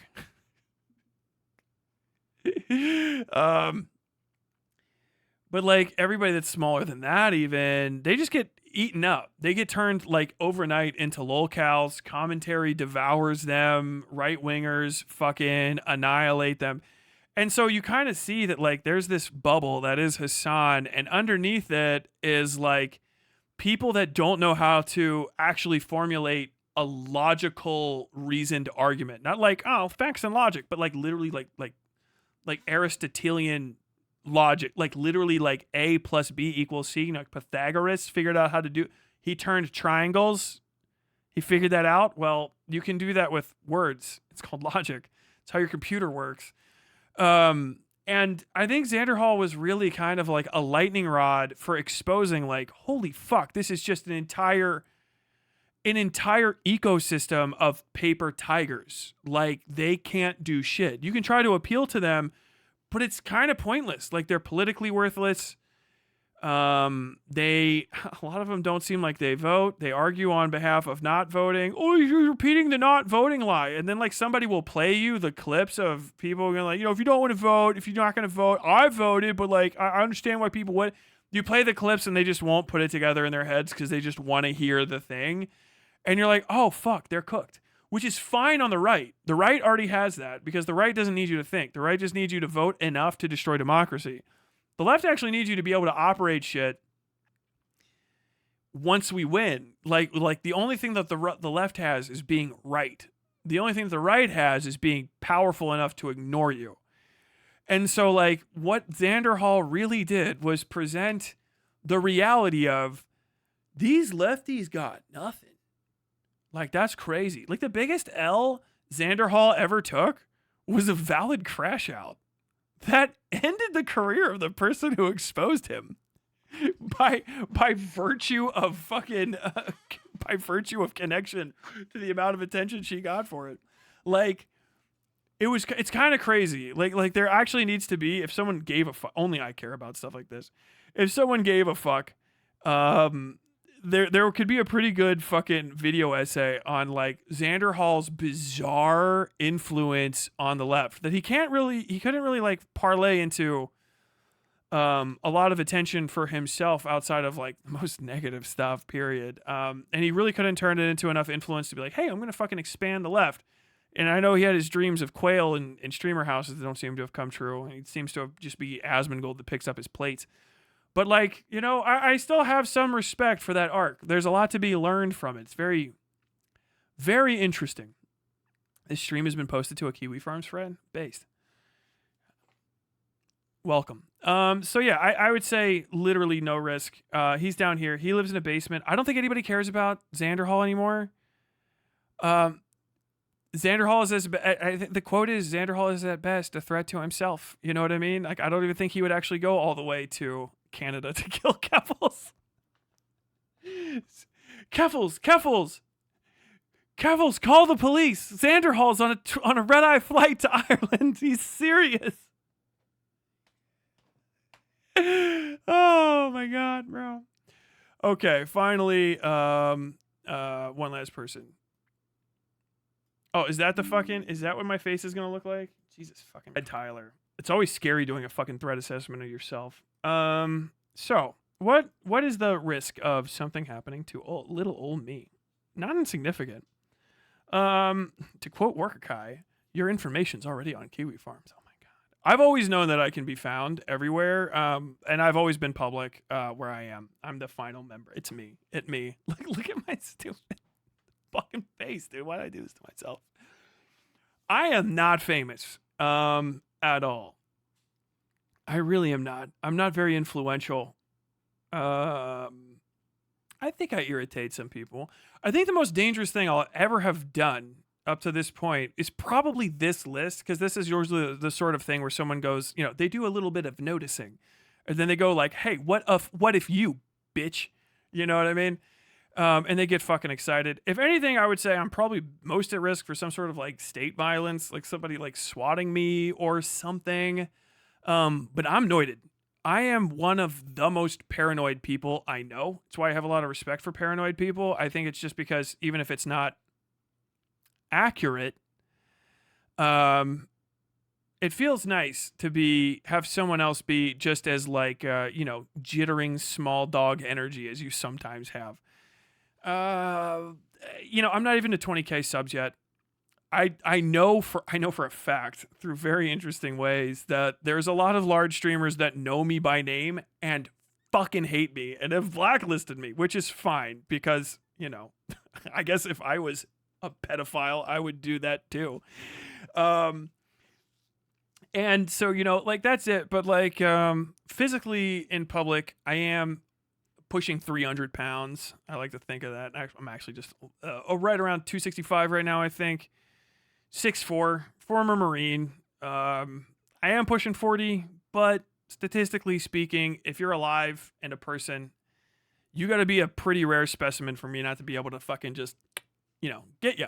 So physically I'm fine, but probably somebody would shoot me. Not bulletproof. So I couldn't Clark Kent my way out of it, despite the sometimes spit curl that shows up here. That said, as far as a valid target or a good target for political violence from anyone on the left or the right, I would be surprised. I think no matter what, when you do something like this, people are going to make fun of what you say, obviously. But I think the most I would be getting made fun of would be from anyone who heard me saying I have an inflated sense of self-importance. I'm white. I'm a former military person. The people that hate me most right-wingers don't mind me. They really don't. Lefty, psycho fuck, bemp lefties hate me the most. Right-wingers, at best, you get fucking John Smith 1212 people coming in and calling me a fucking this or that or telling me I suck Hassan's dick. It's like, dude, you're not even paying attention to this shit. Go bot somewhere else. And then, Archcast, fans, they reported me to fucking YouTube to get one of my fucking videos struck and give me a content strike. So, I'm not really nervous about that sort of stuff. It's never not a chance. But I'm a white guy. I live in Kentucky. Fucking Lexington. It's chill out here. Yeah, as much as I would like to say it's higher, I think I'm a politically irrelevant ding-donger.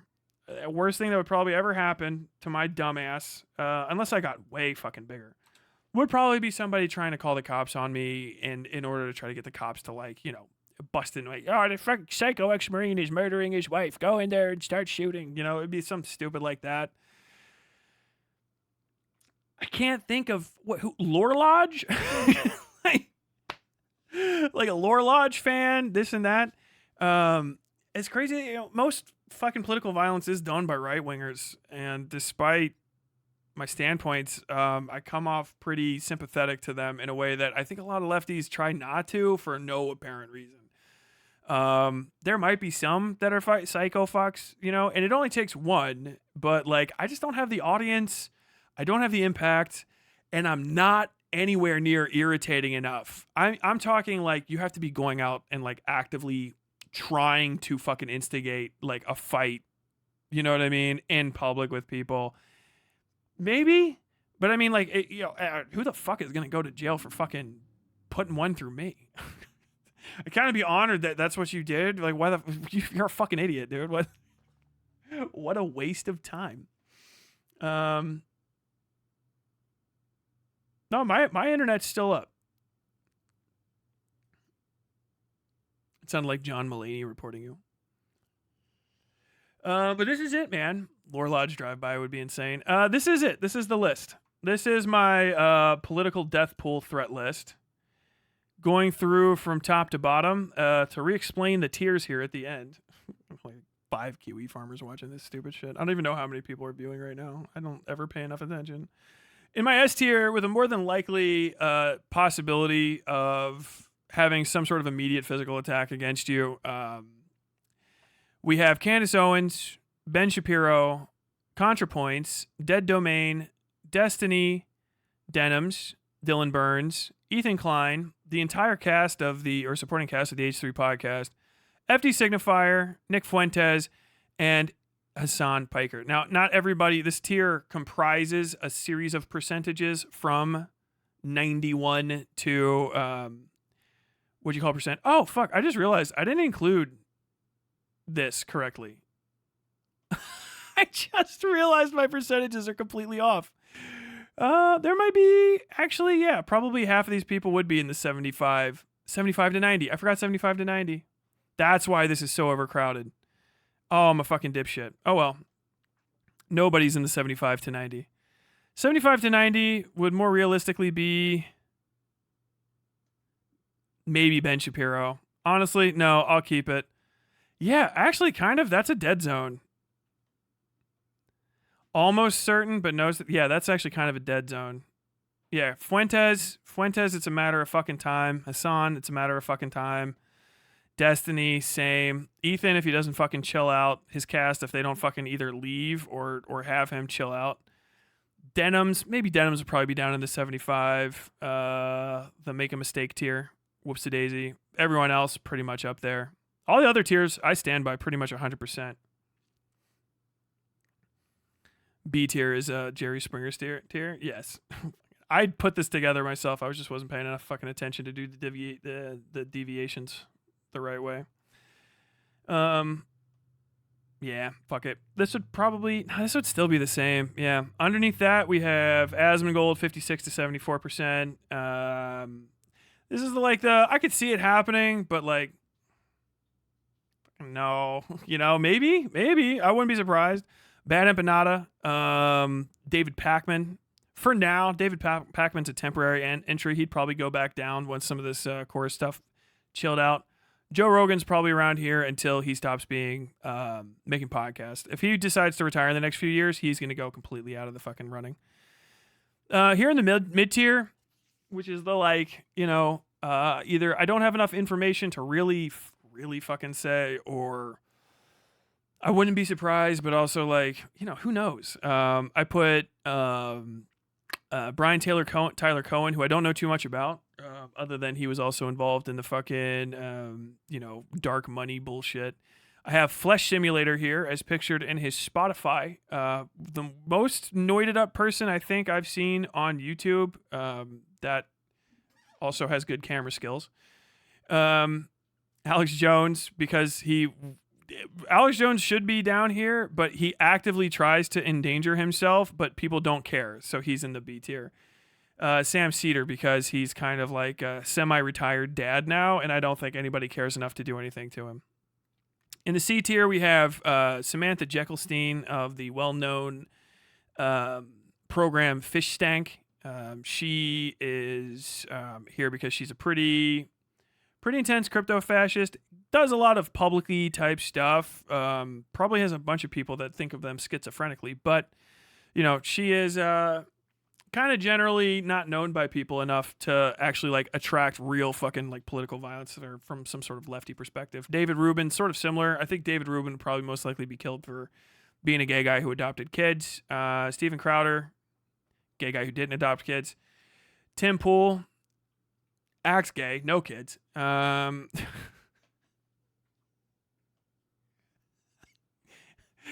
And then from down here we got Adam Friedland, a little bit above E for being a kind of harmless Jewish guy, but he is a Jewish guy and people do know about him, so maybe. Kirsch, because they burned down the fucking anime studio because of anime girls. She's an anime girl. She upsets somebody for the wrong political opinion. On her own side, they might go hunt her down, or they might just do it because she's a lady. Mildred, because Mildred. Mutahar, because Mutahar. LonerBox, because nobody really gives a shit about him that much.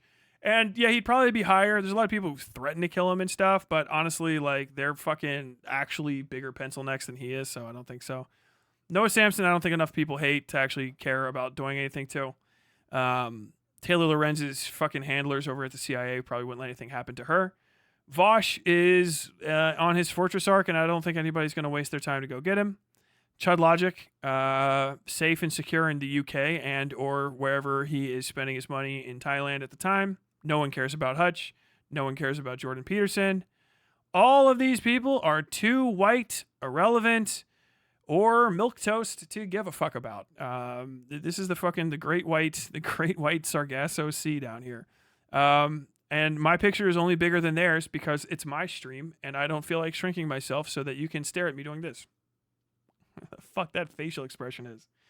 And that's kind of where we stand, with me realizing only at the very end that I fucking forgot to put in a tier between A and S, but then kind of realizing that when I went by the percentages, they all make sense anyway. So just nobody's in the 75 to 90%. Just tell everyone that tier's for nobody comes in second place.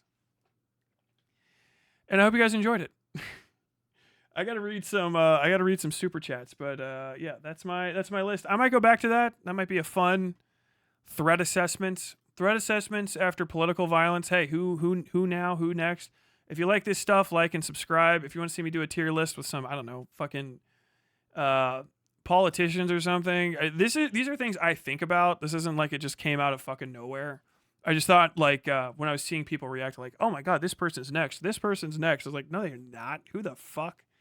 On what fucking planet is that the person that you're putting at the fucking top of the list? Hope you enjoyed your time on the west side.